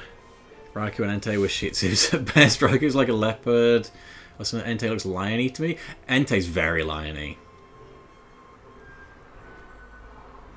Raiku's a tiger. Entei's 100% lion. I think Suicune was leopard. It's got a long snout. I can see that. This all makes sense.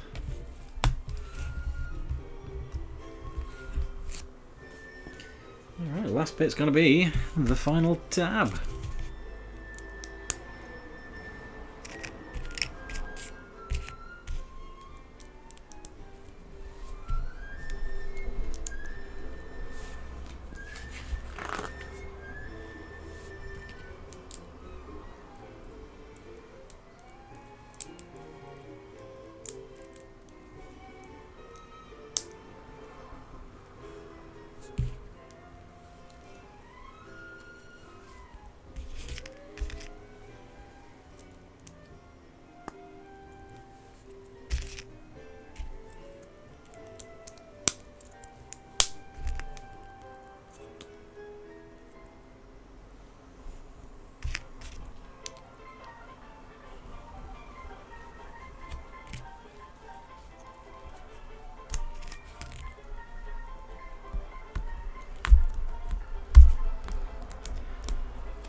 Why does Eevee have Lucky Charms and why is one of them burned? For a snack. For what? Why else would you have them?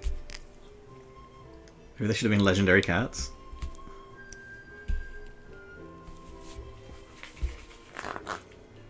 I do kind of like that they never actively explained what they are meant to be, really, because it's like it adds to the mystery and the fun of the characters, I think.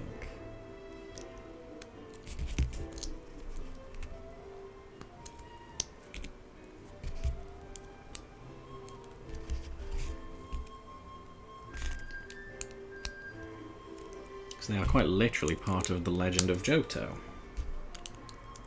So they haven't been seen for hundreds of years, so it makes sense that the story would change in the telling. We've nearly done it, you know.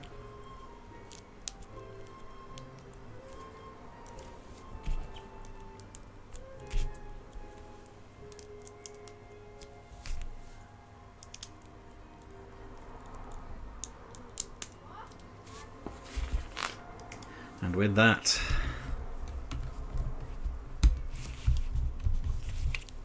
we have our Eevee.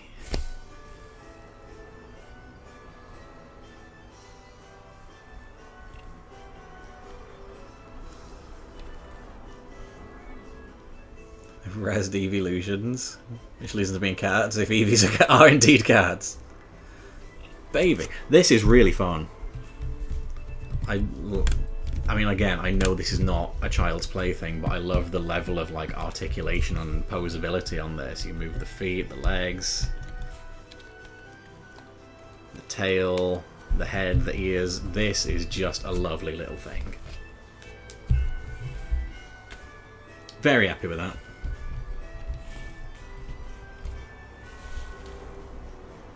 Beautiful stuff.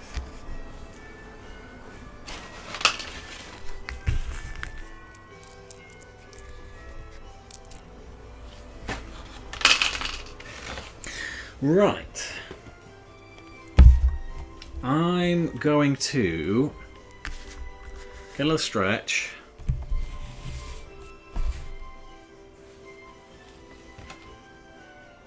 A little drink, and then I'll decide what we're going to do next. Because Pikachu is a big boy. So give me 2 ticks, and we'll decide what we're doing from there. On your way to being a Pokemon Master, that is, as ever, the aim.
Alright.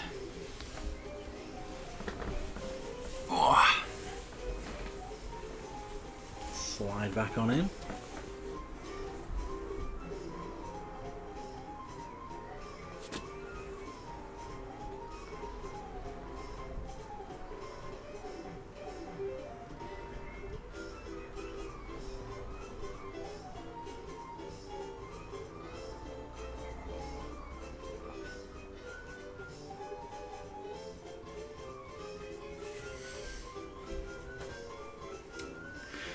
Right.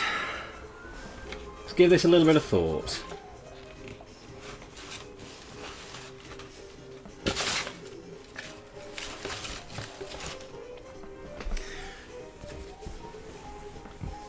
Part of me does kind of want to make a start on Pikachu. But I'm also cognizant of the fact that Pikachu is 2,050 pieces. And these are about 1,100 and they've taken us 4 hours. So... main event Pikachu getting rotted.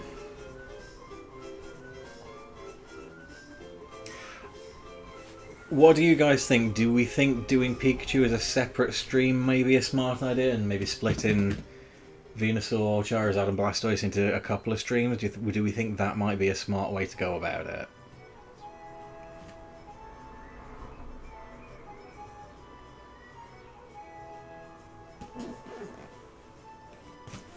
This is a really big boy.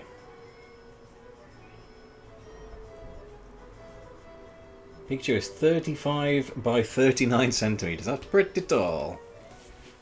Would be chill with a part 2? Is there anything you're going to other things you need to do? How do you feel? I do feel like I am tiring a little. Take it to the next stream.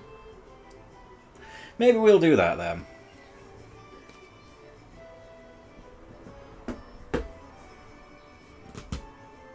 Maybe we can fold that in on the stream I had planned for Monday, because I was going to do Pokopia on Monday. So we could do Pikachu and then chill with Pokopia afterwards.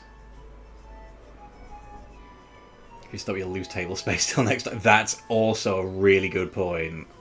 Won't actually be able to eat anything between now and Monday. Or indeed this evening. Yeah, let's be sensible. Let's be smart about this. We'll make this a recurring multi-stream sort of thing. So I think Pikachu's probably going to be his own stream. Just set the old camera back there. Hello again, it's me. But you forgot what I look like, didn't you? So yeah, Pikachu is going to be... Been enjoying the stream? Me too, it's been nice just chilling with you guys. I've been quite into Lego lately, I've got to be honest. Got the Lego Mega Drive I need to put together. Yeah, Pikachu's... He's a big boy. He's probably going to take 4 or 5 hours to himself. Skinny whale tipper, thank you. Still got a way to go. But then this is... Like I said, this is nearly 7,000 pieces. I think what we'll probably end up doing with these, we might do a stream each for Venusaur, Charizard and Blastoise and box it in the end with the display case I've got. Because that's going to be a gargantuan thing. This is far and away going to be the biggest piece I've ever done, Lego-wise.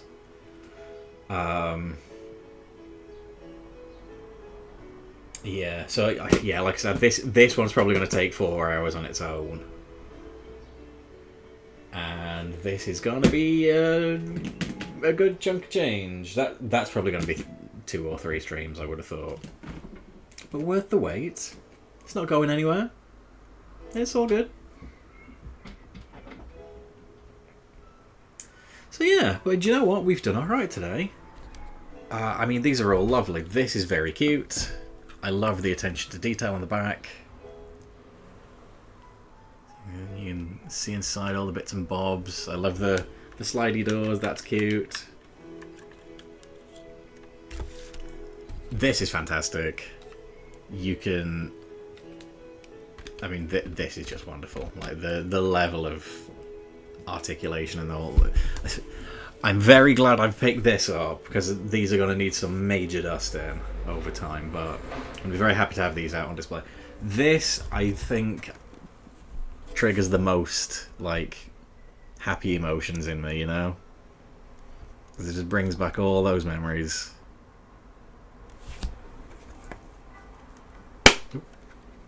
I mean, let's be fair. When, enclosed glass case next? Yeah, for sure. When you're in the Pokemon franchise, you're never really that far away from Kanto, are you? So this is just nice. I think this is going to take sort of center display somewhere in this room. I'm not sure where. Possibly next to the Mega Bloks Pokedex. That looks really good, by the way. I should have done that on stream, really, shouldn't I? But yeah, I figure, okay, we'll do that then. So we'll... That's not what I shouldn't do that. That's how Eevee gets broken. We'll do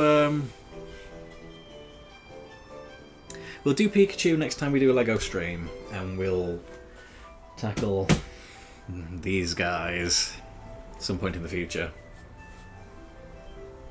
I'd like to see expand the Kanto with side towns like the anime had. Someone drew up a map of all the anime locations, so be very interested to see.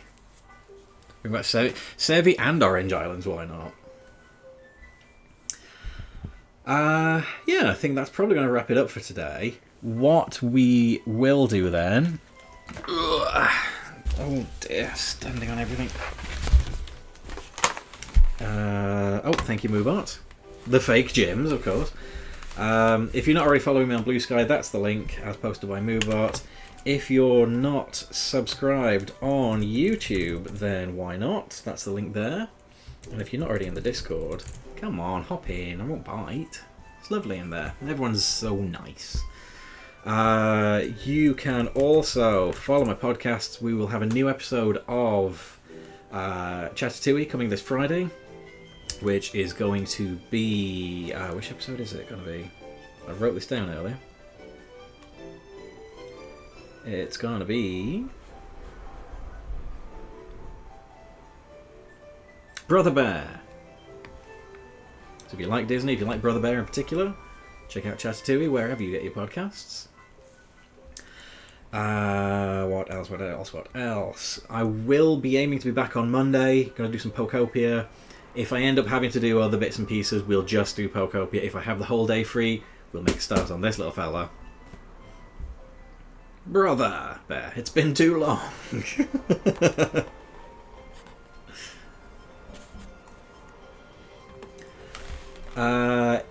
Scribble is streaming later this evening.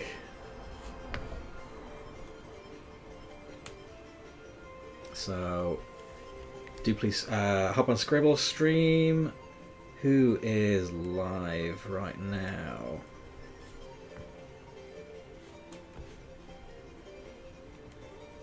We can raid into. Enjoying catching up with Chatatouille. Thank you. I've been enjoying having a nice little backlog and not having to poo myself with the editing every week. Like, oh gosh, I need an episode out. It's been nice posting it less frequently. It's been a big load off. We've got a lovely backlog. We've got the whole rest of the experimental era recorded in the can. Lovely stuff. Victoria's on holiday, so when she gets back, we'll make a start on the revival. Excellent stuff. But that is going to do it for today. I'll tell you what we're going to do. We'll raid into the Revolticon. And I think that's all. Oh, wrestling blog.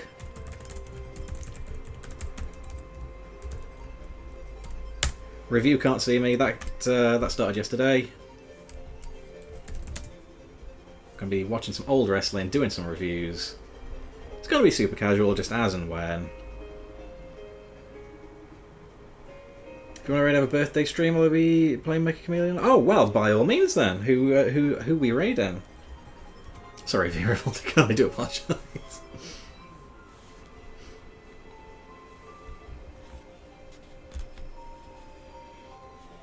Cozy Valkyrie. Alrighty. Well, let's say hi.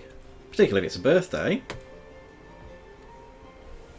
And not the only birthday this July, you know.